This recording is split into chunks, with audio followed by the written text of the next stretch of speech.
ಜನನೀಂ ಶಾರದಾಂ ದೇವೀಂ ರಾಮಕೃಷ್ಣಂ ಜಗದ್ಗುರುಂ ಪಾದಪದ್ಮೇ ತಯೋ ಶ್ರಿತ್ವಾ ಪ್ರಣಮಾಮಿ ಮುಹುರ್ಮುಹುಃ. ರತ್ನಾಕರ ಧೌತಪದಾಂ ಹಿಮಾಲಯ ಕಿರೀಟಿನೀಂ ಬ್ರಹ್ಮರಾಜರ್ಷಿ ರತ್ನಾಢ್ಯಾಂ ವಂದೇ ಭಾರತ ಮಾತರಂ.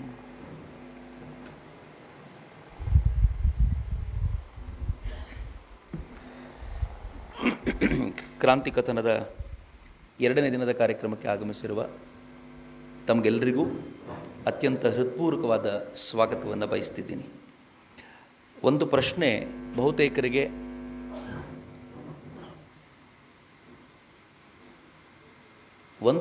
ಬಹುತೇಕರಿಗೆ ಯಾವಾಗಲೂ ಕಾಡತ್ತೆ. ಅದೇನು ಅಂತಂದರೆ 1857ರ ಸಂಗ್ರಾಮವನ್ನು ಪ್ರಥಮ ಸ್ವಾತಂತ್ರ್ಯ ಸಂಗ್ರಾಮ ಅಂತ ಯಾಕೆ ಕರೆದರು ಅಂತ.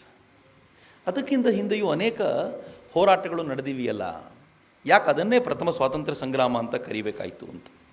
ನಾನೊಂದು 2-3 ಸಂಗತಿಗಳನ್ನು ಇವತ್ತು ಹಂಚಿಕೊಳ್ಳಿಕ್ಕೆ ಇಷ್ಟಪಡ್ತೀನಿ. ಮೊದಲನೇದು, 1857ರಲ್ಲಿ ಇಡೀ ರಾಷ್ಟ್ರ ಒಟ್ಟಾಗಿ ಹೋರಾಟ ಮಾಡಿತು. ಇಡೀ ರಾಷ್ಟ್ರದ ಏಕೈಕ ಉದ್ದೇಶ ಇದ್ದಿದ್ದು ಕೊಲೋನಿಯಲಿಸಮ್. ಯಾವುದು ಹೊಸ ಬಂಡವಾಳಶಾಹಿದಾರರು ಈ ದೇಶವನ್ನು ತಮ್ಮ ತೆಕ್ಕೆಗೆ ತೆಗೆದುಕೊಳ್ಳಲಿಕ್ಕೆ ಅಂತ ಪ್ರಯತ್ನ ಪಟ್ಟಿದ್ದಾರೋ ಅವರನ್ನು ಕಿತ್ತೆಸೆದು ಭಾರತವನ್ನು ಮುಕ್ತಗೊಳಿಸಬೇಕು ಅನ್ನೋಂಥದ್ದು ಏಕೈಕ ಉದ್ದೇಶವಾಗಿತ್ತು. ಭಾಳ ವಿಶೇಷವಾಗಿದೆ ಅದು. ಯಾವುದೋ ಒಬ್ಬ ರಾಜನಿಗೆ ತಾನು ಅಧಿಕಾರವನ್ನು ಗಳಿಸ್ಕೊಳ್ಬೇಕು ಅನ್ನೋಂಥ ಉದ್ದೇಶ ಇರಲಿಲ್ಲ. ಅಲ್ಲಿ ಸ್ವರಾಜ್ಯದ ಕಲ್ಪನೆಯನ್ನು ಹೊತ್ತುಕೊಂಡಂಥ ಹೋರಾಟವಾದ್ದರಿಂದ ಬಹುಶಃ ಅದನ್ನು ಪ್ರಥಮ ಸ್ವಾತಂತ್ರ್ಯ ಸಂಗ್ರಾಮ ಅಂತ ಕರೆದಿರ್ಬೋದು ಅಂತ ಅನಿಸುತ್ತೆ. ಅದನ್ನು ಸಾವರ್ಕರ್ರೇ ಆ ಹೆಸರನ್ನು ಅದಕ್ಕೆ ಕೊಡೋದು. ಆದರೆ ಇನ್ನೊಂದು ನೀವು ಗಮನಿಸಬೇಕು, ಈ ಇಡೀ ನೆನ್ನೆಯ ಕಥನ ಹೇಳುವಾಗ, ನೆನ್ನೆಯ ಕಥನದಲ್ಲಿ ನಾನು ಉದ್ದಕ್ಕೂ ಹೇಳ್ಕೊಂಡು ಬಂದಿರುವಾಗ 1757ರವರೆಗೂ ಬ್ರಿಟಿಷರ ವಿರುದ್ಧ ಬಲು ದೊಡ್ಡ ಹೋರಾಟ ನಡೆದಿರೋದು ನಾವು ನೋಡೋದೇ ಇಲ್ಲ. ಎಲ್ಲರೂ ರಾಜರುಗಳು ಅವರನ್ನು ಅಲ್ಲಿ ಮಟ್ಟ ಹಾಕ್ತಾರೆ. ಸಾಮಾನ್ಯ ಜನತೆ ಯಾವತ್ತೂ ಕೂಡ ಬ್ರಿಟಿಷರ ವಿರುದ್ಧ ಆಕ್ರೋಶಭರಿತರಾಗಿ ಎದ್ದೇಳೋದು ಕಾಣದೇ ಇಲ್ಲ. ಯಾಕೆ ಅನ್ನೋದಕ್ಕೂ ಒಂದು ಉತ್ತರ ಇದೆ, ಭಾಳ ಸಲೀಸಾಗಿರುವಂಥ ಸಂಗತಿ ಅದು. ಯಾಕೆ ಅಂದರೆ ಭಾರತದಲ್ಲಿ ಧರ್ಮಪಾಲ್ಜಿ ಇದನ್ನು ಉಲ್ಲೇಖ ಮಾಡ್ತಾರೆ ತಮ್ಮ ಬ್ಯೂಟಿಫುಲ್ ಟ್ರೀ ಅನ್ನೋ ಪುಸ್ತಕದ ಇಂಟ್ರೊಡಕ್ಷನಲ್ಲಿ ಉಲ್ಲೇಖ ಮಾಡ್ತಾರೆ. ಭಾರತದಲ್ಲಿ ರಾಜರುಗಳ ನಡುವೆ ಯುದ್ಧ ನಡೆಯುವಾಗ ಹೇಗಿರ್ತಿತ್ತು ಅಂತಂದರೆ, ಇಬ್ಬರು ರಾಜರುಗಳು ಕಿತ್ತಾಟ ಮಾಡ್ತಿದ್ರು, ಜನಸಾಮಾನ್ಯರನ್ನು ಮುಟ್ತಾನೇ ಇರಲಿಲ್ಲ. ಮೊದಲ ಬಾರಿಗೆ ಜನಸಾಮಾನ್ಯರ ಮೇಲೆ ಆಘಾತ ಆಗಲಿಕ್ಕೆ ಶುರುವಾಗದೆ ಮುಸಲ್ಮಾನರ ಆಕ್ರಮಣದ ನಂತರ. ಮುಸಲ್ಮಾನರು ಧರ್ಮ ಪರಿವರ್ತನೆ ಮಾಡಿದರು, ಹೆಣ್ಣು ಮಕ್ಕಳ ಮೇಲೆ ಅತ್ಯಾಚಾರ ಮಾಡಿದರು. ಮುಸಲ್ಮಾನರು ಆನಂತರದ ದಿನಗಳಲ್ಲಿ ಈ ದೇಶದಲ್ಲಿ ರೈತರನ್ನು ಧ್ವಂಸಗೊಳಿಸಿ ಕೋಟೆಯಲ್ಲಿರುವಂಥ ರಾಜ ತಾನಾಗಿ ಯುದ್ಧಕ್ಕೆ ಬರಬೇಕಾದ ಅನಿವಾರ್ಯತೆಯನ್ನು ಸೃಷ್ಟಿಸುವಂಥ ಪ್ರಯತ್ನ ಮಾಡಿದರು. ಆದರೆ ಭಾರತದಲ್ಲಿ ಹಾಗಿರಲಿಲ್ಲ. ರಾಜ ಬದಲಾಗ್ತಿದ್ದ, ಜನಸಾಮಾನ್ಯರ ಬದುಕು ಯಾವತ್ತೂ ಬದಲಾಗ್ತಿರಲಿಲ್ಲ. ಭಾಳ ಚೆನ್ನಾಗಿದೆ ಇದು. ಧರ್ಮಪಾಲ್ಜಿ ಭಾಳ ಚೆನ್ನಾಗಿ ಹೇಳ್ತಾರೆ. ಜನಸಾಮಾನ್ಯರು ತಂಪಾಡಿಗೆ ತಾವಿರ್ತಿದ್ರು. ಅವ್ರ ಉತ್ಸವಕ್ಕೆ ಯಾವತ್ತೂ ಭಂಗ ಬರ್ತಿರಲಿಲ್ಲ, ಅವರ ಬೆಳೆ ತೆಗೆಯೋದಕ್ಕೆ ಭಂಗ ಬರ್ತಿರಲಿಲ್ಲ. ಟ್ಯಾಕ್ಸ್ ರಿಫಾರ್ಮೇಷನ್ ಆಗಿರ್ತಿತ್ತು, ಕೆಲವೊಂದು ಸಲ ಜಾಸ್ತಿ, ಕೆಲವೊಂದು ಸಲ ಕಡಿಮೆ, ಈ ಥರದ್ದು ಆಗ್ತಿತ್ತು. ಬಿಟ್ಟರೆ ಅವನ ಬದುಕಿಗೆ ಯಾವತ್ತೂ ಭಂಗ ಬರ್ತಿರಲಿಲ್ಲ. ಅನೇಕ ಬಾರಿ ರಾಜ ಯಾರು ಅಂತ ಜನಸಾಮಾನ್ಯರಿಗೆ ಗೊತ್ತೂ ಆಗ್ತಿರಲಿಲ್ಲ. ನನಗೆ ಮೊದಲು ಇದು ಅರ್ಥ ಆಗ್ತಿರಲಿಲ್ಲ, ಸಾಧ್ಯವಾ ಅಂತ.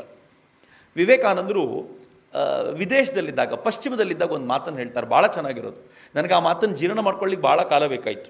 ಅವ್ರು ಹೇಳ್ತಾರೆ, ನೀವು ಅಮೇರಿಕಾಗೆ ಬಂದು ಅಮೇರಿಕಾದಲ್ಲಿ ಇವತ್ತಿನ ಲೀಡರ್ ಯಾರು ಅಂತ ಕೇಳಿದರೆ, ಅಮೇರಿಕಾದ ಸಾಮಾನ್ಯ ಹುಡುಗನೂ ಕೂಡ ಅವನು ಡೆಮಾಕ್ರೆಟೋ ಅಥವಾ ರಿಪಬ್ಲಿಕನ್ ಪಾರ್ಟಿಗೆ ಸೇರಿದವನು ಅಂತ ಹೇಳ್ತಾನಂತೆ.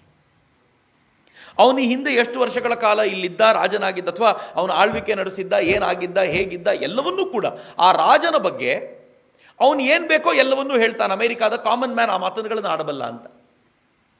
ಆದರೆ ನೀವು ಭಾರತಕ್ಕೆ ಬಂದು ರಾಜ ಯಾರು ಅಂತ ಕೇಳಿದರೆ, ಅಲ್ಲಿ ಏನು ಮಾಡ್ತಿದ್ದಾರೆ ಅಂತ ಕೇಳಿದರೆ ಕಾಮನ್ ಮ್ಯಾನಿಗೆ ಗೊತ್ತಿರಲ್ಲ ಅಂತ.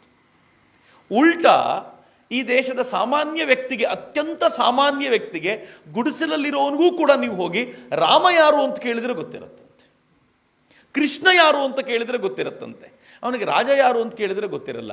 ನಾನು ತಮಾಷೆ ಮಾಡಲ್ಲ. ಈಗ ನಮಗೂ ಕೂಡ ಕರ್ನಾಟಕದ ಸಹಕಾರಿ ಸಚಿವರು ಯಾರು ಅಂತ ಕೇಳಿದರೆ ಯಾರಿಗೆ ಗೊತ್ತು?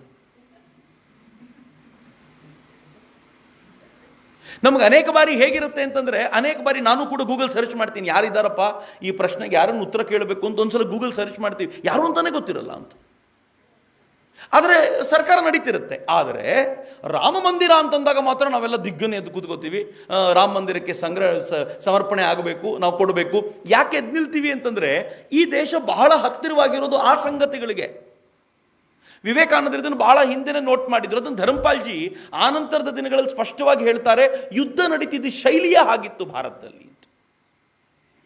1757 ನಂತರ ರಾಜನ ಜಾಗದಲ್ಲಿ ಇವರೇ ಬಂದು ಕೂತ್ಕೊಂಡ್ರು ಅಧಿಕಾರಿಗಳು. ಇವರು ಲೂಟ್ ಮಾಡ್ಲಿಕ್ಕೆ ಶುರು ಮಾಡಿದರು, ಇವರು ಟ್ಯಾಕ್ಸ್ ಹೇರ್ಲಿಕ್ಕೆ ಶುರು ಮಾಡಿದರು. ರಾಜ ಇಂಟರ್ವ್ಯೂನ್ ಮಾಡ್ಲಿಕ್ಕೆ ಆಗದೇ ಇರುವಷ್ಟು ಅಸಹಾಯಕನಾದಾಗ, ಬಹಳ ಚೆನ್ನಾಗಿದೆ ಇದು, ರಾಜ ರಕ್ಷಣೆ ಮಾಡೋದಕ್ಕೆ ಅವನು ಶಕ್ತನಿಲ್ಲ ಅಂತ ಗೊತ್ತಾದಾಗ ಈ ದೇಶದ ಕಾಮನ್ ಮ್ಯಾನ್ ತಾನೇ ಕತ್ತಿಯನ್ನು ಕೈಗೆಟ್ಕೊಂಡ, ನನ್ನ ರಕ್ಷಣೆ ನಾನೇ ಮಾಡ್ಕೊಳ್ತೀನಿ ಅಂತ. 1857 ಸಂಗ್ರಾಮದ ಹೊತ್ತಿಗೆ ಆಗಿದ್ದಿದು. ಅದಲ್ಲದೆಯೂ ಕೂಡ 1757ರಿಂದ 1857 ನಡುವೆ ಎಷ್ಟು ಭಾರತದಾದ್ಯಂತ ದಂಗೆಗಳಾಗಿವೆ ಅಂತಂದರೆ, ಬರೀ ಉತ್ತರ ಭಾರತ ಒಂದರಲ್ಲೇ ಈ 100 ವರ್ಷಗಳ ಅವಧಿಯಲ್ಲಿ 23 ಹೋರಾಟಗಳು ನಡೆದಿವೆ. ಮಧ್ಯ ಮತ್ತು ಪಶ್ಚಿಮ ಭಾರತವನ್ನು ಲೆಕ್ಕ ಹಾಕ್ಕೊಂಡ್ರೆ, ಮಧ್ಯ ಅಂತಂದರೆ ಮುಂಬೈ ಪ್ರಾಂತ ಮತ್ತು ಪಶ್ಚಿಮ ಭಾರತವನ್ನು ಲೆಕ್ಕ ಹಾಕ್ಕೊಂಡ್ರೆ ಅದರಲ್ಲಿ 23 ಹೋರಾಟಗಳು ನಡೆದಿವೆ. ದಕ್ಷಿಣ ಭಾರತದಲ್ಲಿ 19 ಹೋರಾಟಗಳು ನಡೆದಿವೆ. ಮಧ್ಯ ಮತ್ತು ಪಶ್ಚಿಮದ ಹೋರಾಟದಲ್ಲೇ ಕಿತ್ತೂರು ಚೆನ್ನಮ್ಮನ ಹೋರಾಟ ಕೂಡ ಬರೋದು 1824ರಲ್ಲಿ. ಯಾವ 1857 ಸಂಗ್ರಾಮದ ಕುರಿತಂತೆ ಮಾತನಾಡ್ತೀವೋ ಅದಕ್ಕಿಂತ ಹೆಚ್ಚು ಕಡಿಮೆ 2.5 ದಶಕಗಳ ಮುಂಚೆ ನಮ್ಮ ಪಕ್ಕದ ಕಿತ್ತೂರಿನಲ್ಲಿ ಹೋರಾಟ ನಡೆದಿತ್ತು. ತ್ಯಾಕರೆಯ ಕತ್ತನ್ನು ಕಡಿದು ತನ್ನ ಅಗಸಿ ಬಾಗಿಲಿಗೆ ತೂಗು ಹಾಕ್ಕೊಂಡವಳು ಕಿತ್ತೂರು ಚೆನ್ನಮ್ಮ. ತಾಕತ್ತಿದ್ರೆ ಬನ್ನಿ ನೋಡ್ತೀವಿ ಅಂತೇಳಿ. ಇದು ಭಾರತದ ಹೋರಾಟದ ಶೈಲಿ ಅಂತ. ಸಂಗೊಳ್ಳಿ ರಾಯಣ್ಣ ಹೋರಾಟ ಸಂಘಟಿಸಿದ ಅದೇ ಅವಧಿಯಲ್ಲಿ ಇನ್ನೂ 1857 ಸಂಗ್ರಾಮವೂ ನಡೆದಿರಲಿಲ್ಲ. ಈ ದೇಶದ ಒಟ್ಟಾರೆ ಹೋರಾಟಗಳು, ನೀವು ಬಿ ನಾಚಿಯಾರ್ ಹೋರಾಟ ಕೇಳಬೇಕು ತಮಿಳುನಾಡಿನಲ್ಲಿ. ಆರ್ಕಾಟ್ನ ಒಬ್ಬ ರಾಜ ಬ್ರಿಟಿಷರ ಜೊತೆಗೆ ಸೇರಿ ತನ್ನ ಗಂಡನನ್ನು ಕೊಂದಾಗ ತಾನೇ ಕತ್ತಿನ ಕೈಗೆತ್ಕೊಳ್ತಾಳೆ. ತನ್ನ ಸೇನೆಯನ್ನು ಕಟ್ಕೊಂಡು ಬ್ರಿಟಿಷರ ಮೇಲೆ ಆಕ್ರಮಣ ಮಾಡಬೇಕು ಅಂತ ಹೋದಾಗ ಆಕೆಯ ದತ್ತುಪುತ್ರಿ ಅಂತಿದ್ದ ಒಂದು ಹೆಣ್ಮಗಳು ಏನು ಮಾಡ್ತಾಳೆ ಗೊತ್ತಾ? ಬ್ರಿಟಿಷರಿಗೆ ಸರಿಯಾದ ಮರ್ಮಾಘಾತ ಕೊಡಬೇಕು ಅಂತ ಬ್ರಿಟಿಷರ ಆರ್ಸನಲ್ ಫ್ಯಾಕ್ಟರಿ ಇರುತ್ತಲ್ಲ, ಎಲ್ಲಿ ಮದ್ದುಗುಂಡುಗಳನ್ನು ಕೂಡಿಟ್ಟಿರ್ತಾರೋ ಆ ಮದ್ದುಗುಂಡುಗಳು ಕೂಡಿಟ್ಟಿರುವ ಜಾಗಕ್ಕೆ ತನಗೆ ತಾನೇ ಬೆಂಕಿ ಹಚ್ಕೊಂಡು ನುಗ್ಗಿ ಇಡೀ ಮದ್ದುಗುಂಡಿನ ದಾಸ್ತಾನ ನಾಶ ಮಾಡ್ತಾಳೆ. ಇತಿಹಾಸದ ಪಠ್ಯದಲ್ಲಿ ಉಲ್ಲೇಖ ಇಲ್ಲ ಅವಳ ಬಗ್ಗೆ, ಜಾಸ್ತಿ ಹೇಳೋದಿಲ್ಲ ಯಾರು. ಆದರೆ ಹೀಗಾಗಿದ್ದು ನಿಜ. ಆಗಿನ್ನೂ 1857 ಸಂಗ್ರಾಮದ ಪರಿಕಲ್ಪನೆಯೂ ಇರಲಿಲ್ಲ. ಆದರೆ ಅವೆಲ್ಲವೂ ಕೂಡ ಲೋಕಲೈಸ್ಡ್ ಆಗಿತ್ತು, ಸಣ್ಣ ಸಣ್ಣ ಜಾಗಗಳಲ್ಲಿ ನಡೆದಿತ್ತು. 1857 ಸಂಗ್ರಾಮ ಎಷ್ಟು ವ್ಯಾಪಕವಾಗಾಯಿತು ಅಂತಂದರೆ ಇಡೀ ದೇಶ ಒಟ್ಟಾಯಿತು. ಈ ದೇಶದ ಜಮೀನ್ದಾರರು ಮತ್ತು ರೈತರು ಯಾರು ಕಿತ್ತಾಡಬೇಕಾಗಿತ್ತೋ ಒಂದಾದರು, ಹಿಂದೂಗಳು ಮುಸಲ್ಮಾನರು ಯಾರು ಬಡದಾಡಬೇಕಾಗಿತ್ತೋ ಅವರು ಒಂದಾದರು, ಈ ದೇಶದ ಸಿರಿವಂತರು ಬಡವರು ಯಾರು ಒಬ್ಬರು ನೋಡಿ ಮತ್ತೊಬ್ಬರು ಕರುಬಬೇಕಿತ್ತೋ ಅವರು ಒಂದಾದರು. ಈ ದೇಶದಲ್ಲಿ ಸಂತರು ಸಾಮಾನ್ಯರು ಜೊತೆಯಲ್ಲಿ ನಿಂತ್ಕೊಂಡು ಒಂದು ಹೋರಾಟ, ಏಕರೂಪದ ಹೋರಾಟ ನಡೀತಲ್ಲ, ಅದು 1857 ಸ್ವಾತಂತ್ರ್ಯ ಸಂಗ್ರಾಮ. ಹೀಗಾಗಿ ಇದನ್ನು ಪ್ರಥಮ ಸ್ವಾತಂತ್ರ್ಯ ಸಂಗ್ರಾಮ ಅಂತ ಕರೆಯಲಾಯಿತು.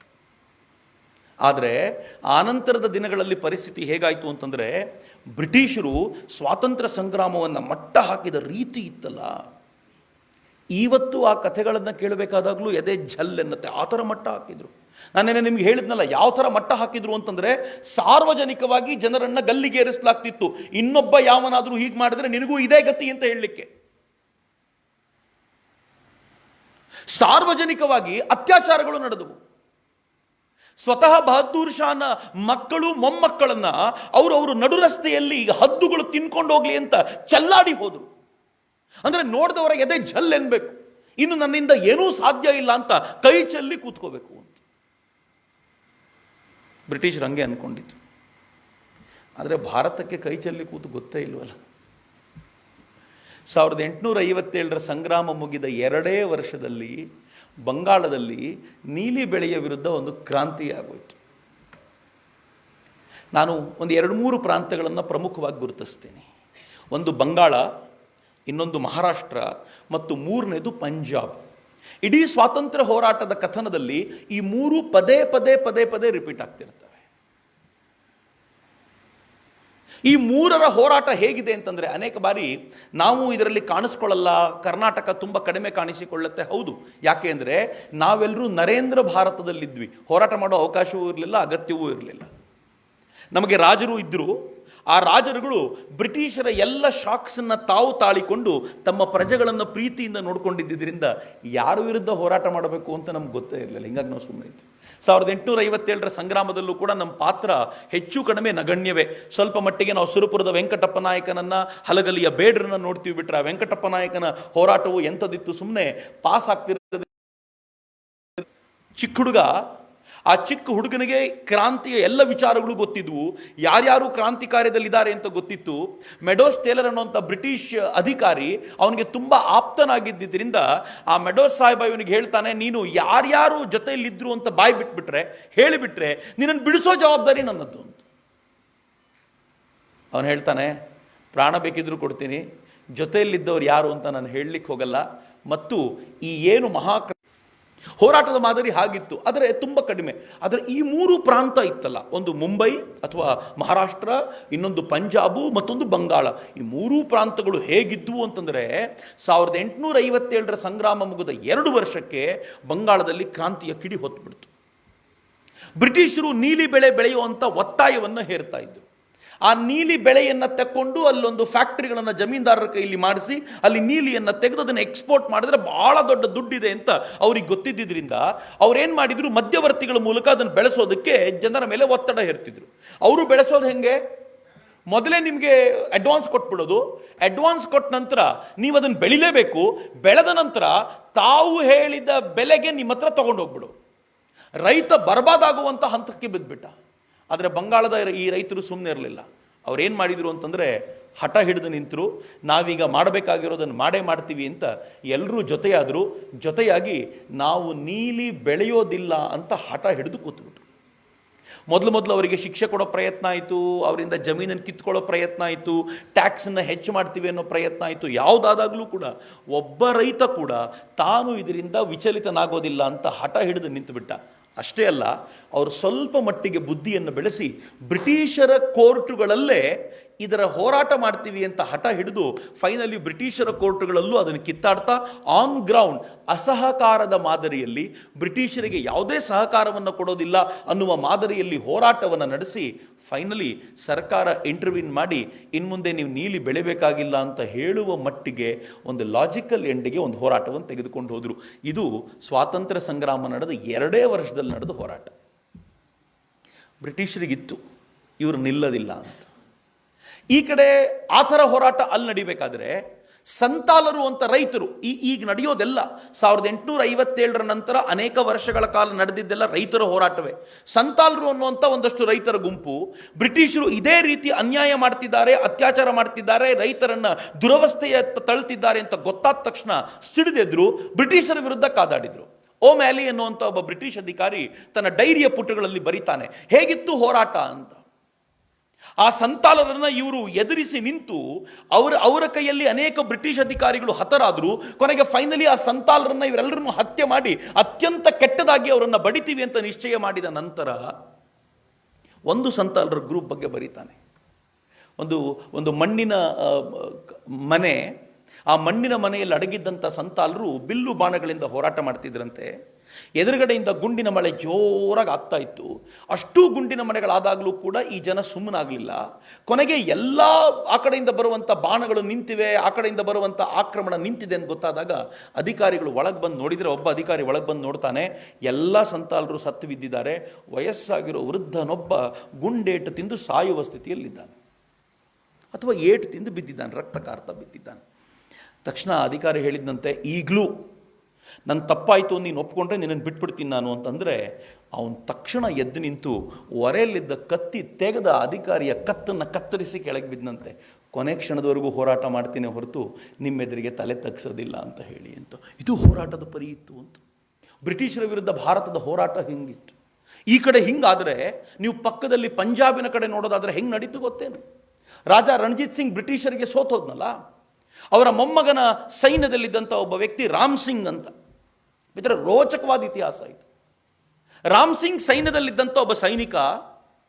ಆದರೆ ಯಾವಾಗ ತನ್ನ ಪಡೆ ಖಾಲ್ಸಾ ಪಂಥದಲ್ಲಿದ್ದಂಥ ಆತ, ಖಾಲ್ಸಾ ಸೈನ್ಯದಲ್ಲಿದ್ದಂಥ ಆತ ಯಾವಾಗ ತನ್ನ ರಾಜರು ಸೋಲ್ತಿದ್ದಾರೆ, ಬ್ರಿಟಿಷರ ಅತ್ಯಾಚಾರ ಜಾಸ್ತಿ ಆಗ್ತಿದೆ ಅಂತ ಅರ್ಥ ಮಾಡ್ಕೊಳ್ಳಿಕ್ಕೆ ಸಿದ್ಧ ಆಯಿತು, ಅದಾದ ಮೇಲೆ ಆತ ನಿಶ್ಚಯ ಮಾಡಿದ ಆಧ್ಯಾತ್ಮದ ಕಡೆಗೆ ಮನಸ್ಸು ಅಂತರ್ಮುಖಿ ಆಗ್ಲಿಕ್ಕೆ ಶುರುವಾಯಿತು. ಒಂದಿನ ತನ್ನ ಸೈನಿಕರ ಜೊತೆಗೆ ಯಾರ ಹತ್ರ ಹೋದಾಗ ಅಲ್ಲಿದ್ದ ಗುರುಗಳು ಹೇಳಿದ್ರಂತೆ, ನಿನಗೋಸ್ಕರ ಕಾಯ್ತಿದ್ದೆ ಕಣಪ್ಪ, 8 ದಿನಗಳಿಂದ ಕಾಯ್ತಾ ಇದ್ದೀನಿ, ಒಳಗಿರುವಂಥ ಆಧ್ಯಾತ್ಮದ ಬೆಂಕಿಯನ್ನು ಆರಿಸಬೇಡ, ಹೀಗೆ ಇರು, ನಾನು ನಿನಗೊಂದು ಮಂತ್ರವನ್ನು ಕೊಡ್ತೀನಿ, ಈ ಮಂತ್ರದ ಜಪ ಮಾಡು, ನಾಮದ ಜಪ ಮಾಡು ಅಂತ ಮಂತ್ರವನ್ನು ಕೊಟ್ಟರು. ನಾಮದ ಜಪ ಮಾಡ್ತಾ ಮಾಡ್ತಾ ಸೈನಿಕನಾಗಿದ್ದ ರಾಮ್ ಸಿಂಗ ಸದ್ಗುರು ರಾಮ್ ಸಿಂಗ್ ಕೂಕ ಅನ್ನುವಂಥ ಗುರುಪಟ್ಟಕ್ಕೇರಿದ. ಗುರುಪಟ್ಟಕ್ಕೇರಿದಂಥ ಈ ರಾಮ್ ಸಿಂಗರು ತನ್ನ ಅನುಯಾಯಿಗಳಿಗೆ, ದೊಡ್ಡ ಮಟ್ಟದ ಅನುಯಾಯಿಗಳಿದ್ರಲ್ಲ, ಆ ಅನುಯಾಯಿಗಳಿಗೆ ನಾಮವನ್ನು ಕೊಟ್ಟು ಭಗವನ್ ನಾಮವನ್ನು ಕೊಟ್ಟು ಜಪ ಮಾಡಲಿಕ್ಕೆ ಹೇಳಿ ನಾಮಧಾರಿ ಅನ್ನುವಂಥ ಒಂದು ಸಂಪ್ರದಾಯವನ್ನೇ ಶುರು ಮಾಡಿಬಿಟ್ರು. ನಾವು ಸಿಖ್ರಲ್ಲಿ ನಾಮಧಾರಿ ಸಂಪ್ರದಾಯ ನೋಡ್ತೀವಲ್ಲ, ಇಲ್ಲಿಂದ ಶುರುವಾಗಿದ್ದದ್ದು. ಆ ನಾಮಧಾರಿ ಸಂಪ್ರದಾಯ ಶುರುವಾದ ನಂತರ ನಿಧಾನವಾಗಿ ಅವ್ರು ಏನು ಮಾಡಿದ್ರು, ಜನರಲ್ಲಿ ಜಾಗೃತಿಯನ್ನು ಮೂಡಿಸ್ಲಿಕ್ಕೆ ಶುರು ಮಾಡಿದರು.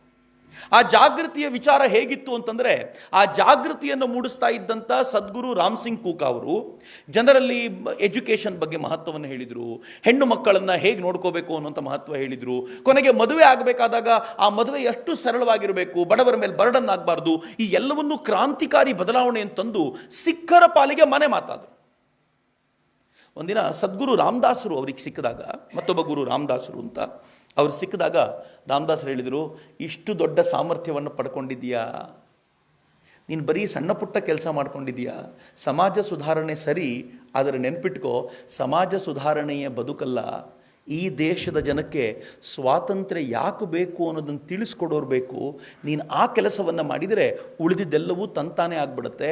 ರಾಜಕೀಯ ಸ್ವಾತಂತ್ರ್ಯ ಇಲ್ಲದೆ ಹೋದರೆ ಭಾರತ ಬಲವಾಗಿ ನಿಂತ್ಕೊಳ್ಳೋದು ಸಾಧ್ಯವಿಲ್ಲ ಅಂತ ಕನ್ವಿನ್ಸ್ ಮಾಡಿದರು.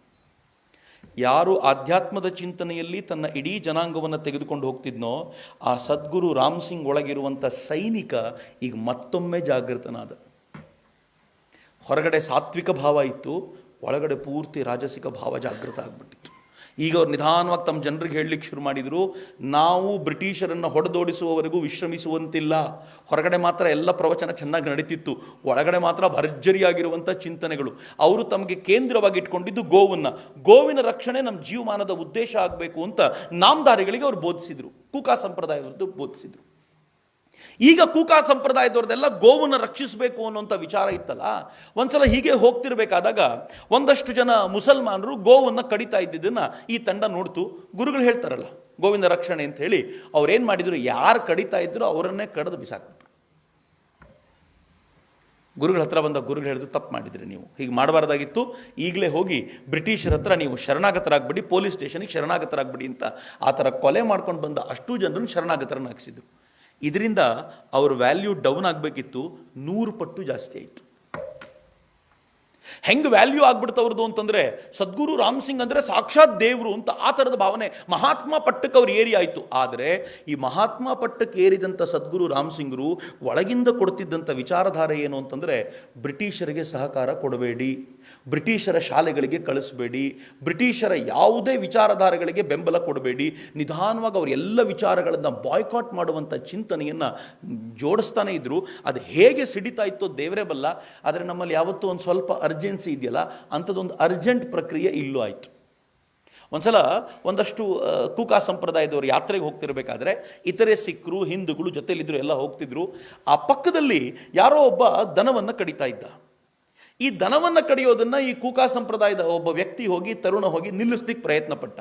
ಆ ದನವನ್ನು ಕಡಿಯೋರು ಸುಮ್ಮನಾಗದೆ ಏನು ಮಾಡಿದ್ರು ಅಂದರೆ, ದನ ಕಡಿದ ರಕ್ತವನ್ನು ಇವನು ಮುಖಕ್ಕೆ ಎರಚಿದ್ರು. ಉಳಿದವ್ರು ಯಾರು ಸಪೋರ್ಟಿಗೆ ಬೇರೆ ಬಂದಿಲ್ವಲ್ಲ, ಇವನಿಗೆ ಎಷ್ಟು ಅವಮಾನ ಆಯಿತು ಅಂತಂದರೆ, ಅದೇ ವೇಷದಲ್ಲಿ ಸದ್ಗುರುಗಳ ಎದುರಿಗೆ ಬಂದ, ಅಲ್ಲಿದ್ದ ಜನರಿಗೆ ಹೇಳ್ದ, ಗುರುಗಳು ಹೇಳ್ತಾರೆ ತಾನೆ ದನ ಕಡಿಯೋರನ್ನ ನಾವು ನಿಲ್ಲಿಸಬೇಕು, ಗೋವಿನ ರಕ್ಷಣೆ ಆಗಬೇಕು ಅಂತ, ನಾನಂತೂ ಸಿದ್ಧ, ಯಾರನ್ನ ಜೊತೆ ಬರ್ತೀರಾ ಬನ್ನಿ ಅಂತಂದರು. ಗುರುಗಳು ಹೇಳೋಕ್ಕಿಂತ ಮುಂಚೆ ಇದ್ದ 60-70 ಜನ ಹೊರಟೇ ಬಿಟ್ಟರು. ಯಾರು ದನವನ್ನು ಕಡಿತಾ ಇದ್ರು ಅವ್ರ ಮೇಲೆ ಮುಗಿಬಿದ್ರು. ಅಷ್ಟೇ ಅಲ್ಲದೆ ಬ್ರಿಟಿಷರ ಕೋಟೆಯನ್ನು ವಶಪಡಿಸ್ಕೋಬೇಕು ಅಂತ ಅವರ ಠಾಣ್ಯವನ್ನು ವಶಪಡಿಸ್ಕೊಳ್ಳಿಕ್ಕೆ ನುಗ್ಗಿದ್ರು, ವಶವೂ ಪಡಿಸ್ಕೊಂಡ್ರು. 60-70 ಜನ ಬ್ರಿಟಿಷರಿಗೆ ಯಾವ ಲೆಕ್ಕ? ಅವರೊಂದು ದೊಡ್ಡ ಪಡೆ ತಗೊಂಡು ಇಷ್ಟೂ ಜನರನ್ನು ಜೀವಂತ ಸೆರೆ ಹಿಡಿತು. ವಿಚಾರಣೆ ನಡೀತು. ಅದರಲ್ಲಿ 50 ಜನರಿಗೆ ಫಿರಂಗಿ ಬಾಯಿಗೆ ಕಟ್ಟಬೇಕು ಅಂತಾಯಿತು, ಇನ್ನೊಂದು 18 ಜನರಿಗೆ ನೇಣಿಗೆ ಹಾಕಬೇಕು ಅಂತಾಯಿತು. ಎಲ್ರಿಗೂ ಆಗಿ ಒಬ್ಬರಾದ್ಮೇಲೆ ಒಬ್ಬರು ಎಲ್ಲರೂ ಕೇವನ್ ಅನ್ನುವಂಥ ಬ್ರಿಟಿಷ್ ಅಧಿಕಾರಿ ನೇಣಿಗೆ ಏರಿಸ್ತಾ ಇದ್ದ, ತೋಪಿಗೆ ಕಟ್ಟು ಉಡಾಯಿಸ್ತಾ ಇದ್ದ. ಅವನು ಮತ್ತು ಅವ್ರ ಹೆಂಡತಿ ಭಾಳ ಖುಷಿಯಿಂದ ನೋಡ್ತಿದ್ದರಂತೆ. ಪ್ರತಿ ಬಾರಿ ತೋಪಿಗೆ ಕಟ್ಟು ಉಡಾಯಿಸಿದಾಗಲೂ ಚಪ್ಪಾಳೆ ತಟ್ತಿದ್ರಂತೆ, ವಾ ಒಬ್ಬ ಹೋದ, ಇನ್ನೊಬ್ಬ ನೆಕ್ಸ್ಟ್ ಬನ್ನಿ, ನೆಕ್ಸ್ಟ್ ಕಟ್ಟಿ ಅವನನ್ನು ಅಂತ ಹಿಂಗೆ ಹೇಳ್ತಿದ್ರು. 50ನೇದು ಮುಗಿದ ನಂತರ 51ನೇವನು ಒಬ್ಬ 12-13 ಪೋರ, ಚಿಕ್ಕ ಹುಡುಗ. ಅವನು ಸದ್ಗುರು ರಾಮ್ ಸಿಂಗ್ ಕೂಕಾರ್ ಶಿಷ್ಯ. ಅವನು ಬಂದಲ್ಲಿ ನಿಂತ್ಕೊಂಡಿದ್ದಾನೆ. ಕೇವನ್ನ ಹೆಂಡತಿಗೆ ಅನ್ನಿಸ್ತು, ನನ್ನ ಮಗನ ವಯಸ್ಸಿನ ಹುಡುಗ ಇರ್ಬೋದು ಇವನನ್ನು ಹೆಂಗೆ ನೇಣಿಗೆ ಹಾಕೋದು, ಹೆಂಗಾದ್ರೂ ಮಾಡಿ ನಾನು ಬಿಡಬೇಕಲ್ಲ ಅಂತ ಗಂಡನಿಗೆ ಹೇಳಿದ್ಲು, ಇವನಿಗೆ ಕ್ಷಮಾದಾನ ಮಾಡಲಿಕ್ಕಾಗತ್ತಾ ನೋಡಿ ಅಂತ. ಬ್ರಿಟಿಷ್ ಅಧಿಕಾರಿ ಕೇವನ್ ಕರೆದು ಕೇಳಿದ್ನಂತೆ, ನೋಡು ನೀನು ತಪ್ಪು ಮಾಡಿದ್ದು ನೀನಲ್ಲ, ನಿನ್ನ ಗುರು ರಾಮ್ ಸಿಂಗ್ ಕೂಕ ತಪ್ಪು ಮಾಡಿದ್ದು. ನೀನು ರಾಮ್ ಸಿಂಗ್ ಕೂಕ ಅವ್ರನ್ನ ಈಗಲೂ ನಿರಾಕರಿಸಿದರೆ, ಈಗಲೂ ಧಿಕ್ಕರಿಸಿದರೆ ನಿನ್ನನ್ನು ಬಿಡೋದು ನನ್ನ ಜವಾಬ್ದಾರಿ ಅಂತ. ರಾಮ್ ಸಿಂಗ್ ಕೂಕ ಅವ್ರನ್ನ ಅಸಹ್ಯಕರವಾಗಿ ಒಂದಷ್ಟು ಬೈದ. ಸಿಖ್ಖರಲ್ಲಿ ಗುರುವಿನ ಪ್ರೇಮ ಅಗಾಧವಾದ್ದು. ಗುರುಗಳು ಅಂದರೆ ಫೈನಲ್ ಅದು. ಹೀಗಾಗಿ ಯಾವಾಗ ಬೈತಿದ್ರೋ ಈ ಹುಡುಗನ ತಡ್ಕೊಳ್ಳಿಕ್ಕಾಗಲಿಲ್ಲ. ಕೇವನ್ನ ಹೆಗಲ ಮೇಲೆ ಹಾರಿ ಕೂತು ಪೊಗದಸ್ತಾಗಿ ಬೆಳೆದಿದ್ದ ಗಡ್ಡವನ್ನು ಹಿಡ್ಕೊಂಡು ಎಳಿಲಿಕ್ಕೆ ಶುರು ಮಾಡಿಬಿಟ್ಟ. ಕೇವನ್ ಚೀರಾಡ್ದ. ಅಕ್ಕಪಕ್ಕದವ್ರು ಬಂದು ಅವನ ಕೈಯನ್ನು ಎಳಿಯಕ್ಕೆ ನೋಡಿದ್ರು ಎಳಿಲಿಕ್ಕಾಗಲಿಲ್ಲ. ಕೊನೆಗೊಂದಿಬ್ಬರು ಸೈನಿಕರು ಬಂದು ಆ ಪುಟ್ಟ ಬಾಲಕನ ಎಳೆ ಕೈಗಳನ್ನು ಕತ್ತರಿಸಿ ಬಿಸಾಡಿದ್ರು, ಕೆಳಗೆ ಬಿದ್ದ. ಹುಡುಗನ ನೇಣಿಗೇರಿಸಬೇಕಿತ್ತು, 51ನೇವನವನು. ಆದರೆ ಹುಡುಗ ಹೇಳ್ದ, ಇನ್ನೂ ನೇಣಿಗೇರಿಸ್ತೀಯ, ತೋಪಿನ ಬಾಯಿಗೆ ಕಟ್ಟು ಉಡಾಯಿಸಬೇಕು ನನ್ನನ್ನು ಅಂತ. ಆಗೊಂದು ಹುಚ್ಚು ತೋಪಿನ ಬಾಯಿಗೆ ಕಟ್ಟು ಉಡಾಯಿಸ್ಕೊಳ್ಳೋದು ಅಂತಂದರೆ. ಅಂದರೆ ತಾನು ಈ ಜಗತ್ತಿನಲ್ಲಿ ಲೀನ ಆಗ್ತೀನಿ ಅನ್ನೋಂಥ ಕಲ್ಪನೆ ಇರ್ಬೋದೇನೋ. ಸೊ ಆ ಕಲ್ಪನೆಯಿಂದ ತಾನು ತನ್ನ ಸಾಮರ್ಥ್ಯವನ್ನು ತೋರಿಸ್ಬೇಕು ಅಂತ ಆ ಪುಟ್ಟ ಹುಡುಗನ ಜೀವನ ಇತ್ತಲ್ಲ. ಈ ಥರದ ಅಸಂಖ್ಯರು 1857 ಸ್ವಾತಂತ್ರ್ಯ ಸಂಗ್ರಾಮದ ನಂತರ ಬಂದು ನೀವು ಎಷ್ಟು ಹೆದರಿಸಿದ್ರೋ ಅಷ್ಟು ಈ ದೇಶ ಬಲವಾಗ್ತಾ ಹೋಯಿತು. ಒಂದು ಕಡೆ ಅಲ್ಲಿ ಹಾಗಾದರೆ ಅದೇ ಥರದ ರೈತರ ಗಲಾಟೆ ಮಹಾರಾಷ್ಟ್ರದಲ್ಲೂ ಇತ್ತು. ಮಹಾರಾಷ್ಟ್ರದಲ್ಲಿ ಈ ರೈತರ ಗಲಾಟೆಗೆ ನೇತೃತ್ವ ಕೊಟ್ಟವನು ವಾಸುದೇವ್ ಬಲವಂತ ಫಡ್ಕೆ. ನಿನ್ನೆ ಅವನ ಸ್ಮೃತಿ ದಿವಸವನ್ನು ನಾವು ಆಚರಿಸಿದ್ವಿ. ವಾಸುದೇವ್ ಬಲವಂತ ಫಡ್ಕೆ ಸಾಮಾನ್ಯ ಕುಟುಂಬದಲ್ಲಿ ಹುಟ್ಟಿದವ. ಪ್ರಾಬಬಲಿ 9ನೇ ಕ್ಲಾಸೋ 10ನೇ ಕ್ಲಾಸೋ ಓದಿ ಮುಗಿಸಿದ ಮೇಲೆ ಅವ್ನಿಗೆ ಓದೋದಂದರೆ ಭಾಳ ಹುಚ್ಚು. ಆದರೆ ಅಪ್ಪನಿಗೆ ಅವನನ್ನು ದುಡಿಯೋಕ್ಕೆ ಕಳಿಸ್ಬೇಕು ಅಂತ ಒಂದು ಅಂಗಡಿಯಲ್ಲಿ ಕೆಲಸಕ್ಕೆ ಹಾಕ್ಬಿಟ್ರು. ಕೆಲ್ಸಕ್ಕೆ ಹೋಗಲ್ಲ ಅಂತ ಇವತ್ತಿನ ಮಕ್ಕಳಿಗಿಂತಲೂ ವಿಪರೀತವಾದ ಬುದ್ಧಿ ಇದು. ನಮ್ಮ ಮಕ್ಕಳಿಗೆ ಸ್ಕೂಲಿಗೆ ಬೇಡ, ಕೆಲ್ಸಕ್ಕೆ ಹೋಗೋಂದ್ರೆ ಭಾಳ ಖುಷಿ. ಎಷ್ಟು ಖುಷಿಯಾಗಿದ್ವಿ ನಾವು ಒಂದು ವರ್ಷಗಳ ಕಾಲ ಸ್ಕೂಲೇ ಇಲ್ಲದೆ ಆನ್ಲೈನಲ್ಲಿ ಹಾಯಾಗಿದ್ವಿ ಅಂತ. ಈಗ ಮತ್ತೆ ಸ್ಕೂಲಿಗೆ ಹೋಗಬೇಕಲ್ಲ ಅಂತ ಟೆನ್ಷನ್. ಆದರೆ ಆತ ಹಂಗಲ್ಲ. ಅಪ್ಪ ಕೆಲಸಕ್ಕೆ ಹೋಗು ಅಂತಂದರೆ ಅವನು ಕೆಲಸಕ್ಕೆ ಹೋಗ್ತೀನಿ ಅಂತ ಮನೆ ಬಿಟ್ಟು ಹೊಡೋಗ್ಬಿಟ್ಟ. ಕೆಲಸ ಮಾಡ್ತಾ ಅಧ್ಯಯನ ಮಾಡಿಕೊಂಡ, ಕೆಲಸವನ್ನೂ ಗಿಟ್ಟಿಸಿಕೊಂಡ ಅಧ್ಯಯನ ಮುಗಿದ ನಂತರ. ಈ ಬಾರಿ ಅವನು ಕೆಲಸ ತಗೊಂಡಿದ್ದು ಎಲ್ಲಿ ಅಂತಂದರೆ ಬ್ರಿಟಿಷರ ಸೇನೆಯ ಅವನು ಒಂದು ಆಫೀಸ್ನಲ್ಲಿ ಕ್ಲರ್ಕ್ ಆಗಿ ಕೆಲಸ ಗಿಟ್ಟಿಸ್ಕೊಂಡ. ಕ್ಲರ್ಕ್ ಆಗಿದ್ದ ವಾಸುದೇವ್ ಬಲವಂತ ಫಡ್ಕೆ ಬ್ರಿಟಿಷರನ್ನ ಹತ್ತಿರದಿಂದ ನೋಡ್ತಿದ್ನಲ್ಲ. ಅವ್ರು ನಡೆಸ್ತಾ ಇದ್ದ ಐಷಾರಾಮಿ ಬದುಕು, ಈ ದೇಶದ ಜನರ ಮೇಲೆ ಮಾಡ್ತಿದ್ದ ಅತ್ಯಾಚಾರ, ಸೈನಿಕರಿಗೆ, ಭಾರತೀಯ ಸೈನಿಕರನ್ನ ಅವ್ರು ತುಳಿತಾ ಇದ್ದ ರೀತಿ, ಇವೆಲ್ಲವನ್ನೂ ಹತ್ತಿರದಿಂದ ನೋಡಿದ್ದ ಅವನಿಗೆ ಮನಸ್ಸಿಗೆ ಕಸಿವಿಸಿ ಆಗ್ತಿತ್ತು. ಅಷ್ಟೊತ್ತಿಗೆ ಒಂದು ಭಯಾನಕವಾದ ಪತ್ರ ಬಂತು ಅವನಿಗೆ, ಅವ್ರ ಅಪ್ಪ ಬರೆದಿರೋ ಪತ್ರ. ಭಾಳ ವರ್ಷಗಳಾಯಿತು ಮನೆಗೆ ಬಂದು, ನಿನ್ನಮ್ಮ ನಿನ್ನನ್ನು ನೋಡಬೇಕು ಅಂತ ಹೇಳ್ತಿದ್ಲು. ಕೊನೆಗೂ ನಿನ್ನನ್ನು ನೋಡ್ಲಿಕ್ಕಾಗದೆ ಹಾಸಿಗೆ ಹಿಡಿದಿದ್ದಾಳೆ, ಈಗಲಾದರೂ ಮನೆಗೆ ಬರ್ತೀಯಾ ಅಂತ. ರಜಾ ಸಿಗಲಿಲ್ಲ, ಹೋಗ್ಲಿಕ್ಕಾಗಲಿಲ್ಲ. ಕೊನೆಗೆ ಹೋಗಲೇಬೇಕು ಅಂತ ಹಠ ಹಿಡಿದು ಕೇರ್ ಮಾಡದೆ ಮನೆಗೆ ಹೋಗೋದ್ರ ಬೆಳಗ್ಗೆ ಅಮ್ಮ ಸತ್ತೇ ಹೋಗಿದ್ಲು. ಸಿಗಲೇ ಇಲ್ಲ ಅಮ್ಮ ಅವನಿಗೆ. ಅಮ್ಮ ಸಿಗಲಿಲ್ಲ ಅನ್ನೋ ಬೇಜಾರು ಅವನಿಗಿತ್ತು. ವಾಪಸ್ ಬಂದ. ವರ್ಷಾಂತ್ಯಕ್ಕೆ 1 ವರ್ಷ ಕಳೆದಾಗ ಅಮ್ಮ ತೀರ್ಕೊಂಡು ಮತ್ತೆ ರಜಾ ಕೇಳ್ದ, ಕೊಡಲಿಲ್ಲ. ಆಗಲೂ ಧಿಕ್ಕರಿಸಿ ಹೋದ. ಆದರೆ ಹೋಗಿ ವಾಪಸ್ ಬರಬೇಕಾದ್ರೆ ವಾಸುದೇವ್ ಬಲವಂತ ಫಡ್ಕೆ ತುಂಬ ಯೋಚನೆ ಮಾಡ್ದ. ನಮ್ಮ ಅಮ್ಮನಿಂದ ನಾನು ಹೇಗೆ ಬೇರ್ಪಟ್ಟಿದ್ದೀನೋ, ತಾಯಿ ಭಾರತಿಯಿಂದ ಇಡೀ ಭಾರತೀಯರು ಬೇರ್ಪಟ್ಟಿದ್ದಾರೆ. ನಮ್ಮದ್ದೇ ತಪ್ಪಿನಿಂದಾಗಿರುವಂಥ ದೋಷ ಇದು. ಇದನ್ನು ಸರಿಪಡಿಸ್ಕೊಳ್ಬೇಕು ಅಂದರೆ ಏನಾದರೂ ಮಾಡಬೇಕು ಅಂತ 1870ರ ದಶಕದಲ್ಲಿ ತನ್ನ ಕೆಲಸವನ್ನು ಬಿಟ್ಟು ಆಚೆ ಬಂದ. ಅವನು ಪ್ರತಿನಿತ್ಯ ಡೈರಿ ಬರೆಯುವಂಥ ಒಂದು ರೂಢಿ ಇಟ್ಕೊಂಡಿದ್ದ. ಮುಂದೆ ಅದೇ ಮುಳುವಾಯಿತು ಅವನಿಗೆ. ಆ ಡೈರಿ ಬರಿಬೇಕಾದ್ರೆ ಆ ಡೈರಿಯಲ್ಲಿ ಸ್ಪಷ್ಟವಾಗಿ ಬರೀತಿದ್ದ, ಏನು ಮಾಡಬೇಕು, ಏನು ಮಾಡಿದ್ರೆ ಸರಿ ಹೋಗುತ್ತೆ ಅಂತ. ಅವಕಾಶ ಸಿಕ್ಕಾಗಲೆಲ್ಲ ಬುದ್ಧಿವಂತರು ಸೇರಿರ್ತಾರಲ್ಲ, ಆ ಬುದ್ಧಿವಂತರ ಮುಂದೆ ಈ ಥರದ ಮಾತುಗಳನ್ನು ಆಡ್ತಾ ಇದ್ದ. ಎಲ್ಲರೂ ಮಾತು ಕೇಳ್ತಿದ್ರು, ಚಪ್ಪಾಳೆ ತಡ್ತಿದ್ರು, ಎದ್ದು ಹೋಗ್ತಿದ್ರು. ಅವನು ಹೇಳ್ತಿದ್ದ, 5,000 ರೂಪಾಯಿ ಬೇಕು ನನಗೆ. ಈ 5,000 ರೂಪಾಯಿಯಿಂದ ನಾನೊಂದು ಸೈನ್ಯ ಕಟ್ಟಬಲ್ಲೆ. ಆ ಸೈನ್ಯದ ಮೂಲಕ ಬ್ರಿಟಿಷರಿಂದ ಭಾರತವನ್ನು ಮುಕ್ತಿಗೊಳಿಸುವಂತ ಹೋರಾಟ ಮಾಡ್ತೀನಿ. 5,000 ರೂಪಾಯಿ ಹುಟ್ಟಲಿಲ್ಲ ಅವನಿಗೆ. ಯಾರಾದರೂ ಬುದ್ಧಿವಂತರು, ಸಿರಿವಂತರು ಅಂತ ಗೊತ್ತಾದ ತಕ್ಷಣ ಅವ್ರನ್ನ ಕೆರೆದು ಕೇಳ್ತಿದ್ದ, ಏನಾದರೂ ಮಾಡೋಣ, ಯಾರೂ ರಿಯಾಕ್ಟೇ ಮಾಡ್ತಿರಲಿಲ್ಲ. ಅವನು ಹೇಳ್ತಾನೆ, ಒಂದು ಕಡೆ ಬುದ್ಧಿವಂತರು ಕೆಲಸಕ್ಕೆ ಬಾರದೇ ಇರೋರು, ಎಜುಕೇಟೆಡ್ಸ್ ಎಲ್ಲ ಕೆಲಸಕ್ಕೆ ಬರೋದಿಲ್ಲ, ಕೆಲಸಕ್ಕೆ ಬರೋದು ಯಾರು ಓದ್ಕೊಂಡಿಲ್ಲ ಅಂತಾರೋ ಅವರೇ ಅಂತ ಅವತ್ತು ಹೇಳಿದ್ದು. ಈಗಲೂ ಸತ್ಯವೇ, ಭಾಳ ಬದಲಾವಣೆ ಏನಿಲ್ಲ ಈ ಚಿಂತನೆಯಲ್ಲಿ. ಹಾಗನ್ಕೊಂಡ ಅವನು ನಿಧಾನವಾಗಿ ಎಲ್ಲಿಂದ ಹೋಗೋದು ಅಂತ ನೋಡಿದರೆ ಹಳ್ಳಿಗಳ ಕಡೆಗೆ ಹೋದ. ಅಲ್ಲಾಗಲೇ ಕೋಳಿಗಳು, ಭಿಂಡ್ರು, ಗೊಲ್ಲರು ಅಂತ ಅನ್ನಿಸ್ಕೊಂಡವರು ಈ ಎಲ್ಲ ಜಾತಿಗಳ ಜನ ಬ್ರಿಟಿಷರ ವಿರುದ್ಧ ಕುದಿತಾ ಇದ್ರು. ಅದಕ್ಕೆ ಸರಿಯಾಗಿ ಅವನು ಜೋಡಿಸ್ಕೊಂಡಿದ್ದು ರಾಮೋಶಿಗಳು ಅಂತ ಒಂದು ಪಂಗಡವನ್ನು.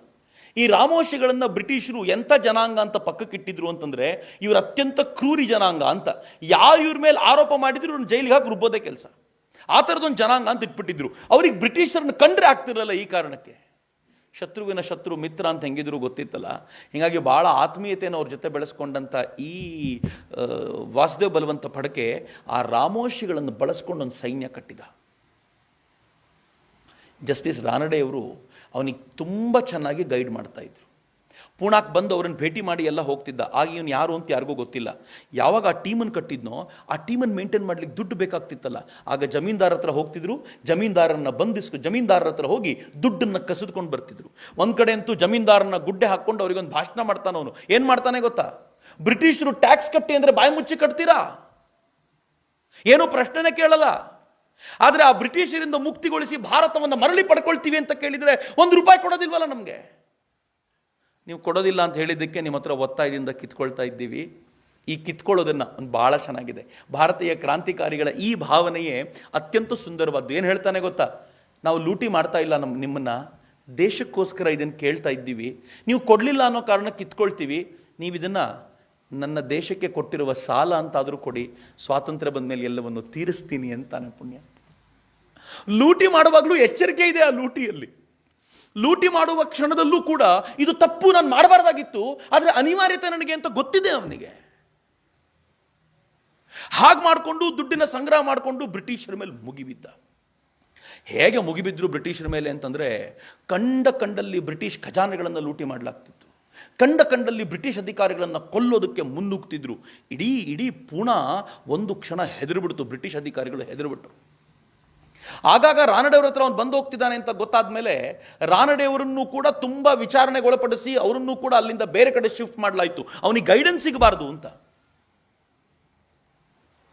ಕೊನೆಗೆ 1879 ವೇಳೆಗೆ ಆ ಸಂದರ್ಭದಲ್ಲಿ ಯಾರು ಇವನನ್ನು ಹಿಡ್ಕೊಡ್ತಾರೋ ಅವರಿಗೆ ₹1,000 ಬಹುಮಾನ ಅಂತ ಪುಣೆಯ ಮುಖ್ಯಸ್ಥನಾಗಿದ್ದ ರಿಚರ್ಡ್ ಟೆಂಪಲ್ ಊರು ತುಂಬ ಪೋಸ್ಟರ್ ಅಂಟಿಸಿದ. ಇವನದೊಂದು ಫೋಟೋ, ಅದರ ಮೇಲೆ ಯಾರು ಇವನನ್ನು ಹಿಡ್ಕೊಡ್ತಾರೋ ₹1,000 ಬಹುಮಾನ ಅಂತ. ಅವನಿಗೆ ನೆಮ್ಮದಿ, ನಾಳೆ ಬೆಳಗ್ಗೆ ಯಾರಾದರೂ ಗ್ರೀಡಿ ಪರ್ಸನ್ ಭಾರತೀಯರು ಬರ್ತಾರೆ, ಅವ್ರು ಹಿಡ್ಕೊಡ್ತಾರೆ ಇವನನ್ನು ಅಂತ. ಆದರೆ ಪ್ರಾಬ್ಲಮ್ ಯಾವಾಗಾಯಿತು ಅಂತಂದರೆ, ಮಾರನೇ ದಿನ ಅವನು ಎಲ್ಲೆಲ್ಲಿ ಪೋಸ್ಟರ್ ಹಚ್ಚಿದ್ನೋ ಅದ್ರ ಕೆಳಗಡೆ ಬರೆದಿದ್ರು, ರಿಚರ್ಡ್ ಟೆಂಪಲ್ ತಲೆ ತಂದು ಕೊಟ್ಟವರಿಗೆ ₹1,500 ಬಹುಮಾನ ಅಂತ. ನಿದ್ದೆ ಇಲ್ಲ ಯಾರಿಗೂ. ಅದಾದ ಕೆಲವೇ ದಿನಗಳಲ್ಲಿ ಬುಧವಾರವಾಡ ಪೂನಾದಲ್ಲಿ ಅದೊಂದು ಕೋಟೆ, ಆ ಕೋಟೆಯಲ್ಲಿ ಇದ್ದಕ್ಕಿದ್ದಂತೆ ಬೆಳಕು ಕಾಣಿಸ್ಕೊಳ್ತಂತೆ. ಎಲ್ಲ ಕಡೆ ದೀಪಗಳನ್ನು ಹೊತ್ತಿಸಲಾಯಿತು. ಎಲ್ಲರೂ ಕಾತರದಿಂದ ಕಾಯ್ತಾ ಇದ್ದಾರೆ. ಆ ಬೆಳಕನ್ನು ನೋಡಿದ ತಕ್ಷಣ ಇಡೀ ಊರಿಗೊಂದು ಆನಂದ. ಬ್ರಿಟಿಷರಿಗೆ ಏನು ಅನ್ನಿಸ್ತು ಅಂತಂದರೆ, ಪೂನಾವನ್ನು ವಶಪಡಿಸ್ಕೊಳ್ಳಿಕ್ಕೆ ಅವನು ಸೇನೆಯೊಂದಿಗೆ ಬರ್ತಿದ್ದಾನೆ ಅಂತ ಎಲ್ಲರೂ ತಯಾರಾಗ್ತಿದ್ದಾರೆ, ಈಗ ನಾವು ಎಚ್ಚೆತ್ತುಕೊಳ್ಳೇಬೇಕು ಅಂತ ಬ್ರಿಟಿಷರು ರಾತ್ರಿ ಇಡೀ ನಿದ್ದೆ ಮಾಡ್ತಿರ್ಲಿಲ್ವಂತೆ. ವಾಸುದೇವ್ ಬಲವಂತ ಫಡ್ಕೆ ಹಂಗೆ ಹೆದರಿಸ್ಬಿಟ್ಟಿದ್ದ ಅವರನ್ನ. ಒಬ್ಬ ಆರ್ಡಿನರಿ ತರುಣ. ಬ್ರಿಟಿಷ್ ಅಧಿಕಾರಿಗಳು ಡೇನಿಯಲ್ ಅನ್ನುವಂಥ ಒಬ್ಬ ವಿಶೇಷ ಅಧಿಕಾರಿಯನ್ನು ಅವನಿಗೋಸ್ಕರ ಕರ್ಕೊಂಡು ಬಂದರು. ಅತ್ಯಂತ ಕ್ರೂರಿಯಾಗಿದ್ದಂಥ ಡೇನಿಯಲ್ ಏನು ಮಾಡ್ದ, ತನ್ನ ಪಡೆಯನ್ನು ತೆಗೆದುಕೊಂಡು ಇವನು ಹಿಂದೆ ಬಿದ್ದುಬಿಟ್ಟ. ಇವನಿಗೆ ಎಲ್ಲಿಂದಲೂ ಸಹಕಾರ ಸಿಗದಂತೆ ಎಲ್ಲ ಕಡೆ ಕಟ್ ಮಾಡಲಿಕ್ಕೆ ಶುರು ಮಾಡ್ದ. ಇವನ ಆಪ್ತನಾಗಿದ್ದ ಒಬ್ಬ ಸಹಕಾರಿಯಾಗಿದ್ದವನೊಬ್ಬ ₹1.5 ಲಕ್ಷ ಖಜಾನೆಯನ್ನು ಲೂಟಿ ಮಾಡ್ಕೊಂಡು ಬರ್ತಿರ್ಬೇಕಾದಾಗ ಡೇನಿಯಲ್ ಎದುರಿಗೆ ಸಿಕ್ಕಾಕ್ಕೊಂಡು ಡೇನಿಯಲ್ ಶೂಟ್ ಮಾಡಿ ಕೊಂದುಬಿಟ್ಟ. ಬಲಗೈಯೇ ಹೋದಂತಾಯ್ತು ಅವನಿಗೆ. ಹೇಗಿದನ್ನು ಮತ್ತೆ ಕಟ್ಟಬೇಕು ಅಂತ ಯೋಚನೆ ಮಾಡ್ತಾ ಇರುವಾಗ ಅವನು ಹೈದರಾಬಾದಿಗೆ ಹೋಗಿ ಅಲ್ಲಿರುವಂಥ ಹೈದರಾಬಾದಿಗಳನ್ನು ಸೇರಿಸಿಕೊಂಡು ಮತ್ತೆ ಸೈನ್ಯವನ್ನು ಬಲಪಡಿಸಬೇಕು ಅಂತ ಆಲೋಚನೆ ಮಾಡುವಂಥ ಸುದ್ದಿ ಇವನಿಗೆ ಗೊತ್ತಾಯಿತು. ಅಲ್ಲೂ ಅಟ್ಟಿಸ್ಕೊಂಡು ಬಂದರು. ಹೇಗೆ ನಿರಂತರವಾಗಿ 3-4 ತಿಂಗಳ ಕಾಲ ಓಡಾಟ, ಊಟ, ನಿದ್ದೆ ಸರಿ ಇಲ್ಲದೆ ವಾಸುದೇವ್ ಬಲವಂತ ಫಡ್ಕೆ ಜ್ವರದಿಂದ ಬಳಲಿಕ್ಕೆ ಶುರು ಮಾಡಿಬಿಟ್ಟ. ಅವನು ಎಲ್ಲಿಗೆ ಹೋಗ್ತಾನೋ ಅದರ ಹಿಂದೇನೆ ಡೇನಿಯಲ್ ಬರ್ತಿದ್ದಾನೆ. ಇವನಿಗೆ ಗೊತ್ತಾಗ್ತಿಲ್ಲ. ಒಂದು ಹಳ್ಳಿಗೆ ಹೋಗ್ತಾನೆ, ಜ್ವರ ಬಂದಿದೆ, ತುಂಬ ಸುಸ್ತಾಗಿಬಿಟ್ಟಿದ್ದೀನಿ, ನನಗೆ ಒಂದಿನ ಉಳ್ಕೊಳ್ಳಿಕ್ಕೆ ಅವಕಾಶ ಕೊಡ್ತೀರಾ ಅಂತ ಕೇಳಿದರೆ ಹಳ್ಳಿಗರು ಹೇಳ್ತಾರೆ, ನಿಂಗೆ ಕೊಡೋದು ಸರಿಯಪ್ಪ, ಆದರೆ ಆನಂತರ ಬಂದು ಬ್ರಿಟಿಷರು ಹ್ಯಾವಕ್ ಮಾಡಿಬಿಡ್ತಾರಲ್ಲ, ಇಲ್ಲಿ ಡೆಸ್ಟ್ರಕ್ಷನ್ ಮಾಡಿಬಿಡ್ತಾರಲ್ಲ, ಅದು ಬಹಳ ಕಷ್ಟ ಇದೆ, ನೀನೆಲ್ಲಾದರೂ ಕಾಡಿಗೆ ಹೋಗ್ಬಿಡು ಅಂತ. ಆದರೆ ಯಾರೋ ಐಡಿಯಾ ಕೊಟ್ಟರು, ಊರಲ್ಲಿ ಒಂದು ದೇವಸ್ಥಾನ ಇದೆ, ತುಂಬ ಜನ ಯಾತ್ರಿಕರು ಬಂದಿದ್ದಾರೆ, ಅವ್ರ ನಡುವೆ ಹೋಗಿ ಮಲ್ಕೊಂಡ್ಬಿಡು, ಯಾರಿಗೂ ಗೊತ್ತಾಗಲ್ಲ ಅಂತ. ಯಾತ್ರಿಕರ ನಡುವೆ ಅವನು ಹೋಗಿ ಮಲ್ಕೊಂಡ. ಡೇನಿಯಲ್ಗೆ ಯಾರೋ ಸುದ್ದಿ ಕೊಟ್ಟರು ಅಲ್ಲಿ ಹೋಗಿ ಮಲ್ಕೊಂಡಿದ್ದಾನೆ ಅಂತ. ಮಲಗಿರುವಂಥ ವಾಸುದೇವ ಬಲವಂತ ಪಡಕೆಯ ಮೇಲೆ ಡೇನಿಯಲ್ ಬಂದು ಕೂತ್ಕೊಳ್ತಾನೆ, ಎದೆ ಮೇಲೆ ಕೂತ್ಕೊಳ್ತಾನೆ. ಮಲಗಿಬಿಟ್ಟಿದ್ದಾನೆ ಅವನು, ನಿದ್ದೆಲ್ಲಿ ಪೂರ್ಣ ಮಗ್ನ ಆಗಿರುವ ಅವನ ಎದೆ ಮೇಲೆ ಮಲ್ಕೊಂಡು ಅವನ ಕುತ್ತಿಗೆಗೆ ಚೂರಿ ಹಿಡ್ಕೊಂಡು ನಿಂತ್ಕೊಳ್ತಾನೆ. ಆಗ ಕಣ್ಬಿಟ್ಟಂಥ ವಾಸುದೇವ ಬಲವಂತ ಪಡಕೆ ನೋಡ್ತಾನೆ, ಎದುರುಗಡೆ ಡೇನಿಯಲ್ ರಾಕ್ಷಸನ ಥರ ಕೂತಿದ್ದಾನೆ. ಆಗಲೂ ಏನು ಹೇಳ್ತಾನೆ ಗೊತ್ತಾ? ಏ ಡೇನಿಯಲ್, ನಿನ್ಗೆ ನಿಜವಾಗ್ಲೂ ತಾಕತ್ತಿದೆ ಅಂತಾದರೆ ಹೇಳೋ ಮೇಲೆ ಇಬ್ಬರೂ ಕಿತ್ತಾಡೋಣ, ಈಗಲೂ ನೋಡೋಣ ಯಾರು ಗೆಲ್ತಾರೆ ಅಂತ. ಡೇನಿಯಲ್ಗೆ ಅಷ್ಟೆಲ್ಲ ಧೈರ್ಯ ಇರಲಿಲ್ಲ. ಡೇನಿಯಲ್ ತನ್ನ ಸೈನಿಕರನ್ನ ಕರೆಸಿ ಕೋಳು ಹಾಕಿಸಿ ಅವನನ್ನು ಎಳ್ಕೊಂಡೋಗಿ ಕಟಕಟೆಗೆ ನಿಲ್ಲಿಸಿ ಅವನಿಗೆ ವಿಚಾರಣೆಗೆ ಅಂತ ನಿಲ್ಲಿಸಿದ್ರು, ಏನು ಮಾಡಿದ್ದಾನೆ ಅಂತ. ಮಿತ್ರ, ಇಮ್ಯಾಜಿನ್ ಮಾಡ್ಕೊಳ್ಳಿ, ನಾನು ಹೇಳ್ತಾ ಇರುವಂಥ ಮಾತು 1879ರದ್ದು. ಆಗ್ತಾನೆ 1857ರ ಸಂಗ್ರಾಮ ಮುಗಿದೊಂದು 2-2.5 ದಶಕಗಳಾಗಿವೆ. ಆ ಹೊತ್ತಲ್ಲಿ ಕರ್ಕೊಂಬಂದು ಇವನನ್ನು ಕಟಕಟೆಗೆ ನಿಲ್ಲಿಸಿದ್ದಾರೆ. ಇಲ್ಲಿ ನಿಂತ್ಕೊಂಡು ಮಾತನಾಡ್ತಾ ಕೇಳ್ತಿದ್ದಾರೆ, ನೋಡಪ್ಪ ನಿನ್ನ ಕುರಿತಂತೆ ಆರೋಪಗಳು ಹೀಗಿವೆ ಅಂತ ಒಬ್ಬ ಲಾಯರ್ ಹೇಳಿದ ತಕ್ಷಣ ಜಡ್ಜ್ ಕೇಳಿದ್ರು, ನಿನ್ನ ಪರವಾಗಿ ಯಾರಾದರೂ ವಕೀಲರಿದ್ದಾರೇನು? ಯಾರು ವಕೀಲರು ಬರಲಿಕ್ಕೆ ಸಾಧ್ಯ? ಆ ಹೊತ್ತಲ್ಲಿ ಯಾರೂ ಇಲ್ಲ ಅಂತ ಅವನು ಹೇಳೋ ಹೊತ್ತಿಗೆ ಸರಿಯಾಗಿ ಅಲ್ಲಿಂದ ಎದ್ದು ಬಂದಂಥ ಗಣೇಶ್ ವಾಮನ್ ಜೋಶಿಯವರು, ಸಾರ್ವಜನಿಕ ಕಾಕಾ ಅಂತ ಕರಿತಿದ್ರು ಅವರನ್ನು. ಎಷ್ಟು ಚೆನ್ನಾಗಿದೆ ಪದ ನೋಡಿ. ನೀವು ಕಾಕಾ ಒಬ್ಬರಿಬ್ಬರಿಗಲ್ಲ, ಸಾರ್ವಜನಿಕವಾಗಿ ಕಾಕಾ ನೀವು ಅಂತ. ಅವ್ರು ಆ ಥರದ ಹೆಸರು ಪಡ್ಕೊಂಡಿದ್ದು ಇದೇ ಕಾರಣಕ್ಕೆ. ನಡುವಿಂದ ಎದ್ದು ಬಂದು ಹೇಳ್ತಾರೆ, ಅವನ ಪರವಾಗಿ ವಾದ ಮಾಡಲಿಕ್ಕೆ ನಾನಿದ್ದೀನಿ ಅಂತ. ಸಾರ್ವಜನಿಕ ಕಾಕಾ ವಾದ ಮಾಡಲಿಕ್ಕೆ ಬಂದರೆ ಪಡಕೆ ಕಣ್ಣಲ್ಲಿ ನೀರಂತೆ. ಯಾಕೆ ನೀರು ಗೊತ್ತಾ? ನಾನಂತೂ ಸಾಯೋದು ಖಾತ್ರಿ ಕಾಕಾ, ನನ್ನ ಪರವಾಗಿ ವಾದ ಮಾಡಲಿಕ್ಕೆ ಬಂದು ನೀವ್ಯಾಕೆ ನಿಮ್ಮ ಬದುಕನ್ನು ಕಳ್ಕೊಳ್ತೀರಿ ಅಂತ ದುಃಖ. ಆದರೆ ಸಾರ್ವಜನಿಕ ಕಾಕಾ ಬಿಡಲಿಲ್ಲ. ಕಾಕಾ ಯಾವ ಥರ ವಾದ ಮಾಡಿದರು ಅಂತಂದರೆ, ಆ ಹೈಕೋರ್ಟ್ನಲ್ಲಿ ಅವನ ಪರವಾಗಿ ಆಗಿರುವಂಥ ವಿಚಾರಣೆ ನಂತರ ಸುಪ್ರೀಂ ಕೋರ್ಟಿಗೆ ಹೋಯಿತು. ಆ ಹೈಯೆಸ್ಟ್ ಕೋರ್ಟ್ನಲ್ಲೂ ಕೂಡ ವಿಚಾರಣೆ ನಡೆಯುವಾಗ ಅಲ್ಲಿ ಮಹಾದೇವ್ ಚಿಮ್ನಾಜಿ ಆಪ್ಟೆಯವರು ಇವನ ಪರವಾಗಿ ವಾದ ಮಾಡಿ ಕೊನೆಗೆ ಅವನಿಗೆ ನೇಣಿಗೆ ಹೋಗಬೇಕು ಅಂತ ಖಾತ್ರಿಯಾಗಿದ್ದನ್ನು ಜೀವಾವಧಿ ಶಿಕ್ಷೆಯಾಗಿ ಬದಲಾಯಿಸಿದರು. ಮಜಾ ಏನು ಗೊತ್ತಾ? ನೇಣು ಬೆಟರ್, ಒಂದೇ ಸಲಕ್ಕೆ ಹೋಗ್ಬಿಡ್ತಾರೆ. ಆದರೆ ಈ ಜೀವಾವಧಿ ಶಿಕ್ಷೆ ಇದೆಯಲ್ಲ, ಅದು ಹಿಂಸೆ. ಅದರಲ್ಲೂ ಇವನಿಗೆ ಜೀವಾವಧಿ ಶಿಕ್ಷೆ ಎಲ್ಲಿ ಅಂತಂದರೆ, ಭಾರತದಿಂದ ಹೊರಗೆ ದೂರದ ಏಡನ್ನಿನ ಸೆರೆಮನೆಗೆ ಕಳಿಸಬೇಕು ಅಂತ ನಿಶ್ಚಯ ಆಯಿತು. ಬಹಳ ಸಂಕಟ ಅವನಿಗೆ, ಭಾರತವನ್ನು ಬಿಟ್ಟು ಹೋಗಬೇಕಲ್ಲ ಅಂತ. ಹೋಗಬೇಕಾದಾಗ ವಾಸುದೇವ ಬಲವಂತ ಪಡಕೆ ಭಾರತದ ಮಣ್ಣನ್ನು ತಗೊಂಡು ತನ್ನ ಪಂಚಿಗೆ ತುದಿಗೆ ಕಟ್ಕೊಳ್ತಾನಂತೆ. ಯಾಕೆ ಅಂತ ಕೇಳಿದರೆ, ಈ ದೇಶದಿಂದ ಯಾವತ್ತೂ ನಾನು ದೂರ ಇರಲಿಕ್ಕೆ ಸಾಧ್ಯ ಇಲ್ಲ, ಕೊನೆ ಪಕ್ಷ ಒಂದು ಹಿಡಿ ಮಣ್ಣಾದರೂ ನನ್ನ ಜೊತೆ ಇರಲಿ ಅಂತ ಆ ಮಣ್ಣಿನ ಜೊತೆಗೆ ತಗೊಂಡು ಹೋಗಿದ್ದ ಅಂತ ಇತಿಹಾಸಕಾರರು ಹೇಳ್ತಾರೆ. ಆ ಏಡಂದಿನ ಸೆರೆಮನೆಯ ಯಾತನೆ ಹೆಂಗಿತ್ತು ಅಂತಂದರೆ, ಆ ಬಿಸಿಲು ಸುತ್ತಲೂ ಮರಳುಗಾಡೋದು, ಮರುಭೂಮಿಯ ನಡುವೆ ಇರುವಂಥ ಜಾಗ ಅದು. ಆ ಜಾಗದಲ್ಲಿ ಸಹಿಸ್ಕೊಳ್ಳಿಕ್ಕಾಗದೇ ಇರುವಂಥ ವಾತಾವರಣ, ಇವನ್ನ ಅತ್ಯಂತ ಕೆಟ್ಟದಾಗಿ ನೋಡ್ಕೊಳ್ಳಾಗ್ತಿತ್ತು. ಅಂಥ ಹೊತ್ತಲ್ಲೂ ಕೂಡ ಯೋಚನೆ ಮಾಡ್ತಾನಂತವನು, ಔರಂಗಜೇಬನ ಆಸ್ಥಾನದಿಂದ ಅವನು ಕಟ್ಟಿದ ಕೋಟೆ ಒಳಗಿಂದ ತಪ್ಪಿಸ್ಕೊಂಡು ಬಂದ್ರಲ್ಲ ಶಿವಾಜಿ ಮಹಾರಾಜರು, ನಾನು ಒಂದು ಯಾಕೆ ಟ್ರೈ ಮಾಡಬಾರ್ದು ಅಂತ ಮೇಲ್ಗಡೆ ಕಿಟಕಿಯಿಂದ ಸಣ್ಣದಾಗಿರುವ ಜಾಗದಿಂದ ಹೊರಗಡೆ ಜೈಲಿನ ಗೋಡೆಗಳನ್ನು ಹಾರಿಕೊಂಡು 17 ಮೈಲು ಓಡ್ತಾನೆ ಒಬ್ಬನೇ. ಮರುಭೂಮಿ ನೋಡಿದವರಿಗೆ ಗೊತ್ತಿರುತ್ತೆ, ಎಂಡ್ ಎಲ್ಲಿದೆ ಅಂತ ಗೊತ್ತಾಗಲ್ಲ ಅಲ್ಲಿ. ಇವನು ಯಾವ ದಿಕ್ಕಲ್ಲಿ ಓಡ್ತಿದ್ದಾನೋ ಅವನಿಗೂ ಗೊತ್ತಿಲ್ಲ. ಓಡ್ತಾನೆ ಇದ್ದಾನೆ. ಯಾರೂ ಪರಿಚಯದವರಿಲ್ಲ, ಭಾಷೆ ಗೊತ್ತಿಲ್ಲ, ಏನಂತ ಎಕ್ಸ್ಪ್ಲೈನ್ ಮಾಡೋದು ಏನೂ ಗೊತ್ತಾಗದೆ ಅವನು ಸುಸ್ತಾಗಿ ಬಿದ್ದಿದ್ದಾಗ ಹಿಂದೆ ತಿರುಗಿ ನೋಡಿದರೆ ಕುದುರೆ ಮೇಲೆ ಬ್ರಿಟಿಷ್ ಸೇನೆ ಬಂತು, ಇವನನ್ನು ಎಳ್ಕೊಂಡೋಯ್ತು. ಮತ್ತೆ ಯಾತನಾಮಯವಾಗಿರುವಂಥ ಟಾರ್ಚರಸ್ ಸೆಲ್ಲಿಗೆ ವಾಪಸ್ ಅನ್ನೋ ಕಾರಣಕ್ಕೆ. ಆ ರಕ್ತ ಹರಿದವರ ಹೆಸರುಗಳು ಗೊತ್ತಿಲ್ಲ, ಅವರ ಬದುಕು ಕೂಡ ನಮಗೆ ತಿಳಿಯುವಂತೆ ಯಾವ ಪ್ರಯತ್ನವನ್ನು ಮಾಡಲಿಲ್ಲ. ಎಲ್ಲರದು ಬಹಳ ಕಷ್ಟ. ಹೆಚ್ಚು ಕಡಿಮೆ ಈ 90 ವರ್ಷಗಳಲ್ಲಿ 6.5 ಲಕ್ಷ ಜನ ಈ ದೇಶಕ್ಕೋಸ್ಕರ ಬಲಿದಾನವಾಗಿದ್ದಾರೆ. 6.5 ಲಕ್ಷ. ಕೊನೆ ಪಕ್ಷ ಕೀರ್ತಿಪ್ರಾಯವಾಗಿರುವಂಥ ಅಥವಾ ಕಳಶಪ್ರಾಯರಾಗಿರುವಂಥ ಕೆಲವರನ್ನಾದರೂ ಕೂಡ ನಾವು ಸ್ಮರಿಸಿಕೊಳ್ಳಿಲ್ಲ ಅಂತಂದರೆ ಅದು ಬಲು ದೊಡ್ಡ ದೌರ್ಭಾಗ್ಯ. ಆದರೆ ಒಂದನ್ನು ಗಮನಿಸಿ ಮಿತ್ರರೇ, ಈ ಎಲ್ಲ ಹೋರಾಟಗಳು 1857ರ ನಂತರ ಎಲ್ಲ ಹೋರಾಟಗಳು ನಡೀತಿದೆಯಲ್ಲ, ಎಂಥ ಹೋರಾಟ ಅಂತಂದರೆ ಎಲ್ಲ ಹೋರಾಟಗಳು ಕೂಡ ಒಬ್ಬ ರೈತ ಒಂದು ಕಡೆ ಎದ್ದು ನಿಲ್ತಾನೆ, ಅವನು ಹೋರಾಟ ಮಾಡ್ತಾನೆ, ಅವರು ಟೀಮ್ ಕಟ್ಕೊಳ್ತಾನೆ, ತಮಗೆ ನ್ಯಾಯ ಸಿಕ್ಕ ತಕ್ಷಣ ಹೋರಾಟ ಕ್ಲೋಸ್ಡ್. ಅದು ಮಹಾರಾಷ್ಟ್ರದಲ್ಲೂ ಹಾಗೆ ಆಗ್ತಿದೆ, ಪಂಜಾಬ್ನಲ್ಲೂ ಹಾಗೆ ಆಗ್ತಿದೆ, ಬಂಗಾಳದಲ್ಲೂ ಹಾಗೆ ಆಗ್ತಿದೆ. ಸ್ವಲ್ಪ ಮಟ್ಟಿಗೆ ಕೊಲೋನಿಯಲಿಸಮ್ನ ವಿರುದ್ಧ ಹೋರಾಟ ಮಾಡಲಿಕ್ಕೆ ನೇತೃತ್ವ ಕೊಟ್ಟವನು ವಾಸುದೇವ್ ಬಲವಂತ ಫಡ್ಕೆ. ಯಾಕೆ ಅಂದರೆ ಅವನ ಹಿಂದೆ ಇದಕ್ಕೆ ಬೇಕಾಗಿರುವಂಥ ಭೂಮಿಕೆಯನ್ನು ಒದಗಿಸಿಕೊಡುವಂಥ ಅನೇಕ ಮಂದಿ ಇದ್ರು. ಈಗ ಭಾರತದ ಹೋರಾಟಕ್ಕೆ ಒಂದು ಹೊಸ ದಿಕ್ಕು ಬೇಕಾಗಿತ್ತು. ಯಾಕೆ ಅಂತಂದರೆ ಇಲ್ಲಿ ಅಕ್ಷರಶಃ ಬ್ರಿಟಿಷರೇ ಗೌರ್ಮೆಂಟ್ ಇಲ್ಲಿ ನಡೆಸ್ತಾ ಇದ್ರು. ಅವರು ಜಗತ್ತಿಗೆಲ್ಲ ಹೇಳ್ತಿದ್ದೇನು, ನಾವು ಡೆಮಾಕ್ರಸಿ ಆಧಾರದ ಮೇಲೆ, ನಾವು ಸೆಕ್ಯುಲರ್ ಚಿಂತನೆಯ ಆಧಾರದ ಮೇಲೆ ಗೌರ್ಮೆಂಟ್ ನಡೆಸ್ತೀವಿ ಅಂತ ಹೇಳ್ತೀವಲ್ಲ, ಈಗ ಹೋರಾಟವೂ ಕೂಡ ಅದೇ ಸೆಕ್ಯುಲರ್ ಚಿಂತನೆಯ ಆಧಾರದ ಮೇಲೆ, ಅದೇ ಡೆಮಾಕ್ರೆಟಿಕ್ ಚಿಂತನೆಯ ಆಧಾರದ ಮೇಲೆ ನಡಿಬೇಕಾಗಿತ್ತು. ಯಾರು ಶತ್ರುಗಳಿದ್ದಾರೋ, ಯಾವ ಹೋರಾಟದ ಮೂಲಕ ಅವ್ರ ಜೊತೆ ಫೈಟ್ ಮಾಡ್ಬೋದೋ ಅದೇ ಥರದ ಹೋರಾಟ ಆಗಬೇಕು. ನಮ್ಮ ದುರದೃಷ್ಟ ಏನು ಅಂತ ತೆಗೆದುಕೊಂಡು ಬಂದಾಗ ಈ ಕಡೆ ಬಿಲ್ಲು ಬಾಣ ಬಿಡ್ತಿದ್ವಿ. ಅವರು ಫಿರಂಗಿ ತೆಗೆದುಕೊಂಡು ಬಂದಾಗ ನಮ್ಮ ಹತ್ರ ಬಂದೂಕಿತ್ತು. ಬ್ರಿಟಿಷರು ನೌಕಾಸೇನೆ ತೆಗೆದುಕೊಂಡು ಬಂದಾಗ ನಾವು ಒಳಗಿನ ಭಾರತ ಕಟ್ಟಬೇಕು ಅಂತ ಒಳಗಿನ ಭಾರತದಲ್ಲಿ ನಮ್ಮ ಅಧಿಕಾರ ಸ್ಥಾಪಿಸಲಿಕ್ಕೆ ಪ್ರಯತ್ನ ಪಡ್ತಿದ್ವಿ. ಅವ್ರು ನೌಕಾಸೇನೆ ಮೂಲಕ ಇಡೀ ಭಾರತವನ್ನು ಆವರಿಸಿಕೊಂಡು ಬಿಟ್ಟಿದ್ರು. ನಾವು ಯಾವಾಗಲೂ ಒಂದು ಹೆಜ್ಜೆ ಹಿಂದೆ ಇದ್ವಿ. ಈಗಲೂ ಕೂಡ ಹಾಗೆ ಬ್ರಿಟಿಷರು ಬಂದಿರುವಾಗ ಒಂದು ಹೆಜ್ಜೆ ಹಿಂದೆ ಇದ್ವಲ್ಲ, ಈಗ ಜನರೊಳಗೆ ಹೊಸ ಜಾಗೃತಿ ಮೂಡಿಸುವಂಥ ಅವಶ್ಯಕತೆ ಇತ್ತು. ಒಂದು ಸಿಂಡ್ರೋಮ್ ಇದೆ, ಸ್ಟಾಕ್ಹೋಮ್ ಸಿಂಡ್ರೋಮ್ ಅಂತ. ಭಾಳ ಜನ ಕೇಳಿರಬೇಕು.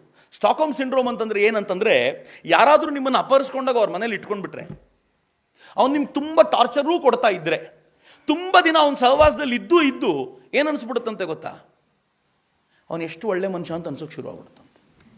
This is called Stockholm syndrome. ನಾನು ಈ ಸ್ಟಾಕ್ಹೋಮ್ ಸಿಂಡ್ರೋಮನ್ನು ಭಾರತದಲ್ಲಿ ಉದ್ದಕ್ಕೂ ಗಮನಿಸ್ಬೋದು. ಇತಿಹಾಸದ ಉದ್ದಕ್ಕೂ ನೀವು ಗಮನಿಸ್ಬೋದು. ಈ ದೇಶದ ಮೇಲೆ ಬರ್ಬರವಾಗಿ ನಡ್ಕೊಂಡು, ದೇಶದ ಆಕ್ರಮಣ ಮಾಡಿ ಬರ್ಬರವಾಗಿ ನಡ್ಕೊಂಡವರು ಮುಸಲ್ಮಾನರು. ಎಷ್ಟು ಬರ್ಬರತೆ ಇತ್ತು ಅಂತಂದರೆ ನೀವು ಹೇಳಿ ಮುಗಿಸ್ಲಿಕ್ಕೆ ಸಾಧ್ಯ ಇಲ್ಲ. ನಮ್ಗೊಂದಂತಕ್ಕೆ ಹೆಂಗೆ ಅನ್ನಿಸ್ತು ಅಂತಂದರೆ, ಅವರು ಒಳ್ಳೆಯವರು ಇರ್ಬೋದೇನೋ ಪಾಪ, ಇನ್ನೇನು ಮಾಡ್ಲಿಕ್ಕೆ ಆಗಲಿಲ್ವಲ್ಲ. ಈಗಲೂ ಇದೆ ನಮಗೆ, ನಮ್ಮ ಪಠ್ಯಪುಸ್ತಕಗಳು ಈಗಲೂ ಮುಗಲರು ಮಾಡಿದ ಒಳ್ಳೆಯ ಕೆಲಸಗಳನ್ನೇ ಬರೆಸ್ತಿದ್ದಾರೆ ಈಗಲೂ ಅಂತ. ಅವ್ರು ಎಷ್ಟು ದೇವಸ್ಥಾನಗಳನ್ನು ಧ್ವಂಸಗೊಳಿಸಿದ್ರು, ಎಷ್ಟು ಹೆಣ್ಣು ಮಕ್ಕಳನ್ನು ಜನನ ಕೆಳ್ಕೊಂಡು ಹೋದ್ರು. ಯಾಕೆ ರಾಜಸ್ಥಾನಗಳಲ್ಲಿ ಇವತ್ತು ಮದುವೆ ಅಂತಂದರೆ ಸಾಯಂಕಾಲ ನಡೆಯುತ್ತೆ, ರಾತ್ರಿ ನಡೆಯುತ್ತೆ? ಯಾಕೆ ಮದುವೆ ಆಗುವಂಥ ಗಂಡು ಪ್ರೀತಿಯಿಂದ ಬರದೆ ಕೋಪಿಸ್ಕೊಂಡೇ ಬಂದು ನಿಂತ್ಕೊಂಡು ಕೈಯಲ್ಲೊಂದು ಕತ್ತಿ ಹಿಡ್ಕೊಂಡಿರ್ತಾನೆ? ಯಾರಿಗೂ ಗೊತ್ತಿಲ್ಲ. ಈಗಲೂ ಬದಲಾಗಲಿಲ್ಲ. ನಾವು ಇವತ್ತಿಗೂ ಕೂಡ ಹೇಳ್ಕೊಂಡು ತಿರುಗಾಡ್ತಿದ್ದೀವಿ, ಅವ್ರು ಬಂದಿದ್ದರಿಂದ ದೇವರಂತೆ ಬಂದರು ನಮಗೆ ಅಂತ. Stockholm syndrome. ಬ್ರಿಟಿಷರು ಭಾರತಕ್ಕೆ ಬಂದರು. ನಮ್ಮ ಪಠ್ಯಪುಸ್ತಕದಲ್ಲಿ ಇವತ್ತು ಪ್ರಶ್ನೆ ಕೇಳ್ತಾರೆ, ಬ್ರಿಟಿಷರು ಭಾರತಕ್ಕೆ ಬಂದಿದ್ದರಿಂದ ಭಾರತಕ್ಕಾದ ಒಳಿತುಗಳನ್ನು ಪಟ್ಟಿ ಮಾಡಿ ಅಂತ. ಅವರು ರೈಲ್ವೆ ಹಳಿ ಹಾಕಿದ್ರು ಲೂಟಿ ಮಾಡ್ಕೊಂಡು ಹೋಗ್ಲಿಕ್ಕೆ. ಅವರು ಪೋಸ್ಟಲ್ ಸರ್ವಿಸ್ ಅನ್ನು ಶುರು ಮಾಡಿದ್ರು, ಇಲ್ಲದೆ ಹೋಗಿದ್ರೆ ನಮ್ಗೆ ವ್ಯವಸ್ಥೆಯೇ ಇರಲಿಲ್ಲ ಅಂತ. ಅವರು ಟೆಲಿಗ್ರಾಫ್ ತಂತಿಗಳನ್ನು ಹೇಳಿದ್ರು, ನಮ್ಗೆ ಬೇರೆ ದಾರಿಯೇ ಇರಲಿಲ್ಲ ಅಂತ. ಯಾವ ಥರದ ನಾವು ಪಟ್ಟಿ ಮಾಡೋದಿದೆಯಲ್ಲ, ಹಾಸ್ಯಾಸ್ಪದ. ನಾವು ಹೆಂಗೆ ಸ್ಟಾಕ್ಹೋಮ್ ಸಿಂಡ್ರೋಮಿಗೆ ಒಳಗಾಗ್ಬಿಟ್ಟಿದ್ವಿ ಅಂತಂದರೆ, ಇವ್ರ ವಿರುದ್ಧ ಒಟ್ಟಾಗಿ ಹೋರಾಟ ಮಾಡೋದು ಬೇಡ, ಒಳ್ಳೆ ಜನಪ್ಪ ಬಿಟ್ಬಿಡು ಅನ್ನೋ ಮಟ್ಟಿಗಿದ್ವಿ ನಾವು. ಈಗ ಸರಿಯಾದ ದಿಕ್ಕಿನಲ್ಲಿ ಭಾರತೀಯರನ್ನು ಕೊಂಡೊಯ್ಯಬೇಕಾದಂಥ ಒಂದು ಜರೂರತ್ತಿತ್ತಲ್ಲ, ಒಂದು ಹೊಸ ಆಂದೋಲನ ಒಳಗಿಂದ ಮೈದಳಿಬೇಕಿತ್ತು. ಅದಕ್ಕೆ ಅನೇಕರು ಲೀಡ್ ಮಾಡಿದರು. ದಾದಾಬಾಯಿ ನವರೋಜಿ, ನಾನು ಪ್ರತಿಯೊಬ್ಬರನ್ನು ಕೇಳ್ಕೊಳ್ತೀನಿ, ಹೊಸ ತರುಣರು ಯಾರಿದ್ದೀರೋ ಅವರೆಲ್ಲರೂ ಕೂಡ ದಾದಾಬಾಯಿ ನವರೋಜಿನ ವಾಪಸ್ ಓದಬೇಕು ಅಂತ. ಈ ದೇಶದ ಜನ ದಾದಾಬಾಯಿ ನವರೋಜಿಯನ್ನು ಕಡೆಗಣಿಸ್ಬಿಟ್ಟಿದ್ದಾರೆ. ಒಂದು ಕಾಲಘಟ್ಟದಲ್ಲಿ ಬ್ರಿಟಿಷರು ಲೂಟಿಕೋರರು ಅಂತ ಈ ದೇಶದ ಜನಕ್ಕೆ ಗೊತ್ತಾಗುವಂತೆ ಸಾರಿ ಹೇಳಿದ, ಜಗತ್ತಿನ ಜನಕ್ಕೆ ಅದರ ಅರಿವು ಮೂಡಿಸಿದವರು ದಾದಾಬಾಯಿ ನವರೋಜಿ. ವಿದೇಶದಲ್ಲಿದ್ದಂಥ ದಾದಾಬಾಯಿ ನವರೋಜಿ ಒಂದು ಪುಸ್ತಕ ಇದೆ, poverty and an British rule ಅಂತ. ಅವರು ಬಡತನವನ್ನೇ ಕೇಂದ್ರ ವಸ್ತುವನ್ನಾಗಿರಿಸಿಕೊಂಡು ಬ್ರಿಟಿಷರು ಲೂಟಿ ಹೇಗೆ ಮಾಡಿದ್ರು ಅಂತ ಹೇಳ್ತಾ ಹೋದರು. ಆ ಬ್ರಿಟಿಷರ ಲೂಟಿಯ ಪರಿಯನ್ನು ಅವರು ಎಕ್ಸ್ಪ್ಲೈನ್ ಮಾಡ್ತಾರೆ. 200-300 ಮಿಲಿಯನ್ ಪೌಂಡ್ಗಳಷ್ಟು ಲೂಟಿಯನ್ನು ಬ್ರಿಟಿಷರು ಮಾಡಿದ್ರು ಅಂತ. ಆ ಹೊತ್ತಿಗಾಗಲೇ ಅದಕ್ಕೆ ದಾಖಲೆ ಸಮೇತವಾಗಿ ಕೊಡ್ತಾರೆ. ಯಾವ್ಯಾವುದರಲ್ಲಿ ಎಷ್ಟೆಷ್ಟು ಲೂಟಿ ಮಾಡಿದ್ರು, ಸೈನಿಕರಿಗೆ ಎಷ್ಟು ಅನ್ಯಾಯ ಮಾಡಿದ್ರು, ಯಾವುದರ ಲೂಟಿಯಿಂದ ಯಾವುದರ ರಾ ಮೆಟೀರಿಯಲ್ನ ತಂದು ಏನು ಮಾಡಿಕೊಂಡ್ರು, ಇವುಗಳಿಂದ ಭಾರತಕ್ಕಾದ ನಷ್ಟ ಎಷ್ಟು, ಎಲ್ಲವನ್ನು ಹೇಗೆ ಅಂಕಿ ಅಂಶಗಳ ಮೂಲಕ ಬರೆದಿಟ್ರು ಅಂತಂದರೆ ಈ ದೇಶದ ಬೌದ್ಧಿಕ ವಲಯಕ್ಕೆ ಚುರುಕು ಮುಟ್ಟಿತು ಅಂತ ಒಂದು ಕ್ಷಣಕ್ಕೆ. ನಾನು ದಾದಾಬಾಯಿ ನವರೋಜಿಯವರನ್ನು ದೂರದೃಷ್ಟಿ ಉಳ್ಳಂಥ ಮನುಷ್ಯ ಅಂತ ಯಾಕೆ ಕರಿತೀನಿ ಅಂತಂದರೆ, ದಾದಾಬಾಯಿ ನವರೋಜಿ 1904ರಲ್ಲಿ ಗಾಂಧೀಜಿ ಇನ್ನೂ ಸೀನಲ್ಲೂ ಇರಲಿಲ್ಲ. 1904ರಲ್ಲಿ ನಮಗೆ ಬ್ರಿಟಿಷರು ಸ್ವಾಯತ್ತತೆ ಕೊಡಬೇಕು ಅಂತ ಹೇಳಿದರು. 1905ರಲ್ಲಿ ದಾದಾಬಾಯಿ ನವರೋಜಿ ನಮಗೆ ಸ್ವರಾಜ್ಯ ಬೇಕು ಅಂದರು. ಪೂರ್ಣ ಸ್ವರಾಜ್ಯದ ಕಲ್ಪನೆಯನ್ನು ಕಾಂಗ್ರೆಸ್ ಆನಂತರ ಮಾತಾಡಿದ್ದು 1930ಯಲ್ಲಿ. ಅದು ಭಗತ್ ಸಿಂಗ್ನ ಬಿಸಿ ತಾಳ್ಕೊಳ್ಳಿಕ್ಕಾಗದೆ. ಆದರೆ ದಾದಾಬಾಯಿ ನವರೋಜಿ 1905 ಹೇಳಿದರು. 1906 ಕಾಂಗ್ರೆಸ್ನ ಅಧ್ಯಕ್ಷರಾಗಿದ್ದಂಥ ದಾದಾಬಾಯಿ ನವರೋಜಿ ಅಧ್ಯಕ್ಷೀಯ ಭಾಷಣದಲ್ಲಿ ಪೂರ್ಣ ಸ್ವರಾಜ್ಯದ ಮಾತನಾಡಿದರು. ಬ್ರಿಟಿಷರು ಮೊದಲು ಜಾಗ ಖಾಲಿ ಮಾಡಿ ಇಲ್ಲಿಂದ ಅಂತ ಹೇಳಿದರು. ಏನು ದೂರದೃಷ್ಟಿ ಇದು! ಬರೀ ದಾದಾಬಾಯಿ ನವರೋಜಿ ಮಾತ್ರ ಅಲ್ಲ ಮಿತ್ರರೇ, ಎಷ್ಟು ಜನ ಅಂತಂದರೆ ಸುಬ್ರಹ್ಮಣ್ಯ ಅಯ್ಯರ್ ಅವರು ಪತ್ರಿಕೆಗಳನ್ನು ಶುರು ಮಾಡಿದರು. ಸ್ವತಃ ದಾದಾಬಾಯಿ ನವರೋಜಿ ಅವರದು ವಾಯ್ಸ್ ಆಫ್ ಇಂಡಿಯಾ ಅಂತ ಪತ್ರಿಕೆ ಇತ್ತು. ಸುಬ್ರಹ್ಮಣ್ಯ ಅಯ್ಯರ್ ಅವರು ಹಿಂದೂ ಮತ್ತು ಸ್ವದೇಶಾಭಿಮಾನಿ ಅನ್ನುವಂಥ ಒಂದು ಪತ್ರಿಕೆಯನ್ನು ಶುರು ಮಾಡಿದರು, 2 ಪತ್ರಿಕೆಗಳು. ತಿಲಕರದು ಮರಾಠ ಮತ್ತು ಕೇಸರಿ ಪತ್ರಿಕೆ ಇತ್ತು. SN ಸೇನರು ಬಂಗಾಳಿ ಪತ್ರಿಕೆ ಶುರು ಮಾಡಿದರು. ಪ್ರತಿಯೊಬ್ಬರು ಒಂದೊಂದು ಪತ್ರಿಕೆಯನ್ನು ಇಟ್ಕೊಂಡು ಆ ಪತ್ರಿಕೆಗಳ ಮೂಲಕ ಜಾಗೃತಿಯನ್ನು ಉಂಟು ಮಾಡೋ ಪ್ರಯತ್ನ ಮಾಡ್ತಿದ್ರಲ್ಲ, ಹೇಗಿತ್ತು ಗೊತ್ತೇನು ಆವತ್ತಿನ ಕಾಲಘಟ್ಟದಲ್ಲಿ?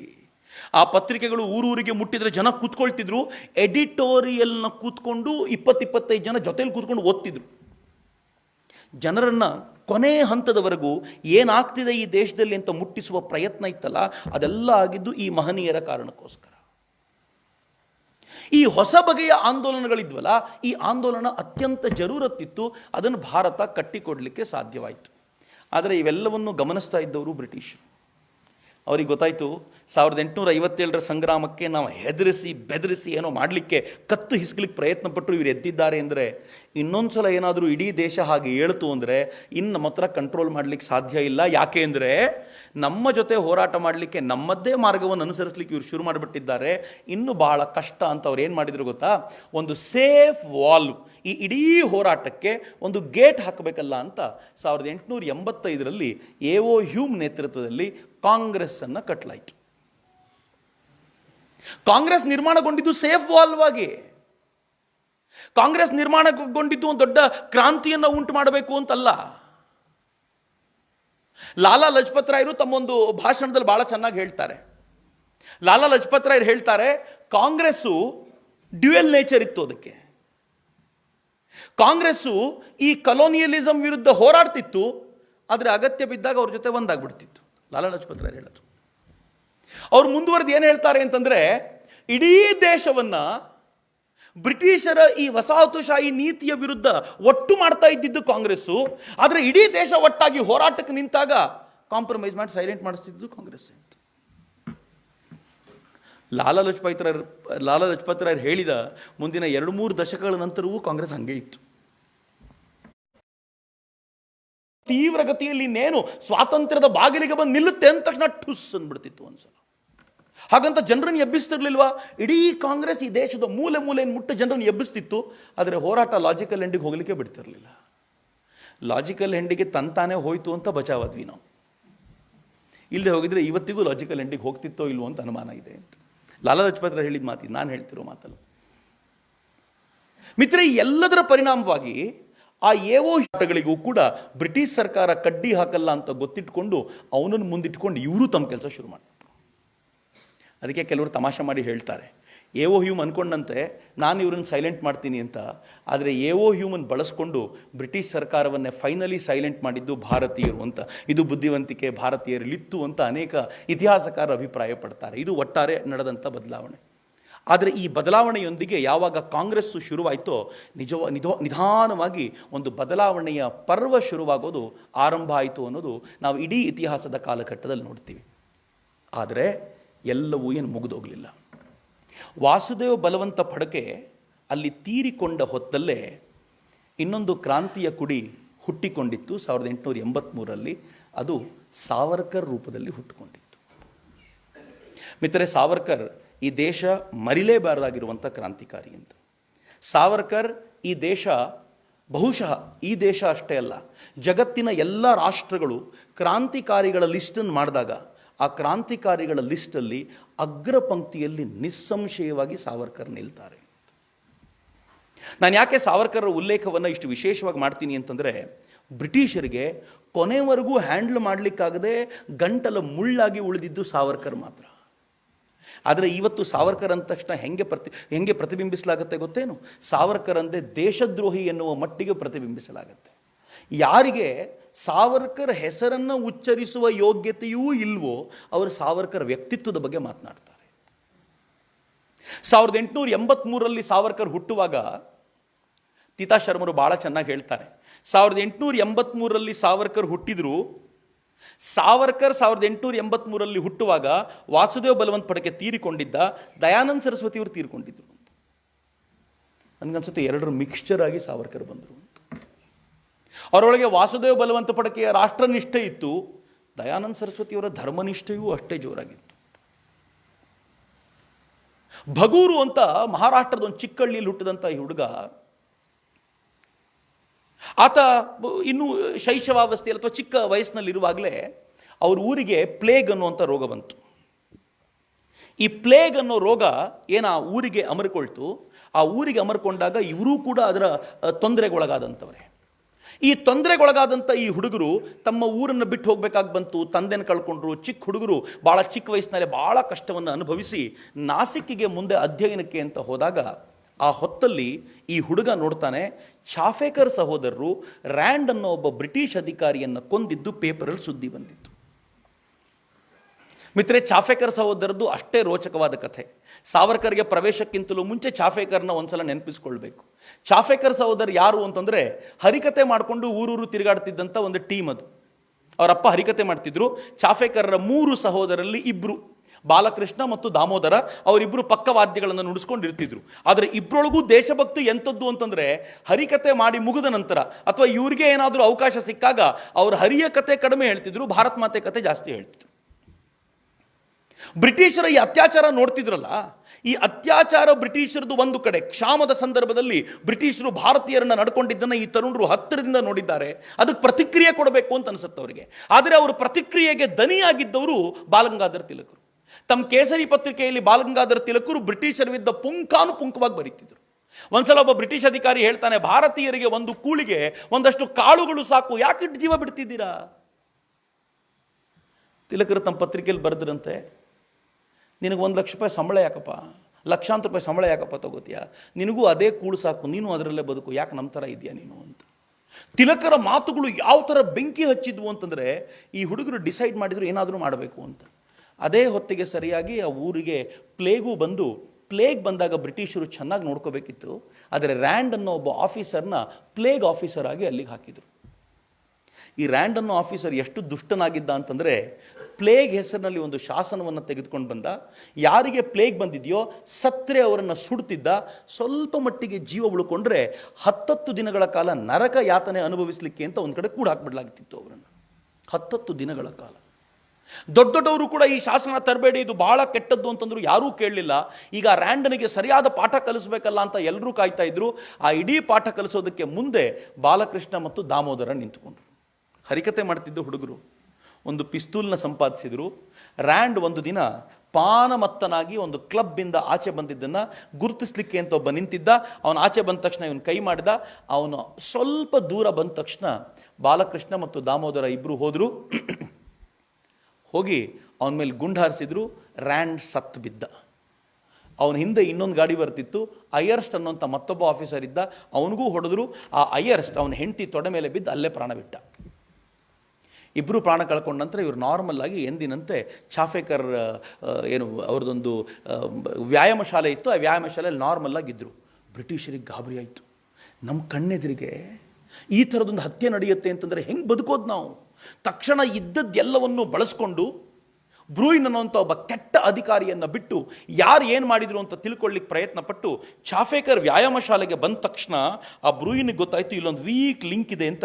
ಗಣೇಶ್ ಶಂಕರ್ ದ್ರವಿಡ ಅಂತ ಒಬ್ಬ ಇದ್ದ, ಅವನು ಕುತ್ತಿಗೆ ಕೈ ಹಾಕ್ಕೊಂಡು ಎಳ್ಕೊಂಡು ಬಂದರು. 2 ಬಿಟ್ಟಿದ್ದಷ್ಟೇ.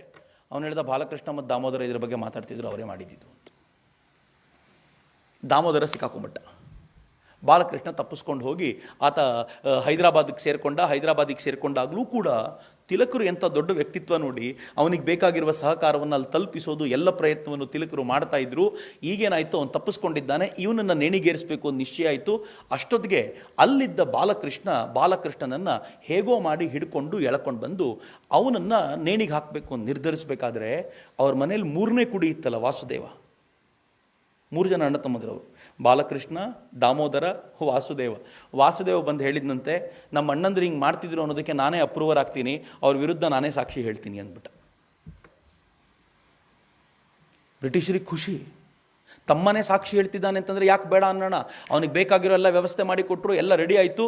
ಆದರೆ ಅವ್ನು ಯಾಕೆ ಸಾಕ್ಷಿ ಹೇಳಬೇಕು ಅಂತ ಬರ್ತೀನಿ ಅಂತ ಹೇಳಿದ್ದ ಅಂತಂದರೆ, ಗಣೇಶ್ ಶಂಕರ್ ದ್ರವಿಡನಿಗೆ ಒಂದು ಗತಿ ಕಾಣಿಸ್ಬೇಕು ಅಂತಂದರೆ ನಾನು ಈ ಕೆಲಸ ಮಾಡಲೇಬೇಕು ಅಂತ ನಿಶ್ಚಯ ಮಾಡ್ಕೊಂಬಂದಿದ್ದೆ.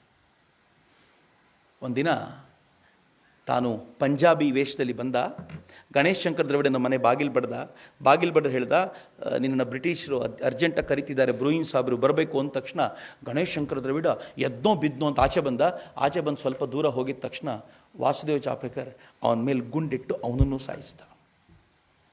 ಬ್ರಿಟಿಷರಿಗೆ ಅವನೇ ಅಂತ ಗೊತ್ತಾಗಲಿಲ್ಲ, ಆದರೆ ಬ್ರೂಯಿನ್ ಭಾಳ ಬುದ್ಧಿವಂತ. ಅವನೇನು ಮಾಡ್ದ, ಅದೇ ವ್ಯಾಯಾಮ ಶಾಲೆಗೆ ಬಂದ, ಎಲ್ಲರನ್ನೂ ಸಾಲಾಗಿ ನಿಲ್ಲಿಸ್ದ. ಭಾರತೀಯರನ್ನ ಒಂದು ಸ್ವಲ್ಪ ಕೆಟ್ಟದಾಗಿ ಬೈತಾ ಇದ್ದಂತೆ ಈ ವಾಸುದೇವನಿಗೆ ತಡ್ಕೊಳ್ಳಿಕ್ಕಾಗಲಿಲ್ಲ. ತನ್ನ ಜೇಬಲ್ಲಿದ್ದ ಪಿಸ್ತೂಲನ್ನು ತೆಗೆದು ಗುರಿ ಇಡಲಿಕ್ಕೆ ಅಂತ ಹೋದ ತಕ್ಷಣ ಗೊತ್ತಾಯ್ತು ಇವನೇ ಮಾಡಿದ್ದ ಕೆಲಸನ ಅಂತ. 3 ಜನ ಅಣ್ಣ ತಮ್ಮಂದಿರನ್ನ ನೇಣಿಗೇರಿಸಿದ್ರು. ಒಂದೇ ಮನೆಯ 3 ಜನ ಅಣ್ಣ ತಮ್ಮಂದರು. ಮಿತ್ರ, ದಿಸ್ ವಾಸ್ ಫ್ಯಾಕ್ಟ್. ಮುಂದೆ ನಿವೇದಿತಾ ಅವ್ರ ತಾಯಿನ ಭೇಟಿ ಮಾಡ್ಲಿಕ್ಕೆ ಹೋಗ್ತಾಳಂತೆ, ಅಕ್ಕ ನಿವೇದಿತಾ. ಆ ಘಟನೆನ ಅವಳು ಹೇಳ್ಕೊಳ್ತಾಳೆ. ನನ್ನ ಜೀವಮಾನದಲ್ಲಿ ಆ ಥರದ್ದು ನಾನು ನೋಡಲಿಲ್ಲ ಅಂತ ಹೇಳ್ತಾಳೆ ಅವಳು. ಏನು ಹೇಳ್ತಾಳೆ ಅಂದರೆ, ನಿಮ್ಮ ಮಕ್ಕಳು ತೀರ್ಕೊಂಡಾಗ ನಿಮ್ಗೇನು ಅನ್ನಿಸ್ತು ಅಂತಂದರೆ, ಆ ತಾಯಿ ಹೇಳಿದ್ಲಂತೆ, ದೇಶಕ್ಕೆ ಸಮರ್ಪಣೆ ಮಾಡಲಿಕ್ಕೆ 4ನೇ ಮಗ ಇಲ್ವಲ್ಲ ಅಂತ ಭಾಳ ಬೇಜಾರಾಯಿತು ನನಗೆ ಆ ಸಂದರ್ಭದಲ್ಲಿ ಅಂತ ಅಕ್ಕ ನಿವೇದಿತಾ ಹೇಳ್ಕೊಳ್ಳುವಂಥ ಮಾತು. ಈ ಸುದ್ದಿ ಪೇಪರಲ್ಲಿ ಬಂದಿತ್ತಲ್ಲ, ಚಿಕ್ಕ ಹುಡುಗ, ಬಹುಶಃ 8-9 ವರ್ಷದ ಹುಡುಗ, ಪೇಪರ್ ಓದ್ತಾ ಅಪ್ಪನ ಮುಂದೆ ಆ ಪೇಪರ್ ತೊಗೊಂಡೋಗಿ ಇಟ್ಟ. ಅಪ್ಪ, ಎಷ್ಟು ತಪ್ಪು ಬರ್ತಿದ್ದಾರೆ ನೋಡು ಪೇಪರ್ನವರು ಅಂತ ಬರೆದಿತ್ತು. ರ್ಯಾಂಡನ್ನು ಕೊಲೆ ಮಾಡಿದ ಚಾಫೇಕರ್ ಸಹೋದರರು ಅಂತ ಬರೆದಿತ್ತು. ಏನು ತಪ್ಪಿದೆ, ಕರೆಕ್ಟಾಗಿದೆಯಲ್ಲ. ಸಾವರ್ಕರ್ ಹೇಳಿದ್ರಂತೆ, ವಿನಾಯಕ ದಾಮೋದರ ಸಾವರ್ಕರು, ಅಪ್ಪ ಕೊಲೆ ಮಾಡಿದ್ದು ಅಂತ ಹೇಳಬಾರ್ದಲ್ಲಪ್ಪ, ಸಂಹಾರ ಮಾಡಿದ್ದು ಅಂದರೆ ಸರಿಯಾದ ಪದ ಅಲ್ವಾ, ತಪ್ಪಲ್ವಾ, ಪದಪ್ರಯೋಗ ತಪ್ಪಲ್ವಾ ಅಂತ. ಏನು ಚೆನ್ನಾಗಿದೆ. ಸಂಹಾರ ಮಾಡಿದ್ದು, ಅದು ದುಷ್ಟರನ್ನು ಸಂಹಾರ ಮಾಡಲಾಗತ್ತೆ, ಕೊಲೆ ಅಲ್ಲ ಅಂತ. ಅವನು ಎಷ್ಟು ದುಷ್ಟತನದಿಂದ ನಡ್ಕೊಂಡಿದ್ದ, ತಪ್ಪಲ್ವಾ ಅಂತ. ತಂದೆಗೆ ಭಾಳ ಗಾಬರಿಯಾಗಿರ್ಲಿಕ್ಕೆ ಸಾಕು, ಮುಂದೇನಪ್ಪ ಇವನ ಕತೆ ಅಂತ. ಈಗಲೇ ಹಿಂಗೆ ಮಾತಾಡಿದ್ರೆ ಇನ್ನೇನಪ್ಪ ಕತೆ ಅಂತ. ತಂದೆ ಅವನನ್ನು ಎಷ್ಟು ಕಂಟ್ರೋಲ್ ಮಾಡ್ಲಿಕ್ಕೆ ಟ್ರೈ ಮಾಡ್ತಿದ್ರು ಅಂತಂದರೆ, ಸಾವರ್ಕರ್ ಬದುಕಿನಲ್ಲಿ ಒಂದು ಸುಂದರವಾದ ಘಟನೆ ಬರುತ್ತೆ.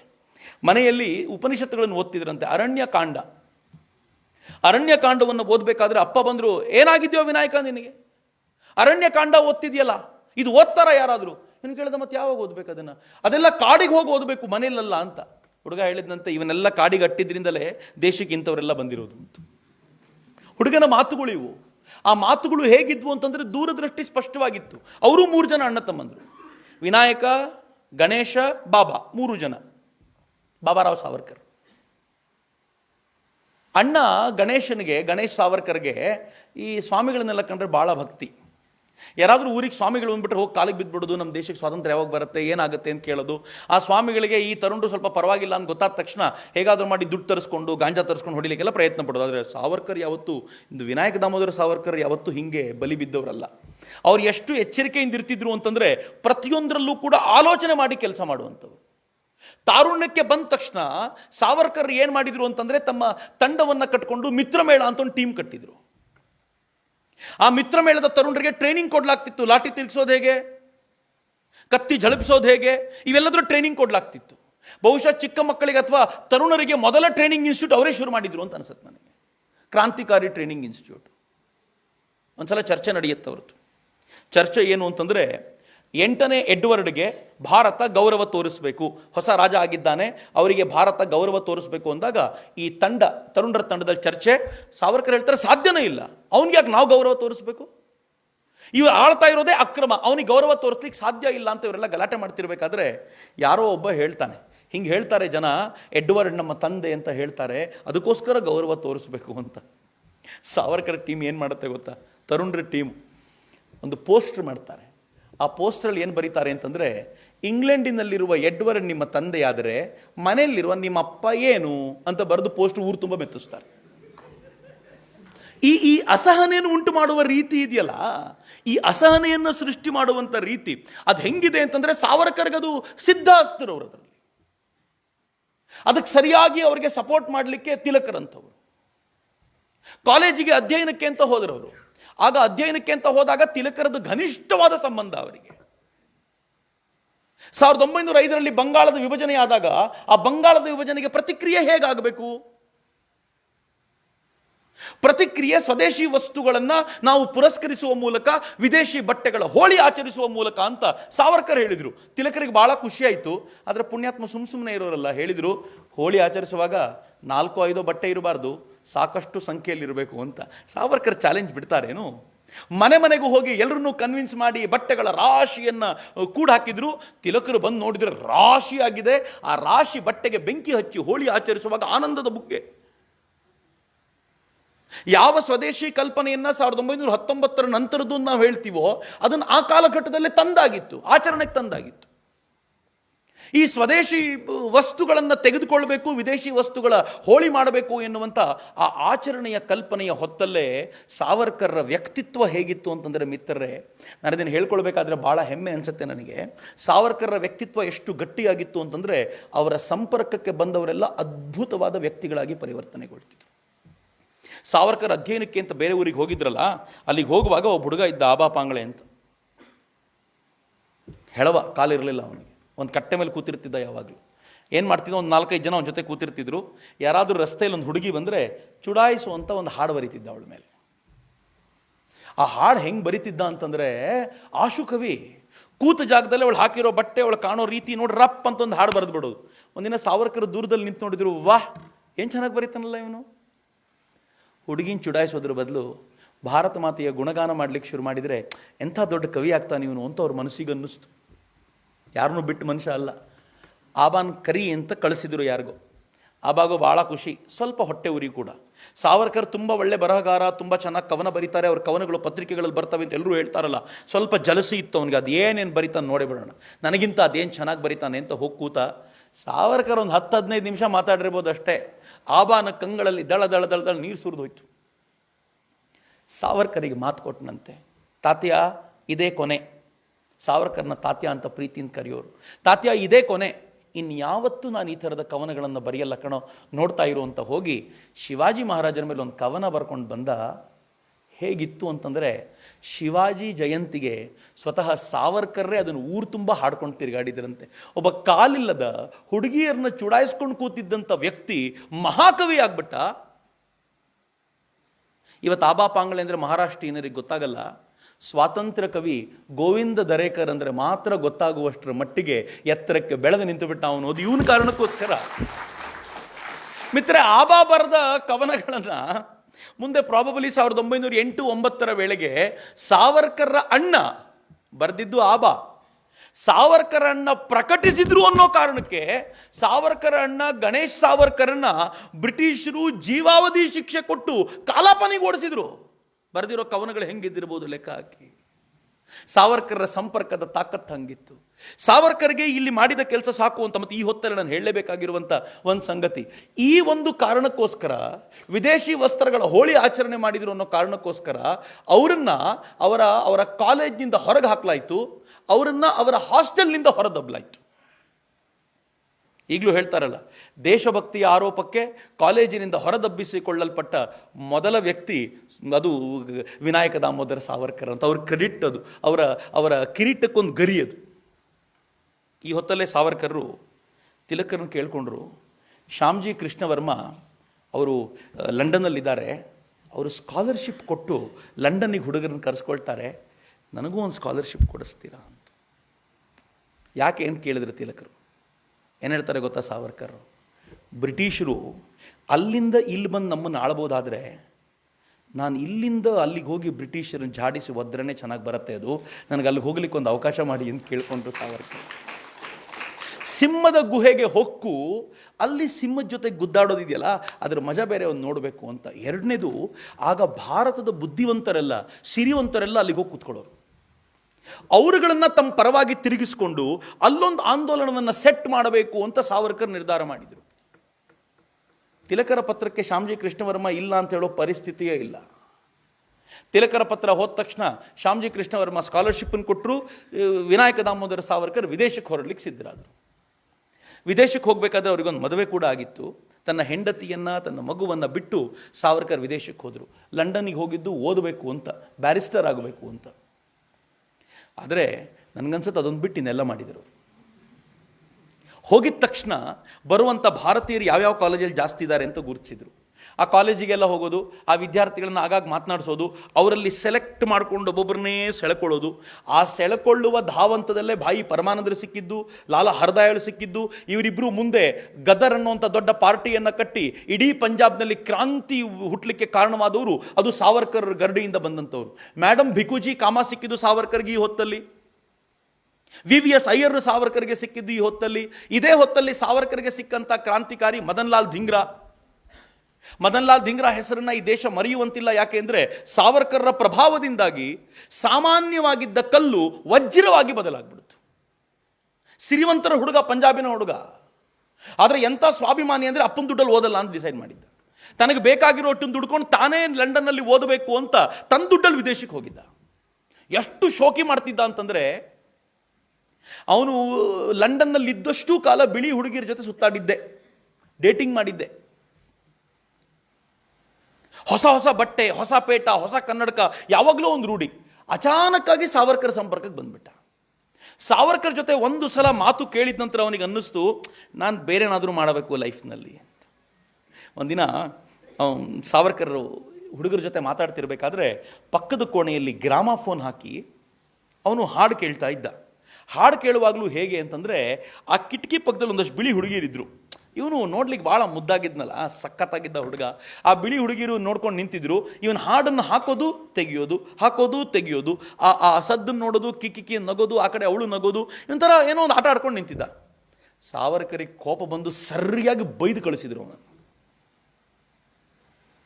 ಅಷ್ಟೇ, ಮಾರನೇ ದಿನ ಬಂದ, ಸಾವರ್ಕರ್ಜಿ ಎಲ್ಲ ನಿಮ್ಮ ಮಾತಷ್ಟೇ ಕೇಳೋದು, ನಾನೊಬ್ಬನೇ ಕೆಲಸ ಮಾಡೋದು, ಏನಾದರೂ ಕೆಲಸ ಕೊಡಿ ನನಗೆ, ನಾನು ಮಾಡಿ ತೋರಿಸ್ತೀನಿ ಅಂತ. ಜೊತೆಯಲ್ಲಿದ್ದವರೆಲ್ಲ ನಕ್ಬಿಟ್ರು. ಶೋಕಿ ಮಾಡಲಿಕ್ಕೆ ಟೈಮ್ ಸಾಕಾಗಲ್ಲ, ಕೆಲಸ ಯಾವಾಗ ಮಾಡ್ತೀಯಾ ಅಂತ. ಶಿವರಾಮ್ ಅವ್ರು ಹೇಳ್ತಾರೆ, ಆಗ ಪಕ್ಕದಲ್ಲಿ ಬಿದ್ದದಂಥ ಒಂದು ಮೊಳೆಯನ್ನು ತೆಗೆದುಕೊಂಡು ತನ್ನ ಕೈಗೆ ಚುಚ್ಕೊಂಡಂತೆ ಅವನು, ಎಲ್ಲರ ಕಣ್ಣೆದುರಿಗೆ ರಕ್ತ ಟಪ ಟಪ ಟಪ ಕೆಳಗೆ ಬೀಳ್ತಾ ಇದ್ರು, ಅವನು ಮಾತ್ರ ವಿಚಲಿತನಾಗಿರಲಿಲ್ಲ. ಸಾವರ್ಕರ್ ಓಡಿ ಬಂದು ಅದನ್ನು ತೆಗೆದು ಅವನಿಗೆ ಆಯಿಂಟ್ಮೆಂಟ್ ಹಚ್ಚಿ ಹೋಗಪ್ಪ ಅಂತ ಕಳಿಸ್ಕೊಟ್ರು. ಎಲ್ಲರೂ ಅಂದ್ಕೊಂಡ್ರು ಇನ್ನು ಸದ್ಯಕ್ಕೆ ಬರಲ್ಲ ಅಂತ. ಮಾರನೇ ದಿನ ಬೆಳಗ್ಗೆ ಆಗೋದ್ರ ವೇಳೆಗೆ ಅವ್ನು ಬಂದು ನಿಂತಿದ್ದಂತೆ ಸಾವರ್ಕರ್ ಎದುರಿಗೆ.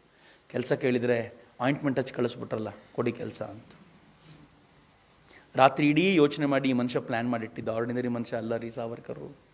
ರಾತ್ರಿ ಇಡೀ ಯೋಚನೆ ಮಾಡಿ ಪ್ಲ್ಯಾನ್ ಮಾಡಿಟ್ಟಿದ್ರು. ಏನು ಪ್ಲ್ಯಾನು ಅಂತಂದರೆ, ಕರ್ಜನ್ ವೈಲಿ ಅಂತ ಒಬ್ಬ ಬ್ರಿಟಿಷ್ ಅಧಿಕಾರಿ ಇದ್ದಾನೆ.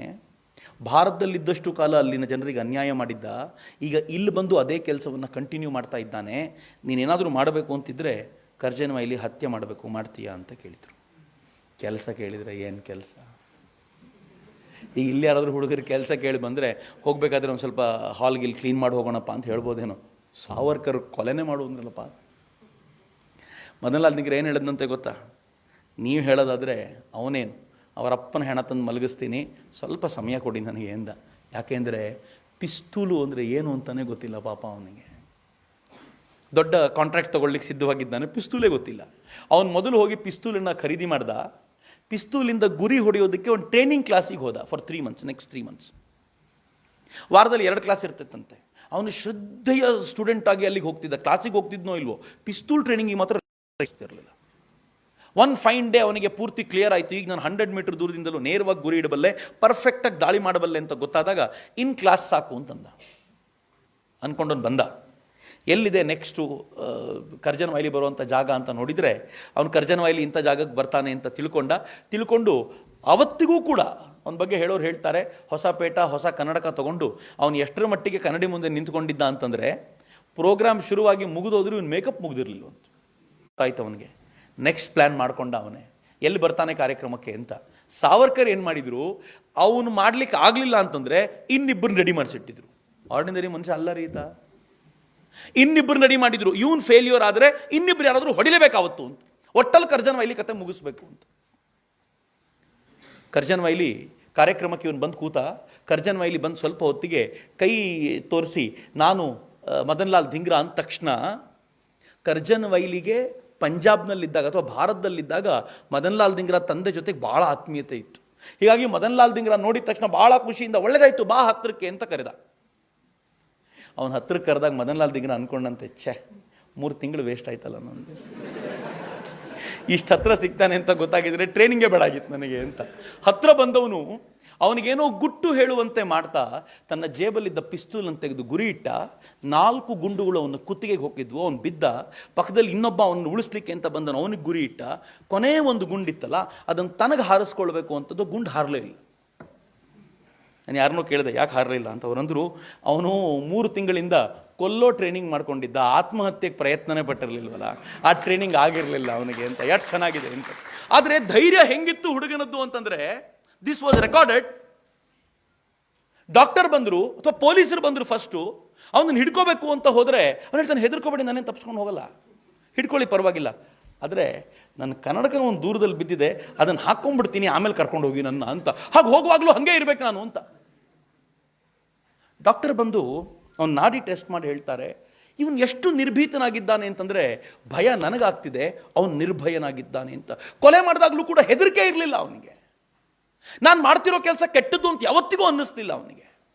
ನಾನು ಭಾರತದ ಪರವಾಗಿ ನಿಂತುಕೊಂಡು ಜಗತ್ತಿಗೆ ಕೇಳುವಂತೆ ಕೂಗಿ ಹೇಳ್ತಾ ಇದ್ದೀನಿ ಇವತ್ತು ಅಂತ ಅನ್ನಿಸ್ತಿತ್ತು ಅವನಿಗೆ.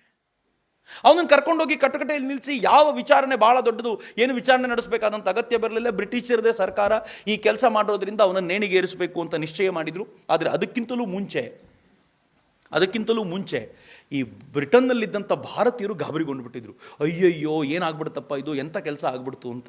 ಕೊನೆಗೆ ಏನು ಮಾಡಿದರು, ಅವರೆಲ್ಲರೂ ಸೇರಿಕೊಂಡು ಈ ನಿರ್ಣಯವನ್ನು ಖಂಡಿಸುವಂಥ ಅಥವಾ ಅವನು ಮಾಡಿರುವ ಕೆಲಸವನ್ನು ಖಂಡಿಸುವಂಥ ಒಂದು ಮೀಟಿಂಗ್ ಕರೆದ್ರು. ಇಮ್ಯಾಜಿನ್ ಮಾಡ್ಕೊಳ್ಳಿ, ಮೀಟಿಂಗ್ ನಡೀತಾ ಇರೋದು ಲಂಡನ್ನಲ್ಲಿ. ಇಂಡಿಯನ್ಸು ಇದ್ದಾರೆ, ಬ್ರಿಟಿಷರು ಕೂತಿದ್ದಾರೆ, ವೇದಿಕೆ ಮೇಲೆ ಅಧ್ಯಕ್ಷರಾಗಿ ಒಂದಷ್ಟು ಜನ ಇದ್ದಾರೆ. ಪ್ರತಿಯೊಬ್ಬರು ಮಾತಾಡ್ತಾ ಇಂಥದ್ದು ತಪ್ಪು, ಕರ್ಜನ್ ವೈಲಿನ್ ಕೊಂದಿದ್ದು ತಪ್ಪು ಅಂತೆಲ್ಲ ಭಾಷಣ ಮಾಡ್ತಿದ್ದಾರೆ. ಎಲ್ಲ ಭಾಷಣ ಮುಗಿದು ಕೊನೆಯಲ್ಲಿ ಯಾರೊಬ್ರು ಹೇಳಿದರು, ನಾವು ಮದನ್ ಲಾಲ್ ಧಿಂಗ್ರಾ ಮಾಡಿದ ಈ ಕೆಲಸವನ್ನು ಅವಿರೋಧವಾಗಿ ಖಂಡಿಸುತ್ತೇವೆ ಅಂತಂದರು. ಒಂದು ವಾಯ್ಸ್ ಬಂತು, ಅವಿರೋಧವಾಗಿ ಅಲ್ಲ ಅಂತ ಒಂದು ವಾಯ್ಸ್ ಬಂತು. ಯಾರದು ಅಂತ ಕೇಳಿದರು. ನಾನು ಅಂದರು. ನಾನು ಅಂದರೆ ಯಾರೋ? ನಾನು ವಿನಾಯಕ್ ದಾಮೋದರ ಸಾವರ್ಕರ್ ಅಂತ ನಿಂತರು ಮಧ್ಯದಲ್ಲವರು. ಗಾಬರಿ ಆಗ್ಬಿಡ್ತಲ್ಲ ಎಲ್ರಿಗೂ ಏನು ಅನ್ನಿಸಂದ್ರೆ, ಇಲ್ಲೂ ಕ್ರಾಂತಿಕಾರಿಗಳು ಬಂದ್ಬಿಟ್ಟಿದ್ದಾರೆ, ಇನ್ನು 100% ಬಾಂಬ್ ಬೀಳುತ್ತೆ ಅಂತ. ಒಂದಷ್ಟು ಜನ ಬಾಗಿಲು ಸಿಕ್ಕ ಕಡೆ ಓಡಿದ್ರು. ಮತ್ತೊಂದಾಯ್ತು, ಕೊನೆಗೆ ಯಾರೋ ಬಂದು ಸಾವರ್ಕರ್ಗೆ ಹೊಡೆದ್ರು. ಸಾವರ್ಕರ್ ಏಟು ಬಿತ್ತು ಹಣೆಯಿಂದ. ಅಷ್ಟೊತ್ತಿಗೆ VVS ಅಯ್ಯರ್ ಬಂದು ಯಾರು ಹೊಡೆದ್ರು ಆ ಬ್ರಿಟಿಷ್ ಅಧಿಕಾರಿನ ಸಾಯಿಸಬೇಕು ಅಂತ ಹೋಗಿದ್ರು. ಸಾವರ್ಕರ್ ಎಲ್ಲ ಕಂಟ್ರೋಲ್ ಮಾಡಿ ಎಲ್ಲ ಬ್ರಿಟಿಷ್ ಆಫೀಸರ್ಗೆ, ನೀನು ಫಸ್ಟ್ ಹೋಗಪ್ಪ ಇಲ್ಲಿಂದ ಅಂತ ಅವನಿಗೆ ಧೈರ್ಯ ತುಂಬ ಅವರೇ ಕಳಿಸ್ಕೊಟ್ಟು. ಆದರೆ ಅಷ್ಟೊತ್ತಿಗೆ ಬ್ರಿಟಿಷರಿಗೆ ಸಾವರ್ಕರ್ ಡೇಂಜರ್ ಮನುಷ್ಯ ಅಂತ ಗೊತ್ತಿತ್ತು. ಯಾಕೆ ಡೇಂಜರ್ ಮನುಷ್ಯ ಅಂತಂದರೆ, ಈ ಮನುಷ್ಯ ಅಲ್ಲಿರುವಷ್ಟು ಕಾಲ ಎಂತೆಂಥ ಕೆಲಸ ಮಾಡಿದ್ರು ಗೊತ್ತೇನು? ಯಾವ ಸ್ವಾತಂತ್ರ್ಯ ಸಂಗ್ರಾಮವನ್ನು ಬ್ರಿಟಿಷರು ಸಿಪಾಯಿ ದಂಗೆ ಅಂತ ಕರೆದು ಹೊಸಕಿ ಹಾಕಿದ್ದೇವೆ ಅಂತ ಹೇಳಿದ್ರು, ಸಾವರ್ಕರ್ ಅವ್ರದ್ದೇ ಲೈಬ್ರರಿಲಿ ಕೂತ್ಕೊಂಡು ಅವರದ್ದೇ ಡಾಕ್ಯುಮೆಂಟ್ಗಳನ್ನು ಅಧ್ಯಯನ ಮಾಡಿ ಅವರು ಬರೆದಿರುವಂಥ ವಿಚಾರಗಳನ್ನೇ ಮುಂದಿಟ್ಕೊಂಡು ಅವತ್ತಿನ ಸಂಗ್ರಾಮ ಅದು ಆರ್ಡಿನರಿ ಸಿಪಾಯಿ ದಂಗೆ ಅಲ್ಲ, ಪ್ರಥಮ ಸ್ವಾತಂತ್ರ್ಯ ಸಂಗ್ರಾಮ ಹೆಂಗೆ ಅಂತ ವಿಸ್ತಾರವಾದ ಪುಸ್ತಕವನ್ನು ಬರೆದು ಅದನ್ನು ಭಾರತಕ್ಕೆ ಕಳಿಸ್ಕೊಡುವಾಗಲೂ ಹೆಂಗೆ, ಮೇಲ್ಗಡೆ ಕಾದಂಬರಿಯ ಕವರ್, ಒಳಗಡೆ ಪೂರ್ತಿ ಸ್ವಾತಂತ್ರ್ಯ ಸಂಗಮ. ಸಾವರ್ಕರ್ ತನ್ನ ದೇಶದಿಂದ ಲಂಡನ್ನಿಂದ ಭಾರತಕ್ಕೆ ಪಿಸ್ತೂಲ್ ಕಳಿಸೋರು. ಹೇಗೆ ಕಳಿಸ್ತಿದ್ರು? ಪಿಕ್ವಿಕ್ ಪೇಪರ್ಸ್ ಅನ್ನೋ ಕಾದಂಬರಿಯನ್ನು ಮಧ್ಯದಲ್ಲಿ ಕಟ್ ಮಾಡಿ, ಪಿಸ್ತೂಲ್ಗೆ ಆಗುವಂಥ ಜಾಗದಲ್ಲಿ ಕಟ್ ಮಾಡಿ ಅದನ್ನಿಟ್ಟು ಭಾರತಕ್ಕೆ ಕಳಿಸ್ಕೊಡು. ಅದೇ ಥರದ ಒಂದು ಪಿಸ್ತೂಲು ಭಾರತಕ್ಕೆ ಬಂದು ಅನಂತ ಲಕ್ಷ್ಮಣ ಕಾನ್ನೇರನ್ ಅಂತ 17 ವರ್ಷದ ಹುಡುಗನ ಕೈಗೆ ಸಿಕ್ತು. ಆ ಹುಡುಗನ ಕೈಗೆ ಯಾಕೆ ಕೊಟ್ಟಿದ್ರು ಅಂತಂದರೆ, ಜಾಕ್ಸನ್ ಅಂತ ಒಬ್ಬ ಬ್ರಿಟಿಷ್ ಆಫೀಸರ್ ಗಣೇಶ್ ಸಾವರ್ಕರ್ ಮತ್ತು ಅನೇಕ ಕ್ರಾಂತಿಕಾರಿಗಳನ್ನು ಹಿಡಿದು ಜೈಲಿಗೆ ಕಳಿಸಿದ್ದಲ್ಲದೆ ಕೆಲವರನ್ನ ಕಾಲಾಪಾನಿಗೂ ಕಳಿಸಿದ್ದ. ಅವನು ಆ ಊರನ್ನು ಬಿಟ್ಟು ಪಕ್ಕದ ಊರಿಗೆ ಟ್ರಾನ್ಸ್ಫರ್ ಆಗ್ತಿದ್ದಾನೆ ಅಂತ ಗೊತ್ತಾದಾಗ ಊರಿನ ಜನ ಎಲ್ಲ ಕರೆದು ಅವನಿಗೊಂದು ಗೌರವನ ಅರ್ಪಣೆ ಮಾಡಬೇಕು ಅಂತ ಒಂದು ನಾಟಕ ರೆಡಿ ಮಾಡಿದರು. ನಾಟಕ ರೆಡಿ ಮಾಡಿದಾಗ ಈ ಜಾಕ್ಸನ್ ಕೊಲ್ಲಬೇಕು ಅಂತ ಅನಂತ ಲಕ್ಷ್ಮಣ ಕಾನ್ನೇರನ್ ಅಂತ 16-17 ವರ್ಷದ ಹುಡುಗ ಡಿಸೈಡ್ ಮಾಡಿದ. ಸಾವರ್ಕರ್ ಕಳಿಸ್ಕೊಟ್ಟ ಪಿಸ್ತೂಲ್ ಇತ್ತು, ತಗೊಂಡ. ಕಾರ್ಯಕ್ರಮದ ಮುಂದೆ ಅವನಿಗೊಂದು ಸೀಟ್ ಹಾಕಿದರು ಜಾಕ್ಸನ್ಗೆ. ಆ ಸೀಟ್ ಮೇಲೆ ಆರಾಮ್ ಕುರ್ಚಿ ಮೇಲೆ ಅವನು ಕೂತಿದ್ದ. ಕಾರ್ಯಕ್ರಮ ಇನ್ನೇನು ಶುರುವಾಗಬೇಕು, ಅನೌನ್ಸ್ಮೆಂಟ್ ನಡೀತಾ ಇತ್ತು. ಈ ಹುಡುಗ ಎಲ್ಲಿಂದಲೋ ಧುತ್ ಅಂತ ಹಾರಿ ಬಂದು ಎದುರಿಗೆ ನಿಂತು ಧಾಡ್ ಗುಂಡು ಹಾರಿಸ್ಕೊಂಡೇ ಬಿಟ್ಟ. ಅನಂತ ಲಕ್ಷ್ಮಣ ಕಾನ್ನೇರೆ ಯಾವಾಗ ಈ ಕೆಲಸ ಮಾಡಿದ್ನೋ ಬ್ರಿಟಿಷರಿಗೆ ಹೆಂಗಾಯಿತು ಅಂತಲೇ ಗೊತ್ತಾಗಲಿಲ್ಲ. ಆದರೆ ಗೊತ್ತಾಯಿತು, ಪಿಸ್ತೂಲ್ ಬಂದಿದ್ದು ಲಂಡನ್ನಿಂದ ಮತ್ತು ಕಳಿಸಿದ್ದು ಸಾವರ್ಕರ್ ಅಂತ. ಒಂದು ಕಡೆ ಸಾವರ್ಕರ್ ಪುಸ್ತಕ ಬರೆದು ಜಾಗೃತಿ ಮಾಡ್ತಿದ್ದಾರೆ, ಎರಡನೇದು ಈ ದೇಶದಲ್ಲಿ ಕ್ರಾಂತಿಕಾರ್ಯಕ್ಕೆ ಬೇಕಾಗಿರುವಂಥ ಸಪೋರ್ಟ್ ಮಾಡ್ತಿದ್ದಾರೆ, ಮೂರನೇದು ಏನು ಮಾಡ್ತಿದ್ದಾರೆ ಗೊತ್ತಾ? ಜಗತ್ತಿನಲ್ಲಿ ಬೇಕಾಗಿರುವಂಥ ಎಲ್ಲ ಪ್ರಮುಖರನ್ನು ಕಲೆಕ್ಟ್ ಮಾಡಿ ಅವರುಗಳ ಮೂಲಕ ಬ್ರಿಟನ್ ಸರ್ಕಾರದ ಮೇಲೆ ಭಾರತಕ್ಕೆ ಸ್ವಾತಂತ್ರ್ಯ ಕೊಡಿಸಬೇಕು ಅಂತ ಒತ್ತಾಯ ಹೇರ್ತಾ ಇದ್ದಾರೆ. ಜರ್ಮನಿಯ ಕೈಸರ್ ಸರ್ಕಾರಕ್ಕೆ ಪತ್ರ ಬರೆದ ಬ್ರಿಟಿಷರಿಗೆ, ನೀವು ಭಾರತಕ್ಕೆ ಸ್ವಾತಂತ್ರ್ಯ ಕೊಡಬೇಕಾಗಿರೋದು ನಿಮ್ಮ ಮೊದಲ ಕರ್ತವ್ಯ, ಅದನ್ನು ಮೊದಲು ಮಾಡಿ ಅಂತ ಹೇಳುವಂತೆ ಮಾಡಿದರು. ಒಟ್ಟಾರೆ ಸಾವರ್ಕರ್ ಯಾವ ಥರದ ಕೆಲಸಗಳನ್ನು ಮಾಡಿದರು ಅಂದರೆ, ಇನ್ನೊಂದು 8-10 ವರ್ಷ ಸಾವರ್ಕರ್ ಲಂಡನ್ನಲ್ಲೇ ಇದ್ದರೆ ಅವ್ರು ಇಂಡಿಯಾಕ್ಕೆ ಬರದೆ ಸ್ವಾತಂತ್ರ್ಯ ಕೊಡಿಸ್ಬಿಡ್ತಾರೆ ಅಂತ ಟೆನ್ಷನ್ ಶುರು ಆಗ್ಬಿಡ್ತು. ಏನು ಮಾಡಬೇಕು, ಹಿಡಿಯೋದು ಹೆಂಗೆ? ಯಾವ ಆರೋಪವೂ ಸಿಕ್ತಿಲ್ವಲ್ಲ ಅವ್ರ ಮೇಲೆ. ಏನು ಮಾಡಿದ್ರು ಗೊತ್ತಾ? 1905ರಲ್ಲಿ ವಿದೇಶಿ ವಸ್ತ್ರಗಳ ಹೋಳಿ ಮಾಡಬೇಕಾದಾಗ ಆ ಸಂದರ್ಭದಲ್ಲಿ ಸಾವರ್ಕರ್ ಮಾಡಿದ ಒಂದು ಸಾರ್ವಜನಿಕ ಭಾಷಣದಲ್ಲಿ ಒಂದು ಸಣ್ಣ ತಪ್ಪನ್ನು ಹುಡುಕಿ ಆ ಭಾಷಣ ಮಾಡಿದ್ರಿಂದಾಗಿ 1910ರಲ್ಲಿ ಬಂಧನದ ವಾರೆಂಟ್ ಹೊರಡಿಸಿದರು. ಒಂದು ಭಾಷಣದಲ್ಲಿರೋ ಒಂದು ಸಣ್ಣ ತಪ್ಪನ್ನು ಹುಡುಕಿ 5 ವರ್ಷಗಳ ನಂತರ ಅರೆಸ್ಟ್ ವಾರೆಂಟು. ಲಂಡನ್ನಲ್ಲಿದ್ದ ಸಾವರ್ಕರ್ನ ಹಿಡ್ಕೊಂಡು ಬರಬೇಕು ಅಂತ ಡಿಸಿಷನ್ ತಗೊಂಡ್ರು. ಲಂಡನ್ನಿನ ಪೊಲೀಸರು ಸಾವರ್ಕರ್ ಅವರು ಫ್ರಾನ್ಸಿಗೆ ಹೋಗಿದ್ದವ್ರು ವಾಪಸ್ ಬರ್ತಿರ್ಬೇಕಾದಾಗ ಅವ್ರನ್ನ ಅರೆಸ್ಟ್ ಮಾಡಿಕೊಂಡು ಭಾರತಕ್ಕೆ ಕರ್ಕೊಂಡು ಬರಬೇಕು. ಆದರೆ ಬ್ರಿಟಿಷರಿಗೆ ಭಯ ಏನು ಅಂದರೆ, ಸಾವರ್ಕರ್ ನಿರ್ಮಾಣ ಮಾಡಿದ ಕ್ರಾಂತಿಕಾರಿಗಳು ಊರು ತುಂಬ ಇರೋದ್ರಿಂದ ಹಡಗನ್ನೂ ಆಕ್ರಮಿಸಿಕೊಂಡು ಕರ್ಕೊಂಡು ಹೋಗ್ಬಿಡ್ಬೋದು ಅಂತ ಯಾವುದೇ ದಡಕ್ಕೂ ಹೋಗುವಂತಿಲ್ಲ ಅಂತ ನಿಶ್ಚಯ ಮಾಡಿಬಿಟ್ಟಿದ್ರು. ಆದರೆ ಇಂಗ್ಲೆಂಡ್ನಲ್ಲಿ ಹಡಗು ಹತ್ತಬೇಕಾದಾಗ ಸಾವರ್ಕರ್ ತಮ್ಮ ಜೊತೆ ಇದ್ದ ಕ್ರಾಂತಿಕಾರಿಗಳು ಕೆಲವರು ಬಂದು, ಏನು ಸಾವರ್ಕರ್ಜಿ ಅಂದಾಗ ಸಾವರ್ಕರ್ಜಿ ಹೇಳಿದ್ರಂತೆ, ಫ್ರಾನ್ಸ್ನಲ್ಲಿ ಭೇಟಿಯಾಗೋಣ. ಮನುಷ್ಯ ಭಾರಿ ಬುದ್ಧಿವಂತ ಆತ. ಫ್ರಾನ್ಸ್ನಲ್ಲಿ ಭೇಟಿಯಾಗೋಣ ಅಂತ ಅವರೇನೋ ಹೇಳಿದರು. ಜೊತೆಲಿದ್ದವ್ರಿಗೆ ತಲೆ ಕೆಡ್ತು, ಫ್ರಾನ್ಸಲ್ಲಿ ಭೇಟಿಯಾಗೋಣ ಅಂದಿದ್ದಾರಲ್ಲ, VVS ಅಯ್ಯರ್ ಮತ್ತು ಮೇಡಮ್ ಕಾಮ ಇದ್ರೂ ಇರ್ಬೋದು, ನೋಡೋಣ ಅಂತ ಹೇಳಿ ಫ್ರಾನ್ಸಿಗೆ ಹೋಗಬೇಕು ಅಂತ ನಿಶ್ಚಯ ಮಾಡಿದರು. ಫ್ರಾನ್ಸಿಗೆ ಹೋಗುವಾಗ ಪೊಲೀಸರು ಅಟ್ಟಿಸ್ಕೊಂಡು ಬರ್ತಿದ್ದಾರೆ ಅಂತ ಗೊತ್ತಾಗಿ ಅವರು ಒಂದು ದಿನ ತಡವಾಗಿ ಫ್ರಾನ್ಸಿಗೆ ಹೋದರು. ಅಷ್ಟೊತ್ತಿಗೆ ಈ ಹಡಗು ಮಾರ್ಸೆಲ್ಸು ಅದು ಸಾವರ್ಕರ್ನ ಕರ್ಕೊಂಡು ಬರ್ತಿತ್ತಲ್ಲ ಹಡಗು, ಆ ಹಡಗು ಏನಾಯಿತು, ಸಾವರ್ಕರ್ನ ಕರ್ಕೊಂಡು ಫ್ರಾನ್ಸಿನ ದಡಕ್ಕೆ ಒಂದು 10 ನಿಮಿಷ ದೂರದಲ್ಲಿ, ಫ್ರಾನ್ಸಿನ ದಡಕ್ಕೆ ಹೋಗ್ಬೋದಿತ್ತು, ಹೋಗಲಿಲ್ಲ. ಯಾಕೆ ಅಂದರೆ ಫ್ರಾನ್ಸ್ನಲ್ಲಿ ಕ್ರಾಂತಿಕಾರಿಗಳು ಸಿಕ್ಕಾಪಟ್ಟೆ ಇದ್ದಾರೆ, ಅವ್ರು ಆಕ್ರಮಣ ಮಾಡಿಬಿಡ್ತಾರೆ ಅಂತ ಒಂದು 10 ನಿಮಿಷ ದೂರದಲ್ಲಿ ಹಡಗನ್ನು ನಿಲ್ಲಿಸ್ಕೊಂಡು ರಿಪೇರಿ ಮಾಡ್ತಾ ನಿಂತು. ಸಾವರ್ಕರ್ ಹೇಳ್ದಂಗೆ ಆಯಿತು, ಈಗ ತಪ್ಪಿಸ್ಕೋಬೇಕು. ಹೇಗೆ ತಪ್ಪಿಸ್ಕೊಳ್ಳೋದು? ಏನು ಅವ್ರ ಮೇಲೆ ಕಣ್ಣಿಟ್ಬಿಟ್ಟಿದ್ದಾರೆ ಅಂದರೆ ಸುಲಭ ಇಲ್ಲ. ಮುಂಚಿನ ದಿನ ಸಾವರ್ಕರ್ ಫ್ರಾನ್ಸಿಗೆ ಹತ್ತಿರ ಬರ್ತಿದೆ ಅಂತ ಗೊತ್ತಾದಾಗ ಅವರು ಟಾಯ್ಲೆಟಿಗೆ ಹೋದಾಗ ಎಲ್ಲೂ ತಪ್ಪಿಸ್ಕೊಳ್ಳಿಕ್ಕೆ ಜಾಗ ಇಲ್ಲ, ಟಾಯ್ಲೆಟಲ್ಲಿ ಒಂದೇ ಜಾಗ ಇರೋದು, ಒಂದು ಕಿಂಡಿ ಇದೆ ಅಂತ ಗೊತ್ತಾಯ್ತು ಅವರಿಗೆ. ಆ ಕಿಂಡಿ ಸ್ವಲ್ಪ ಚಿಕ್ಕದಾಗಿದೆ. ನನ್ನ ಉಸಿರನ್ನು ದೀರ್ಘಕಾಲ ಹೊರಗಿಡುವಂಥ ಅಭ್ಯಾಸವನ್ನು ಅವರು ತಮ್ಮ ಕೋಣೆಗೆ ವಾಪಸ್ ಬಂದ ತಕ್ಷಣ ಮಾಡಲಿಕ್ಕೆ ಶುರು ಮಾಡಿದರು. ಬೆಳಗಿನ ಜಾವ ಇನ್ನು ಪೊಲೀಸರು ನಿದ್ದೆ ಕಣ್ಣಲ್ಲಿರುವಾಗ ನನಗೆ ಅರ್ಜೆಂಟ್ ಟಾಯ್ಲೆಟಿಗೆ ಹೋಗಬೇಕು ಅಂತ ಕೈಗೆ ಹಾಕಿದ ಕೋಳ ಬಿಡಿಸ್ಕೊಂಡ್ರು. ಟಾಯ್ಲೆಟಿಗೆ ಹೋದ್ರು, ಯಾರಿಗೂ ಅನುಮಾನವೇ ಬರಲಿಲ್ಲ. ಆ ಟಾಯ್ಲೆಟಿಗೆ ಒಂದು ಕಿಂಡಿ ಇರುತ್ತೆ, ಬಾಗಿಲಿಗೆ ಒಂದು ಕಿಂಡಿ ಇರುತ್ತೆ, ಅದು ನೋಡ್ಲಿಕ್ಕಾಗತ್ತೆ ಏನು ಮಾಡ್ತಿದ್ದಾರೆ ಒಳಗೆ ಅಂತ. ಅದಕ್ಕೆ ತಮ್ಮ ನೈಟ್ ಗೌನನ್ನು ತೂಗು ಹಾಕಿದರು. ತೂಗು ಹಾಕಿದವರೇ ನೇರವಾಗಿ ಆ ಕಿಂಡಿಯ ಭಾಕಿ ಜೈ ಅದೇನಾಯಿತೋ ಸರ್ ಅಂತ ಹಾರಿ ಸಮುದ್ರಕ್ಕೆ ಬಿದ್ದುಬಿಟ್ರು. ಮೈಯೆಲ್ಲ ರಕ್ತಸಿಕ್ತವಾಗಿರುವಂಥದ್ದು. ಉಪ್ಪು ನೀರಿನ ಸಾಗರಕ್ಕೆ ಜಿಗಿದಿದ್ದಾರೆ ಸಾವರ್ಕರ್. ಅವ್ರು ಹಂಗೆ ಜಿಗಿದಿರುವಾಗ ಮೇಲಿದ್ದ ಬ್ರಿಟಿಷ್ ಪೊಲೀಸರು ಅವ್ರ ಮೇಲೆ ಶೂಟ್ ಮಾಡಿ ಸತ್ತರೆ ಸಾಯಿಲಿ ಅಂತ ಶೂಟ್ ಮಾಡಲಿಕ್ಕೆ ಪ್ರಯತ್ನ ಪಡ್ತಿದ್ದಾರೆ. ಆ ಗುಂಡಿನ ದಾಳಿಯಿಂದ ತಪ್ಪಿಸ್ಕೊಂಡು ಮುಳುಗ್ತಾ ಹೇಳ್ತಾ ಹಿಂದೆ ತಮ್ಮನ್ನು ಅಟ್ಟಿಸ್ಕೊಂಡು ಓಡಿ ಬಂದರು. ಆ ಫ್ರೆಂಚ್ ಸೈನಿಕರಿಗೆ ಒಂದಷ್ಟು ಲಂಚ ಕೊಟ್ಟು ಓಡಿ ಹೋಗಿದ್ದ ಸಾವರ್ಕರ್ನ ವಾಪಸ್ ಎಳ್ಕೊಂಡೋಗಿ ಡೆಕ್ಕಿ ಕೂಡ ಹಾಕಿದ್ರು. ಆದರೆ ಕೂಡ ಹಾಕಿದ್ದೇನೋ ನಿಜ, ಅವರು ಇಡೀ ಜಗತ್ತಿನಲ್ಲಿ ಸುದ್ದಿ ಆಯಿತು. ಸಾವರ್ಕರ್ನ ಹಿಂಗೆ ವಾಪಸ್ ಎಳ್ಕೊಂಡೋಗಿ ಕೂಡ ಹಾಕಿದ್ರಲ್ಲ, ಅದಾಗೊಂದು 5 ನಿಮಿಷಕ್ಕೆ VVS ಅಯ್ಯರ್ ಮತ್ತು ಮೇಡಮ್ ಕಾಮ ಬಂದರು. ಏನೋ ಇಲ್ಲಿ ಗಲಾಟೆ ನಡೀತು, ಯಾರೋ ಒಬ್ಬ ಕೈದಿ ತಪ್ಪಿಸ್ಕೊಂಬಂದಿದ್ದ, ವಾಪಸ್ ಬ್ರಿಟಿಷರು ಎಳ್ಕೊಂಡು ಹೋದರು ಅಂತ ಹೇಳಿದಾಗ ಏನು ಸಂಕಟ ಆಗಿರ್ಬೋದು ಅವರಿಗೆ ಅಂತ ಊಹಿಸ್ಲಿಕ್ಕೆ ಸಾಧ್ಯ ಇದೆಯಾ ಅಂತಾರೆ. ನಾನು ಬಹಳ ಬಾರಿ ಸಾವರ್ಕರ್ ಬಗ್ಗೆ ಯೋಚನೆ ಮಾಡಲ್ಲ. ಅವತ್ತು VVS ಅಯ್ಯರ್ಗೆ ನಾನು ಮಾಡಿದ ಒಂದು ಸಣ್ಣ ತಪ್ಪಿನಿಂದಾಗಿ, ನಾನು ಸ್ವಲ್ಪ ಲೇಟ್ ಆಗಿದ್ದಕ್ಕೋಸ್ಕರ ಸಾವರ್ಕರ್ಗೊಂದು ಅವಕಾಶವನ್ನೇ ನಿರಾಕರಿಸಿಬಿಟ್ನಲ್ಲ ಅಂತ ಎಷ್ಟು ದುಃಖ ಆಗಿರಬೇಕು ಅಂತ ಬಹಳ ಬಾರಿ ಯೋಚನೆ ಮಾಡ್ತಿರ್ತೀನಿ ನಾನು. ಸಾವರ್ಕರ್ನ ಕರ್ಕೊಂಬಂದು ಕೂಡ ಹಾಕಿದಂಥ ಆ ಬ್ರಿಟಿಷ್ ಸೈನಿಕರಿಗೆ ಎಷ್ಟು ಕೋಪ ಇತ್ತು ಅಂತಂದರೆ ಪದೇ ಸಾವರ್ಕರ್ನ ಬೈಯೋರು. ಸಾವರ್ಕರ್ ಕೇಳಿಸ್ಕೊಂಡು ಸಾಕಾಗಿ ಹೇಳಿದ್ರಂತೆ, ನೋಡಪ್ಪ, ನಾನು ಹೆಂಡತಿ ಮಕ್ಕಳನ್ನೆಲ್ಲ ಬಿಟ್ಟುಬಿಟ್ಟಿದ್ದೀನಿ, ಸ್ವಾತಂತ್ರ್ಯ ಒಂದೇ ನನಗೆ, ನಾನು ಸತ್ರೂ ಚಿಂತೆ ಇಲ್ಲ, ನೀನು ಸತ್ರೂ ಚಿಂತೆ ಇಲ್ಲ ಅಂತ ಹೋರಾಟ ಮಾಡ್ತಿದ್ದೀನಿ. ನೀನು ಬಾಯಿ ಮುಚ್ಕೊಂಡಿದ್ರೆ ಬಚಾವ್, ನೆಕ್ಸ್ಟ್ ಏನಾದರೂ ಗಲಾಟೆ ಮಾಡೋದಾದರೆ ನಿನ್ನೂ ತೊಗೊಂಡು ಸಾಯ್ತೀನಿ ನಾನು ಅಂತ. ನಾನು ಆಮೇಲೆ ಹೇಳ್ತಂತೆ, ಪ್ಲೀಸ್ ಸಾವರ್ಕರ್ ಹಂಗೆಲ್ಲ ಮಾಡಬೇಡಿ, ನಮ್ಗೆ ಹೆಂಡತಿ ಮಕ್ಕಳಿದ್ದಾರೆ, ನಮ್ಮ ಕೆಲಸ ಹೋದರೆ ಬದುಕೇನೂ ಇಲ್ಲ, ದಯವಿಟ್ಟು ನಾವು ಹೇಳ್ದಂಗೆ ಕೇಳ್ಕೊಂಡಿರಿ ಅಂತ ರಿಕ್ವೆಸ್ಟ್ ಮಾಡ್ಕೊಂಡು ಸಾವರ್ಕರ್ನ ಕರ್ಕೊಂಡು ಬರಲಾಯಿತು. 1905ರಲ್ಲಿ ಮಾಡಿದ ಭಾಷಣಕ್ಕೆ 1910ರಲ್ಲಿ ವಿಚಾರಣೆ. ಅವರು ಸೆಡಿಷಿಯಸ್ ಆಗಿದೆ, ಇದು ರಾಜದ್ರೋಹದ ಆಪಾದನೆ ಇದೆ ಅನ್ನೋ ಕಾರಣಕ್ಕೋಸ್ಕರ ಸಾವರ್ಕರ್ಗೆ ಕೊಟ್ಟ ಶಿಕ್ಷೆ ಏನು ಗೊತ್ತಾ? 25 ವರ್ಷಗಳ ಜೀವಾವಧಿ ಶಿಕ್ಷೆ. ಅದು ಭಾರತದಲ್ಲ, ಭಾರತದಲ್ಲಿ ಅವ್ರನ್ನ ಇಟ್ಕೊಳ್ಳೋದು ಕಷ್ಟ ಅಂತ ಗೊತ್ತಿದ್ದರಿಂದ ದೂರದ ಅಂಡಮಾನಿನ ಕಾಲಾಪಾನಿ ಜೈಲಿಗೆ ಅವ್ರನ್ನ ಕಳಿಸ್ಬೇಕು ಅಂತ 25 ವರ್ಷಗಳ ಜೀವಾವಧಿ ಶಿಕ್ಷೆ ಕೊಡಲಾಯಿತು. ಮುಗೀತು ಅಂತ ಅನ್ಕೊಂಡ್ರೆ ಇನ್ನೊಂದು ಕೇಸ್ ತಗೊಂಬಂದ್ರು. ಜಾಕ್ಸನ್ನ ಹತ್ಯೆ ಮಾಡೋದಕ್ಕೆ ಬಳಸಿರುವಂಥ ರಿವಾಲ್ವರು ಸಾವರ್ಕರ್ರೇ ಕಳಿಸಿದ್ದು ಅಂತ ನಮಗೆ ಖಾತ್ರಿ ಇರೋದರಿಂದ ಅದರದ್ದು ವಿಚಾರಣೆ, ಯಾವ ವಿಚಾರಣೆ ಯಾರು ಬೇಕಿದ್ರೂ ಮಾಡಿ, ಏನು ಬೇಕಿದ್ರೂ ನಡೀಲಿ. ಸಾವರ್ಕರ್ಗೆ ಅವ್ರ ವಾದವನ್ನು ಮಂಡಿಸುವಂಥ ಅಧಿಕಾರ ಇಲ್ಲ, ಅವ್ರಿಗೊಬ್ಬ ಲಾಯರ್ ಇಲ್ಲ, ಏನಿಲ್ಲ. ನೀವು ಹೇಳಿದ್ದ ಫೈನಲ್ಲು ಹೇಳಿ, ಫೈನಲ್ ಇನ್ನೊಂದೇನು ಆರ್ಡರ್ ಕೊಟ್ಟರು ಗೊತ್ತಾ? ಒಂದು ಜೀವಾವಧಿ ಶಿಕ್ಷೆ ಆಗಲೇ ಆಗಿತ್ತು. ಸಾವರ್ಕರ್ ಈ ಬಂದೂಕನ್ನು ಒದಗಿಸಿ ಕೊಟ್ಟಿದ್ದರಿಂದ ಅವರಿಗೆ ಇನ್ನೊಂದು ಜೀವಾವಧಿ 25 ವರ್ಷಗಳದ್ದು ಶಿಕ್ಷೆ ಅಂತ. 50 ವರ್ಷಗಳ ಶಿಕ್ಷೆ, 2 ಜೀವಾವಧಿ. ಜಗತ್ನಲ್ಲಿ ಇದುವರೆಗೂ ಮತ್ತೊಬ್ಬರಿಗೆ ಸಿಗಲಿಲ್ಲ ರೀ ಅದು. ಮುಂಚೆನೂ ಸಿಗಲಿಲ್ಲ, ಆಮೇಲೂ ಸಿಗಲಿಲ್ಲ. 2 ಜೀವಾವಧಿ ಶಿಕ್ಷೆ ಸಿಕ್ತವ್ರಿಗೆ. ನಮಗೆ ಕೇಳಿದ್ರೆ ಎದೆ ಹೊಡ್ಕೊಳಂಗಾಗ್ತಿದೆ. ಸಾವರ್ಕರ್ 2 ಕೈ ಅಗಲ ಮಾಡಿ, ವಾ ಜಡ್ಜ್ ಸಾಹೇಬ್ರೆ, ಹಿಂದುವಾಗಿದ್ದು ಸಾರ್ಥಕ ಇದ್ಬಿಡ್ರಿ ಅಂದ್ರಂತ.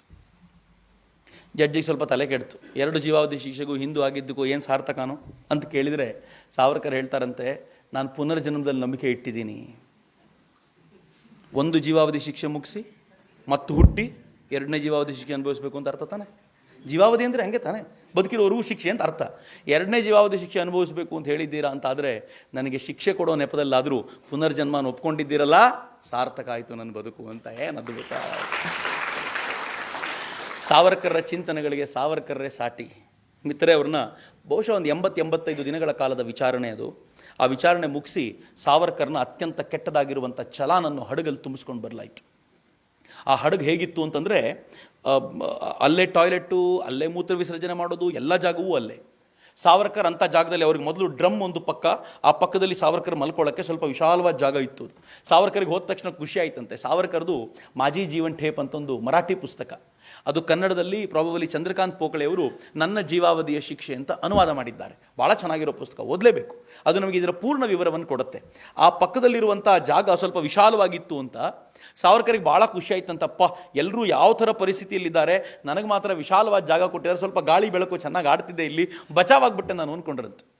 ಆಮೇಲೆ ಗೊತ್ತಾಯ್ತು ಅವ್ರಿಗೆ ಬಚಾವಾಗಿದ್ದಲ್ಲ ಅದು, ಆ ಡ್ರಮ್ಮು ಟಾಯ್ಲೆಟ್ ಅದು ಎಲ್ಲರೂ ಬಂದು ಅಲ್ಲಿ ಟಾಯ್ಲೆಟ್ ತಮ್ಮ ಬಾಧೆಯನ್ನು ತೀರಿಸ್ಕೊಂಡು ಹೋಗಬೇಕು. ಅದು ನಿಧಾನವಾಗಿ ತುಂಬ್ತಾ ಬಂದು ಕೊನೆಗೆ ಆ ಮಲ ವಿಸರ್ಜನೆ ಮಾಡಿದ್ದೆಲ್ಲ ಪಕ್ಕದಲ್ಲಿ ಸಾವರ್ಕರ್ ಪಕ್ಕದಲ್ಲಿ ಹರಿದು ಹೋಗ್ತಿತ್ತಂತೆ. ಭಾಳ ಅಸಹ್ಯ ಅನ್ನಿಸ್ತಿತ್ತು ಅವ್ರಿಗೆ. ಆಗ ಅವರಿಗೆ ರಾಮಕೃಷ್ಣ ಪರಮಹಂಸರು ನೆನಪಾದರಂತೆ. ಮಲದೊಂದಿಗೆ ಈ ದೇಶದ ಸಾಧುಗಳು ಸಾಧನೆ ಮಾಡಿದ್ದಾರೆ ಅನ್ನೋದಾದರೆ ನಾನು ಇದನ್ನೂ ಸಾಧನೆಯ ಅವಕಾಶ ಅಂತ ಭಾವಿಸ್ತೀನಿ ಅಂತ ಭಾಳ ಶ್ರದ್ಧೆಯಿಂದ ಅದನ್ನು ಸಾಧನೆಯಾಗಿ ಸ್ವೀಕರಿಸಿದ್ರಂತೆ ಸಾವರ್ಕರ್. ಹಡಗು ಅಂಡಮಾನ್ನ ದಡಕ್ಕೆ ಹೋಗಿ ನಿಂತ್ಕೊಳ್ತಲ್ಲ, ನಿಂತ್ಕೊಂಡ ತಕ್ಷಣ ಎಲ್ಲರೂ ಒಬ್ಬೊಬ್ಬರಾಗಿ ಇಳಿದ್ರು. ಸಾವರ್ಕರ್ ದ ಬ್ಯಾರಿಸ್ಟರ್, ಲಂಡನ್ನಿಗೆ ಹೋಗಿ ಬ್ಯಾರಿಸ್ಟರ್ಗಿರಿ ಮಾಡಿಸ್ಕೊಂಡವರು. ಸಾವರ್ಕರ್ ಈ ದೇಶಕ್ಕೋಸ್ಕರ ಸರ್ವಸ್ವವನ್ನು ಸಮರ್ಪಿಸಿದವರು. ಒಂದು ಸಣ್ಣ ಚಾಪೆಯನ್ನು ಕಂಕಳಲ್ಲಿಟ್ಕೊಂಡು ಅವ್ರು ನಡ್ಕೊಂಡು ಬರಬೇಕು, ಕೈಗೆ ಕಾಲಿಗೆ ಕೋಳ ಹಾಕಿ ನಿಲ್ಲಿಸಿದ್ದಾರೆ. ಹಂಗೆ ನಿಂತ್ಕೊಂಡು ಆ ಡೆಕ್ ಮೇಲೆ ನಿಂತ್ಕೊಳ್ತಾರಲ್ಲ, ನಿಂತ್ಕೊಂಡು ಅಂಡಮಾನನ್ನು ನೋಡಿದ ತಕ್ಷಣ ವಾಹ್ ಅಂದ್ರಂತೆ ಒಂದು ಸಲ. ಪ್ರಕೃತಿ ಸೌಂದರ್ಯ ಚೆನ್ನಾಗಿದೆ ಅಂತಲ್ಲ, ಏನಂದ್ಕೊಂಡ್ರಂತೆ ಗೊತ್ತಾ, ನನ್ನ ದೇಶಕ್ಕೆ ಸ್ವಾತಂತ್ರ್ಯ ಬಂದ ತಕ್ಷಣ ಇಲ್ಲೊಂದು ನೌಕಾನೆಲೆ ನಿರ್ಮಿಸಬೇಕು, ಇದು ನಮಗೆ ಎಲ್ಲ ಕಡೆಯಿಂದ ರಕ್ಷಣೆ ಕೊಡಬಲ್ಲಂಥ ಅಪರೂಪದ ಜಾಗ ಇದು, ಈ ಜಾಗವನ್ನು ಮಾತ್ರ ಕಳ್ಕೊಳ್ಬಾರ್ದು ಅಂತ ನಿಂತ್ಕೊಂಡು ಯೋಚನೆ ಮಾಡಿದರಂತೆ. ಸಾವರ್ಕರ್ ಬರೀತಾರೆ ಅದನ್ನು. ಹಂಗೆ ಅಂದ ತಕ್ಷಣ ಹಿಂದೆ ಬಂದಂಥ ಸೈನಿಕ ಒಂದು ಕೊಟ್ಟ, ಹೋಗು ಮುಂದೆ ಅಂತ. ಸಾವರ್ಕರ್ ಬರ್ತಾರೆ. ಆ ಬಂದು ಜೈಲಿನೊಳಗೆ ನೋಡಿದರೆ ಬ್ಯಾರಿ ಅಂತ ಒಬ್ಬ ಬ್ರಿಟಿಷ್ ಆಫೀಸರ್ ಇದ್ದ. ನಾನು ಸ್ವಲ್ಪ ತುಂಬ ವಿಸ್ತಾರ ಮಾಡ್ತಿದ್ದೀನಿ ಅಂತ ನನಗನ್ಸಿದೆ, ಬಟ್ ಏನು ಮಾಡಲಿ, ಸಾವರ್ಕರ್ ಬಂದ ತಕ್ಷಣ ನಾನು ವೀಕ್ ಆಗ್ತೀನಿ ಸ್ವಲ್ಪ. ನಂಗೆ ನಿಲ್ಲಿಸ್ಲಿಕ್ಕೆ ಆಗಲ್ಲ ಸಾವರ್ಕರ್ ವಿಚಾರವನ್ನು, ಎಲ್ಲೂ ಕಟ್ ಮಾಡಲಿಕ್ಕಾಗಲ್ಲ. ಭಾಳ ಸಂಕಟ ಇದೆ ನನಗೆ ಅದಕ್ಕೆ. ಯಾಕೆಂದರೆ ಅವ್ರಿಗೆ ಸಿಗಬೇಕಾದ ಡ್ಯೂ ರೆಸ್ಪೆಕ್ಟು ನಮ್ಮ ಕಡೆಯಿಂದ ಸಿಗಲಿಲ್ಲ ಅನ್ನೋ ನೋವು ಅಷ್ಟೇ. ಸಾವರ್ಕರ್ ತೀರ್ಕೊಂಡಾಗ ಶಿವರಾಮ್ ಅವ್ರು ಬರೆಯುವಂಥ ಮಾತಿದೆ, ನಂಗೆ ಭಾಳ ಬಾರಿ ಕಣ್ಣಲ್ಲಿ ನೀರು ಬರುತ್ತೆ ಅದನ್ನು ಓದಬೇಕಾದ್ರೆ. ಮುಂದೆ ತೀರ್ಕೊಂಡಿದ್ದು ಭಾಳ ವಿಶೇಷವಾದ ಸಂದರ್ಭದಲ್ಲಿ, ವಿಶೇಷವಾದ ರೀತಿಯಲ್ಲಿ ತೀರ್ಕೊಳ್ತಾರೆ ಅವರು. ಸಾವರ್ಕರ್ ಬಗ್ಗೆ ಬರಿತಾ ಕೊನೆಯಲ್ಲಿ ಹೇಳ್ತಾರೆ, ಸಾವರ್ಕರ್ ಬರೆದಿರುವಂಥ ಒಂದು ಸಾಲನ್ನು ಅವ್ರು ಕೋಟ್ ಮಾಡ್ತಾರೆ.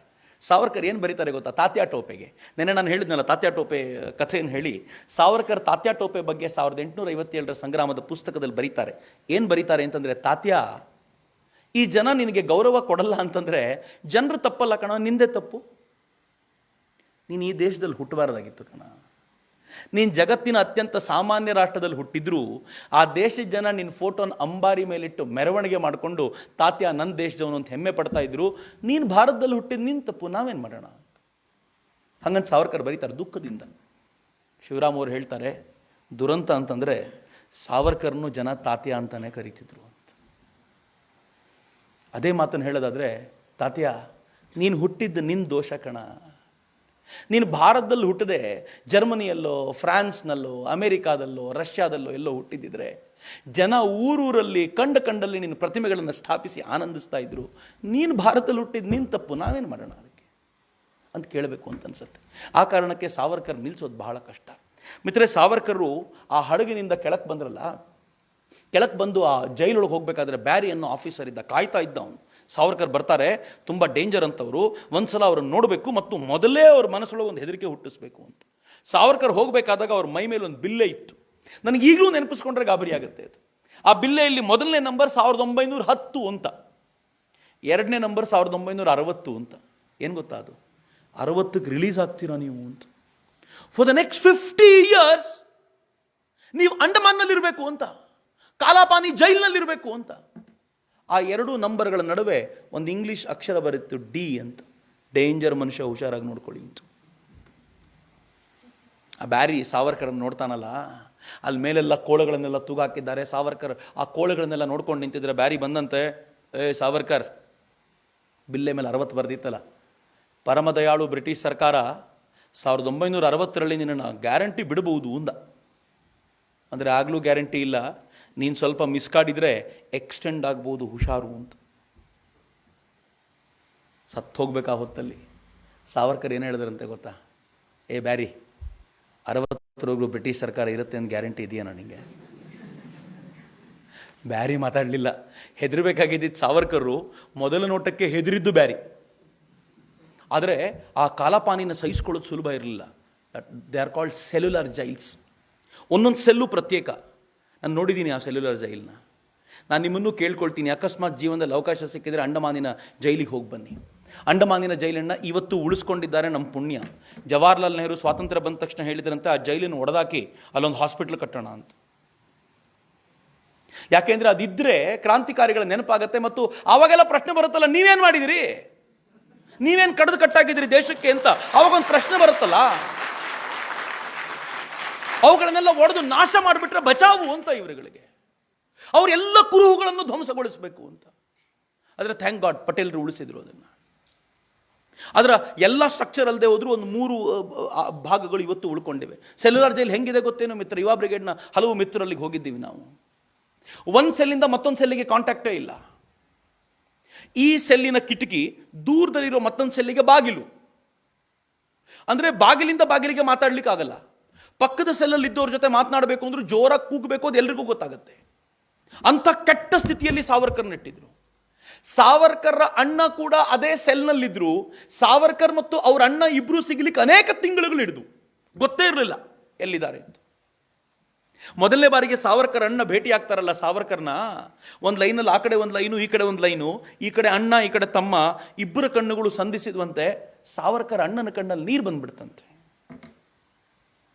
ಯಾಕಂತ ಗೊತ್ತಾ, ಅವ್ರ ಹತ್ತಿರಕ್ಕೆ ಬಂದು ಕೇಳ್ತಾರಂತೆ, ತಾತ್ಯ ನೀನು ಇಲ್ಲಿಗೆ ಬಂದ್ಯಾ, ನೀನಲ್ಲಿ ಹೋರಾಟ ಮಾಡ್ತಿದ್ಯಾ ಅಂತ ನೆಮ್ಮದಿಯಿಂದ ಕಾಲ ಕಳೀತಿದ್ದೀನಿ ಕಣೋ ನಾನು.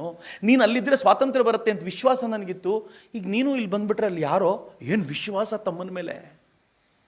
ಹೇಗಿತ್ತು ಆ ವಾತಾವರಣ ಅಂತಂದರೆ, ಪ್ರತಿನಿತ್ಯ ತೆಂಗಿನ ಕಾಯನ್ನು ಸುಲಿದು ನಾರನ್ನು ತೆಗೆದು ಹಗ್ಗ ಹೊಸಿಬೇಕಿತ್ತು. 30 ಪೌಂಡ್ ಹಗ್ಗ ತೆಗಿಬೇಕು. ಆ ಹಗ್ಗವನ್ನು ತೆಗೆಯುವಾಗ ಸಾವರ್ಕರ್ ಕೈಗಳಲ್ಲಿ ನೀರು ಬರ್ತಿತ್ತು, ರಕ್ತ ಬರ್ತಿತ್ತು, ಕಾಲುಗಳ ಮೇಲೆ ಹೊಸ್ಕೊಂಡು ರಕ್ತ ಬರ್ತಿತ್ತು. ಅಕಸ್ಮಾತ್ ಅವ್ರು ಹೇಳಿದಷ್ಟು ಹಗ್ಗವನ್ನು ಹೊಸಲಿಕ್ಕೆ ಆಗಲಿಲ್ಲ ಅಂದರೆ ರಾತ್ರಿ ಇಡೀ ಕೋಳ ಹಾಕಿ ನಿಂತಿರುವಂಥ ಶಿಕ್ಷೆ. ಗೋಡೆಗೆ ಕೋಳ ಅದಕ್ಕೆ ತೂಗಾಕ್ಬಿಡ್ತಾರೆ. ಅಲ್ಲೇ ಮಲ ವಿಸರ್ಜನೆ, ಅಲ್ಲೇ ಮೂತ್ರ ವಿಸರ್ಜನೆ ಮಾಡ್ಕೋಬೇಕು. ಬೆಳಗಾಗಿದ್ರೆ ಮತ್ತೆ ಹೋಗಬೇಕು ಕೆಲಸಕ್ಕೆ.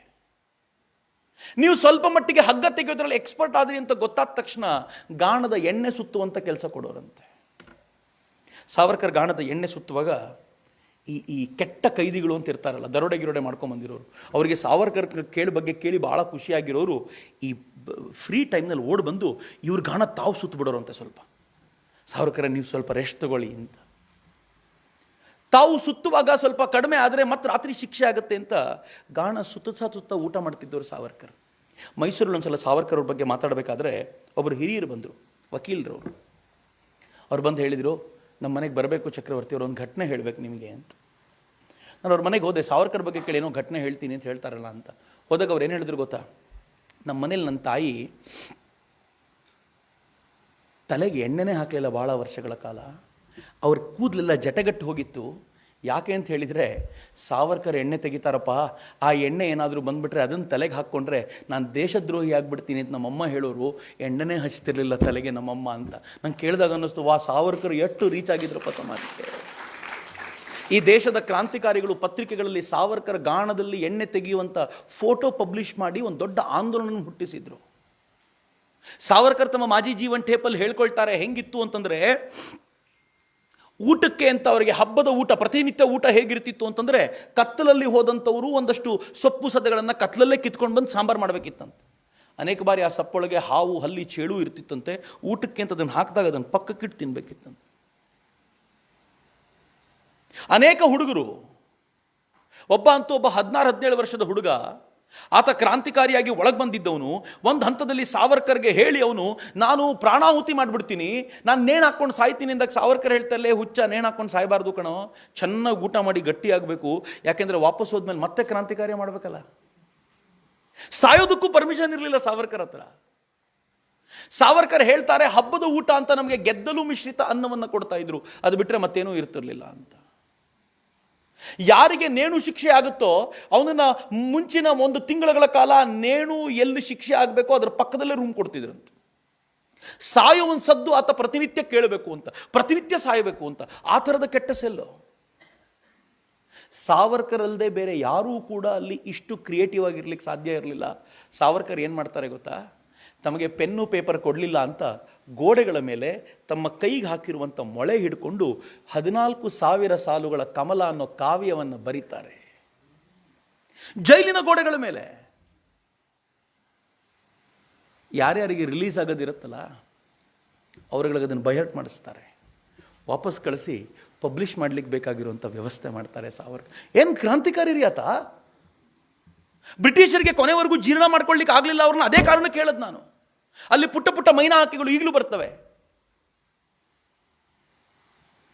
ಸಾವರ್ಕರ್ ಆ ಮೈನಾ ಹಕ್ಕಿಗಳಿಗೆ ಹೇಳ್ತಾರೆ ಮೈನಾ ಹಕ್ಕಿಗಳಿಗೆ, ನಾನು ಬರೆದಿರೋ ದೇಶಭಕ್ತಿಯ ಕವನಗಳನ್ನು ನಿಮ್ಗೆ ಹೇಳ್ಕೊಡ್ತೀನಿ, ಜೋರಾಗಿ ಹಾಡ್ತೀರಾ ಅದನ್ನು ಅಂತ ಕೇಳ್ತಾರೆ ಸಾವರ್ಕರ್. ತಮ್ಮ ಜೀವವನ್ನು ಕೊನೆವರೆಗೂ ಉಳಿಸ್ಕೊಂಡಿದ್ದ ರೀತಿ ಅದು ಸಾವರ್ಕರ್ದು.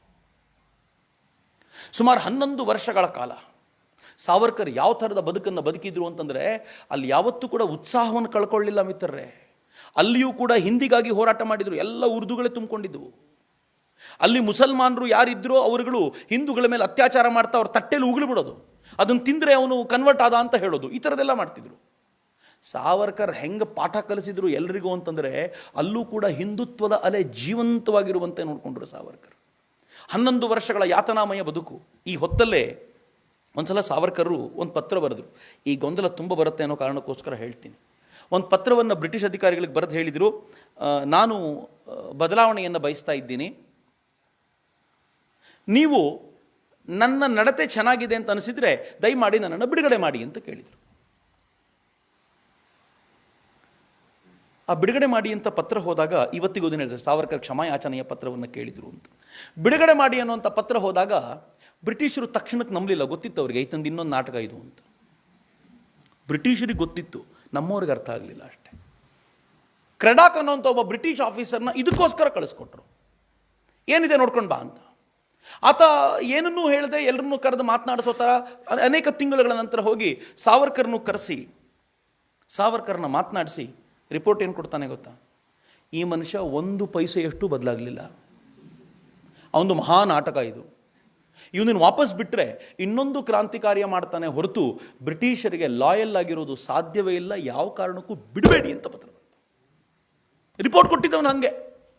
ಆದರೆ ಸಾವರ್ಕರ್ ಕ್ಷಮಾ ಅರ್ಜಿ ಕಳಿಸಿದ್ರು ಅಂತ ಲಜ್ಜೆ ಕೆಟ್ಟವ್ರ ಥರ ಹೇಳ್ತಾರಲ್ಲ. ಶಿವಾಜಿಯು ಕೂಡ ಶತ್ರುಗಳು ಬಂದಾಗ ಪತ್ರ ಬರೀತಿದ್ದ.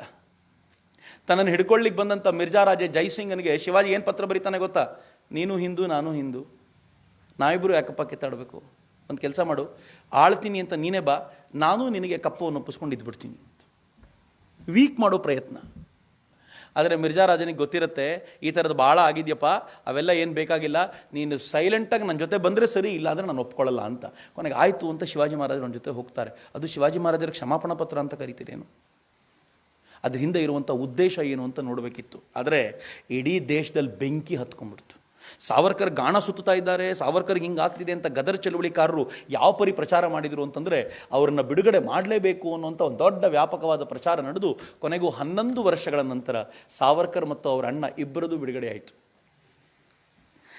ನೀವು ಸಾವರ್ಕರ್ ಜೀವನವನ್ನು ಓದ್ತಿದ್ರೆ ಮಿತ್ರರೆ, ಕಣ್ಣೀರು ಹಾಕದೆ ಓದಲಿಕ್ಕೆ ಸಾಧ್ಯವಾಗುವಂಥ ಕ್ಷಣಗಳೇ ಇಲ್ಲ ಅಂತ. ದೊಡ್ಡ ಪರೇಡ್. ಸಾವರ್ಕರ್ ಮತ್ತು ಅವರಣ್ಣ ಗಾಡಿ ಹತ್ಕೊಂಡು ಹೊರಡಬೇಕು ಆಚೆ.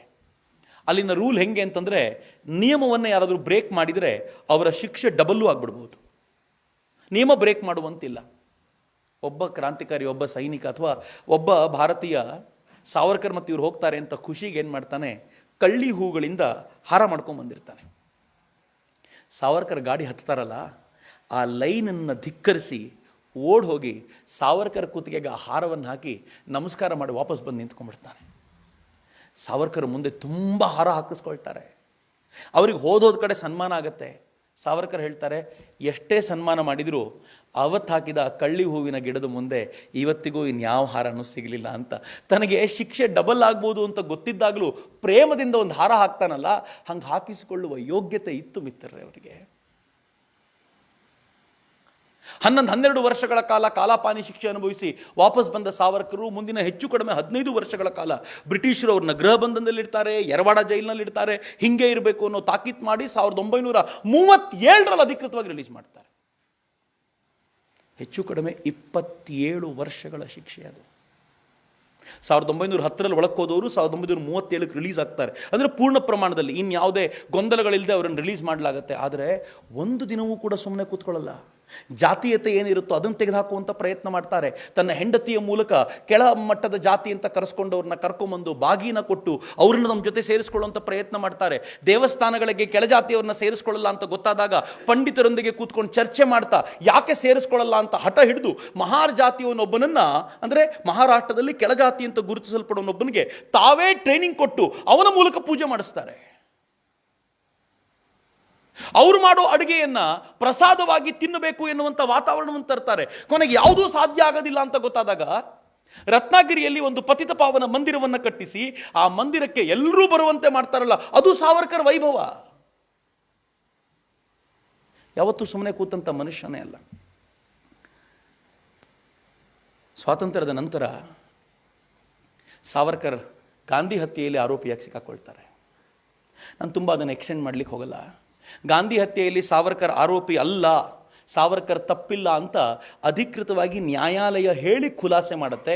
ಇವತ್ತಿಗೂ ಸಾವರ್ಕರ್ ಹತ್ಯೆಯಲ್ಲಿ ಅವರು ಆರೋಪಿ ಅಂತ ಹೇಳ್ತಾರಲ್ಲ, ಇವರೆಲ್ಲರೂ ನ್ಯಾಯಾಂಗ ನಿಂದನೆ ಮಾಡ್ತಿರೋರೆ. ಅಷ್ಟಕ್ಕೆ ಮುಗಿಯಲ್ಲ.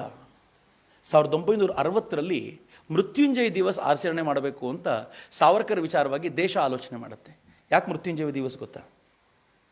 ಅವರು ಅಂಡಮಾನಲ್ಲಿದ್ದರೆ ರಿಲೀಸ್ ಆಗಬೇಕಾಗಿದ್ದು ವರ್ಷ ಆಗಿತ್ತದು ಅಂತ. ನಿಮ್ಮದು ಮೃತ್ಯುಂಜಯ ದಿವಸ ನೆನಪಿಸ್ಬೇಕು ಅಂತ ಆಚರಣೆ ಮಾಡಲಿಕ್ಕೆ ಹೋಗ್ತಾರೆ. ಸ್ವಾತಂತ್ರ್ಯ ನಂತರ ಇದು. ಅವರ ಭಾಷಣವನ್ನು ರೇಡಿಯೋ ಪ್ರಸಾರ ಮಾಡಬೇಕು ಅಂತ ಹೇಳಿದಾಗ ಜವಾಹರ್ಲಾಲ್ ನೆಹರು ರೇಡಿಯೋ ಪ್ರಸಾರ ಮಾಡಬಾರ್ದು ಅಂತ ಹೇಳ್ತಾರೆ. ಅವ್ರ ಜೊತೆ ಎಷ್ಟು ಕೆಟ್ಟದಾಗಿ ನಡೆದುಕೊಳ್ಳುತ್ತೆ ಭಾರತ ಅಂತಂದರೆ, ಒಂದಿನ ಅಂತೂ ಅವರು ಮುಂಬೈನ ಬೀಚ್ ಒಂದರಲ್ಲಿ ನಡ್ಕೊಂಡು ಹೋಗ್ತಾ ಸಮುದ್ರದ ಒಳಗೆ ನಡ್ಕೊಂಡು ಹೋಗ್ತಾರೆ. ಅವ್ರ ಜೊತೆಯಲ್ಲಿದ್ದ PA ಓಡ್ ಬಂದು ಕೇಳ್ತಾನೆ, ಯಾಕೆ ಸಾವರ್ಕರ್ ಹಿಂಗೆ ಮಾಡ್ತಿದ್ದೀರಿ? ಸಾವರ್ಕರ್ ಹೇಳ್ತಾರೆ, ಸಾಕಾಗಿದೆ ಕಣಪ್ಪ, ನನ್ನ ದೇಹವನ್ನು ತ್ಯಾಗ ಮಾಡಬೇಕು ಅಂತಿದ್ದೀನಿ ಅಂತ.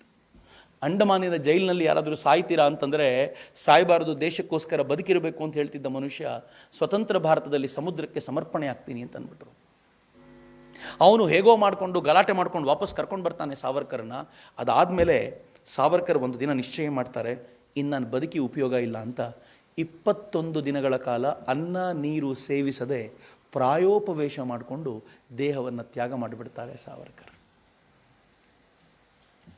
ತುಂಬ ಜನ ಹೇಳ್ತಾರೆ, ಸಾವರ್ಕರ್ಜಿ ಹಂಗೆ ಮಾಡಬೇಡಿ, ಇವತ್ತು ನಿಮ್ಮ ವ್ಯಾಲ್ಯೂ ಗೊತ್ತಿಲ್ಲ, ನಿಮ್ಮ ವ್ಯಾಲ್ಯೂ ಗೊತ್ತಾದ ದಿನ ಈ ದೇಶ ಜನ ಕಣ್ಣೀರಿಟ್ಟು ನಿಮಗೋಸ್ಕರ ಕಾಯ್ತಾರೆ, ದಯವಿಟ್ಟು ಅಲ್ಲಿವರೆಗೂ ಬದುಕಿರಿ ಅಂತ ಕೇಳಿದರೆ ಸಾವರ್ಕರ್ ಕೇಳದೇ ಇಲ್ಲ. ನನ್ನ ಸಮಯ ಮುಗಿದಿದೆ, ಇನ್ನು ನಾನು ಹೊರಡಲೇಬೇಕು ಅಂತ ನಿಶ್ಚಯ ಮಾಡಿ ಸಾವರ್ಕರ್ ದೇಹತ್ಯಾಗ ಮಾಡಿ ಹೊರಟು ಬಿಡ್ತಾರಲ್ಲ.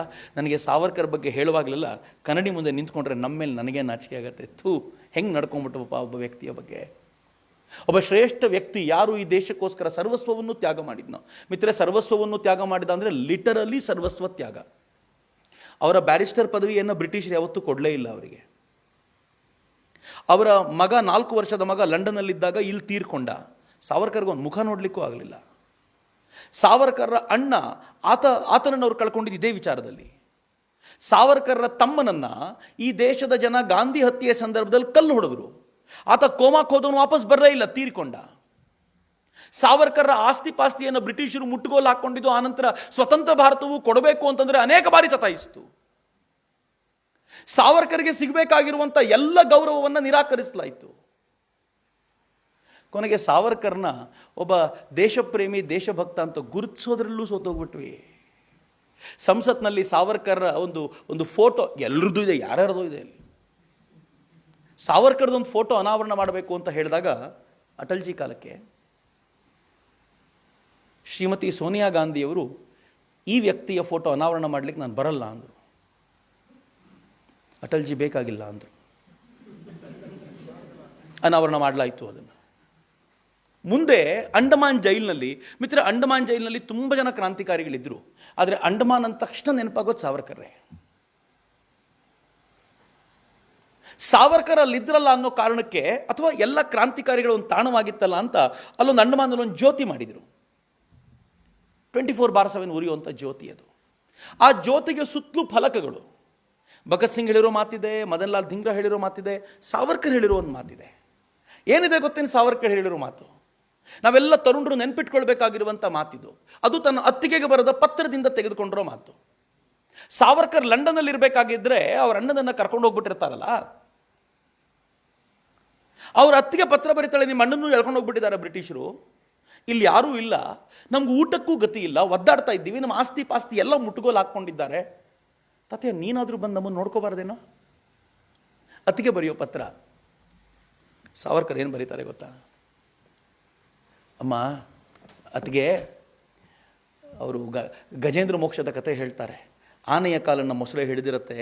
ಮೊಸಳೆ ಹಿಡಿದಾಗ ಆನೆ ಇನ್ನೇನೂ ದಾರಿ ಇಲ್ಲ ಅಂತ ಒಂದು ಕಮಲವನ್ನು ತೆಗೆದು ಹರಿಗೆ ಅರ್ಪಣೆ ಮಾಡುತ್ತಂತೆ. ಹರಿ ಬಂದು ಮೊಸಳೆಯನ್ನು ಕಡಿದು ಆನೆಗೆ ಮೋಕ್ಷ ಕೊಡಿಸ್ತಾನೆ ಅಂತ ಕತೆ. ಅದನ್ನು ಹೇಳಿ, ಅದೇ ರೀತಿ ಭಾರತ ಮಾತೆ ನಮ್ಮ ಮನೆಗೆ ಬಂದು ನಿಮ್ಮ ತೋಟದಲ್ಲಿರುವಂಥ ಹೂವುಗಳು ಬೇಕು ಅಂತ ಕೇಳಿದಾಗ ಬೇಡ ಅಂತ ಹೇಳಲಿಕ್ಕಾಗತ್ತಾ ಅತ್ತಿಗೆ? ಅಂಥೇಳಿ ಏನು ಹೇಳ್ತಾರೆ ಗೊತ್ತಾ ಮಿತ್ರರೇ? ಸ್ವಾತಂತ್ರ್ಯದ ಹೋರಾಟ ಮಾಡಿದ ಮೇಲೆ ನಮ್ಗೆ ಯಾರೋ ಸನ್ಮಾನ ಮಾಡ್ತಾರೆ, ಹಾರ ಹಾಕ್ತಾರೆ ಅಂತ ನಾವು ಇಲ್ಲಿಗೆ ಬರಲಿಲ್ಲ. ಇದರ ಕಷ್ಟ ನಷ್ಟಗಳನ್ನು ಗೊತ್ತಿದ್ದುಕೊಂಡೇ ಈ ಕೆಲಸಕ್ಕೆ ಬಂದಿದ್ದೀವಿ.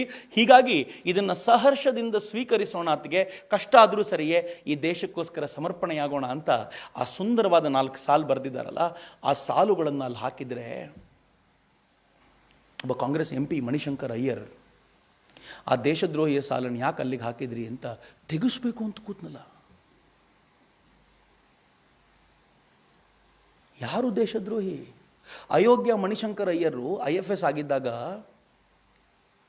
ಆತ ವಿದೇಶದಲ್ಲಿದ್ದಾಗ, ಇಂಡಿಯಾ ಚೈನಾ ವಾರ್ ಆಗುವಂಥ ಸಂದರ್ಭದಲ್ಲಿ ಚೀನಿ ಸೈನಿಕರಿಗೋಸ್ಕರ ಹಣ ಸಂಗ್ರಹಿಸ್ತಾ ಇದ್ದವನು. ಆ್ಯಂಡ್ ಈ ಸೈಜ್ ಸಾವರ್ಕರ್ ದೇಶದ್ರೋಹಿ. ನಂಗೆ ಭಾಳ ಮಜಾ ಅನಿಸೋದು ಏನು ಅಂತಂದರೆ, ಯಾರ್ಯಾರು ಸಾವರ್ಕರ್ನ ದೇಶದ್ರೋಹಿ ಅಂತ ಕರೆದ್ರೋ ಅವ್ರಗಳದೆಲ್ಲ ಟ್ರ್ಯಾಕ್ ರೆಕಾರ್ಡ್ ಭಾಳ ಡೇಂಜರಸ್. ಇವರೆಲ್ಲ ಗ್ರೆಟಾ ಥೆನ್ಬರ್ಗ್ ವಂಶಸ್ಥರು. ದುಡ್ಡು ಕೊಟ್ಟರೆ ಏನು ಬೇಕಿದ್ರೂ ಮಾಡ್ತೀವಿ ಅಂತ ಹೇಳುವಂಥ ಜನ ಸಾವರ್ಕರ್ ಹಿಂಗೆ ಕರೀತಾರೆ. ಆದರೆ ಸಂತೋಷ ಏನು ಅಂತಂದರೆ, ಇಡೀ ದೇಶ ಒಕ್ಕೊರಳಿಂದ ಸಾವರ್ಕರ್ ಪರವಾಗಿ ನಿಂತ್ಕೊಳ್ತು. ನಾವಿದ್ದೀವಿ ಸಾವರ್ಕರ್ ಪರವಾಗಿ, ಸಾವರ್ಕರ್ ಪರವಾಗಿ ಮಾತನಾಡ್ಲಿಕ್ಕೆ ನಾವಿದ್ದೀವಿ ಅಂತ. ಬೆಂಗಳೂರಲ್ಲಿ ಒಂದು ಮೇಲ್ ಸೇತುವೆಗೆ ಸಾವರ್ಕರ್ ಹೆಸರಿಟ್ಟೆ ಗಲಾಟೆ ಮಾಡಿದ್ರಲ್ಲ, ಅದು ಹೆಂಗೆ ಇಡ್ತೀರಿ ಅಂತ ಕೇಳಿದ್ರಲ್ಲ. ಇನ್ನೂ ಚೆನ್ನಾಗಿ ಹೇಳಿದ್ರು, ಸಾವರ್ಕರ್ ಮರಾಠಿಗರು ಕನ್ನಡದಲ್ಲಿ ಯಾಕೆ ಇಡಬೇಕು ಅಂತ. ಹೇಳಿದ ವಾರೇ ವಾ, ಇದೊಂದು ಬಾಕಿ ಇತ್ತು. ಸಾವರ್ಕರ್ ದೇಶಕ್ಕೆ ಸ್ವಾತಂತ್ರ್ಯ ಬರಬೇಕು ಅಂತ ಹೇಳಿದಾಗ ಮಹಾರಾಷ್ಟ್ರಕ್ಕೆ ಸ್ವಾತಂತ್ರ್ಯ ಬರಲಿ ಅಂತೆಲ್ಲ ಹೋರಾಟ ಮಾಡಿದ್ದು.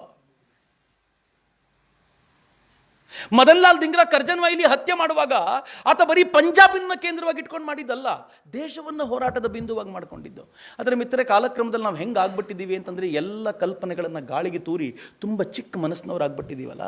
ಈಗ ವಿಸ್ತಾರ ಆಗಬೇಕು ಅಂತ. ಯಾಕೆ ಈ ಸ್ವಾತಂತ್ರ್ಯದ ಕಥನಗಳನ್ನು ನಮ್ಮ ತರುಣ ಪೀಳಿಗೆ ಕೇಳಬೇಕು ಅಂತಂದರೆ, ಅವುಗಳನ್ನು ಕೇಳೋ ಮೂಲಕ ಮತ್ತೆ ಒಂದಾಗಬೇಕಾದಂಥ ಅಗತ್ಯ ಇದೆ. ಹೇಗೆ ಆವತ್ತು ಬ್ರಿಟಿಷರು ನಮ್ಮನ್ನು ಚೂರು ಚೂರು ಮಾಡಿದ್ರೋ, ಇವತ್ತು ಚೂರು ಮಾಡೋರು ಹಾಗೆ ಇದ್ದಾರೆ. ಇವತ್ತಿಗೂ ಚೂರು ಮಾಡೋರು ಹೇಗೆ ನಿಂತಿದ್ದಾರೆ ಅಂತಂದರೆ, ಇವತ್ತು ದಿಶಾ ರವಿ ಕೇಸು ಕೋರ್ಟಲ್ಲಿ ನಡೀತಿದೆ.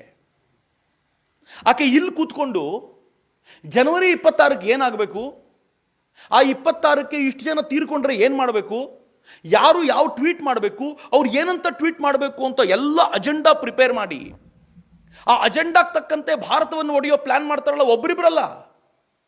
ಗ್ರೆಟಾ ಥೆನ್ಬರ್ಗ್ ಜೊತೆ ಚರ್ಚೆ ಮಾಡ್ತಾ ಆ ಹೆಣ್ಮಗಳು ಏನು ಹೇಳ್ತಾಳೆ ಗೊತ್ತಾ ವಾಟ್ಸಪ್ ಚರ್ಚೆಯಲ್ಲಿ? ಈ ಎಲ್ಲ ಪ್ರಾಬ್ಲಮ್ಗಳಿಂದಾಗಿ ನಮ್ಮ ಮೇಲೆ ಸರ್ಕಾರ ತೂಗುಗತ್ತಿ ಹಾಕುತ್ತೆ, UAPA ನಮ್ಮ ಮೇಲೆ ಹಾಕ್ಬಿಡುತ್ತೆ ಅಂತ ಹೆದರಿಕೆ ನಮಗೂ ಇದೆ.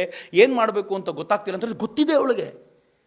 ನಾನು ಮಾಡ್ತಿರೋ ತಪ್ಪು ಕೆಲಸ, ದೇಶದ್ರೋಹದ ಕೆಲಸ ಅಂತ ಗೊತ್ತಿದ್ದಾಗಲೂ ಕೂಡ ಈ ಕೆಲಸವನ್ನು ಮಾಡೋಳನ್ನ ಸಮರ್ಥಿಸಿಕೊಳ್ಳಲಿಕ್ಕೆ 10 ಜನ ನಿಂತ್ಕೊಳ್ತಾರಲ್ಲ. ಥ್ಯಾಂಕ್ ಗಾಡ್ ಅವರು ಇನ್ನೂ 10 ಜನ ಇದ್ದಾರೆ. ಅವರು 100 ಸಾವಿರಾರು ಆಗಿಲ್ಲ, 100 ಸಾವಿರಾರು ಜನ, ಲಕ್ಷಾಂತರ ಕೋಟ್ಯಂತರ ಜನ ಈ ದೇಶದಲ್ಲಿ ದೇಶವನ್ನು ಪ್ರೀತಿಸುವವರು ಇರೋದರಿಂದ ಕಾಶ್ಮೀರದಿಂದ ಕನ್ಯಾಕುಮಾರಿಯವರೆಗೂ ಭಾರತ ಒಂದಾಗಿ ನಿಂತಿದೆ ಅಂತ ಈ ಸಂದರ್ಭದಲ್ಲಿ ಹೇಳಲಿಕ್ಕೆ ಬಹಳ ಹೆಮ್ಮೆ ಅನಿಸುತ್ತೆ. ಆದರೆ ವಾಪಸ್ ಈ ದೇಶವನ್ನು ಆ ದಿಕ್ಕಿನಲ್ಲಿ ಕೊಂಡೊಯ್ಯಬೇಕಾಗಿದೆ. ಯಾವ ದೇಶವನ್ನು ಅವರು ಪೂರ್ತಿ ನಾಶ ಮಾಡಬೇಕು ಅಂತ ಪ್ರಯತ್ನ ಪಟ್ಟಿದ್ರೋ ಆ ದೇಶವನ್ನು ವಾಪಸ್ ಗಳಿಸ್ಕೊಳ್ಬೇಕು. ಆದರೆ ಸಾವರ್ಕರ್ ಹೋರಾಟದೊಂದಿಗೆ ದೇಶದ ಹೋರಾಟ ಏನು ನಿಲ್ಲಿಲ್ಲ. ದೇಶ ಹೊಸ ದಿಕ್ಕಿನತ್ತ ಹೊರಳಿತ್ತು, ದೇಶ ಹೊಸ ಆಲೋಚನೆಗೆ ಹೊರಳಿತ್ತು. ನಾನು ಒಬ್ಬ ಅದ್ಭುತವಾದ ಸಂತ ಕ್ರಾಂತಿಕಾರಿ ಬಗ್ಗೆ ಹೇಳಲೇಬೇಕು. ಆ ಸಂತ ಕ್ರಾಂತಿಕಾರಿ ಈ ದೇಶದ ಹೋರಾಟಕ್ಕೆ ಒಂದು ಹೊಸ ದಿಕ್ಕನ್ನು ಕೊಟ್ಟು ತರುಣರನ್ನು ಈ ದೇಶದ ಕ್ರಾಂತಿಕಾರ್ಯಕ್ಕೆ ನಿಲ್ಲುವಂತೆ ಮಾಡಿದ್ದ ವಿವೇಕಾನಂದರ ರೂಪದಲ್ಲಿ. ಆ ವಿವೇಕಾನಂದರು 1893ರಲ್ಲಿ ಚಿಕಾಗೋ ಸರ್ವಧರ್ಮ ಸಮ್ಮೇಳನದಲ್ಲಿ ಭಾಷಣ ಮಾಡ್ತಾ ಇರುವಾಗ ಅದೇ ಸಂದರ್ಭದಲ್ಲಿ ಇಲ್ಲಿ ತಿಲಕರು ಗಣೇಶೋತ್ಸವದ ಮೂಲಕ ಜನರನ್ನು ಸಂಘಟಿಸುವಂಥ ಕೆಲಸ ಮಾಡ್ತಿದ್ರು. 1897ರಲ್ಲಿ ವಿವೇಕಾನಂದರು ವಾಪಸ್ ಬರುವಾಗ ಇಲ್ಲಿ ತಿಲಕರು 1897ರಲ್ಲಿ ಶಿವಾಜಿಯ ಜಯಂತಿಯನ್ನು ಆಚರಣೆ ಮಾಡುವ ಮೂಲಕ ಜನರಲ್ಲಿ ವಾಪಸ್ ದೇಶಭಕ್ತಿಯನ್ನು ತುಂಬುವಂಥ ಪ್ರಯತ್ನ ಮಾಡ್ತಿದ್ರು. 1893ರಲ್ಲಿ ವಿವೇಕಾನಂದರು ಚಿಕಾಗೋದಲ್ಲಿ ಭಾಷಣ ಮಾಡುವ ಅದೇ ವರ್ಷ ಅಲ್ಲೇ ಇದ್ದು ಲಂಡನ್ನಲ್ಲಿ ಇದ್ದುಕೊಂಡು ಅಥವಾ ಇಂಗ್ಲೆಂಡ್ನಲ್ಲಿ ಇದ್ದುಕೊಂಡು ಆ ಇಂಗ್ಲೆಂಡಿನ ಸಂಸ್ಕೃತಿಯಿಂದ ಬೇಸತ್ತು ಭಾರತಕ್ಕೆ ನತಮಸ್ತಕನಾಗಬೇಕು ಅಂತ ಅರವಿಂದರು ಭಾರತಕ್ಕೆ ಓಡಿ ಬರಲಿಕ್ಕೆ ಸಿದ್ಧವಾಗಿದ್ದರು. ಭಾರತದ ಕ್ರಾಂತಿಕಾರ್ಯದ ಮೆರುಗು ಹೆಚ್ಚೋದು ಈ ಎಲ್ಲ ಘಟನೆಗಳಿಂದ. ನಾನು ಈ ಘಟನೆಗಳನ್ನು ನಾಳೆ ಕೊನೆಯ ದಿನ ನಿಮ್ಮ ಜೊತೆ ಹಂಚಿಕೊಳ್ತೀನಿ. ನಾಳೆ ಮತ್ತೆ ಭೇಟಿಯಾಗೋಣ. ಅಲ್ಲಿವರೆಗೂ ನಮಸ್ಕಾರ. ವಂದೇ ಮಾತರಂ. ಜೈ ಹಿಂದ್.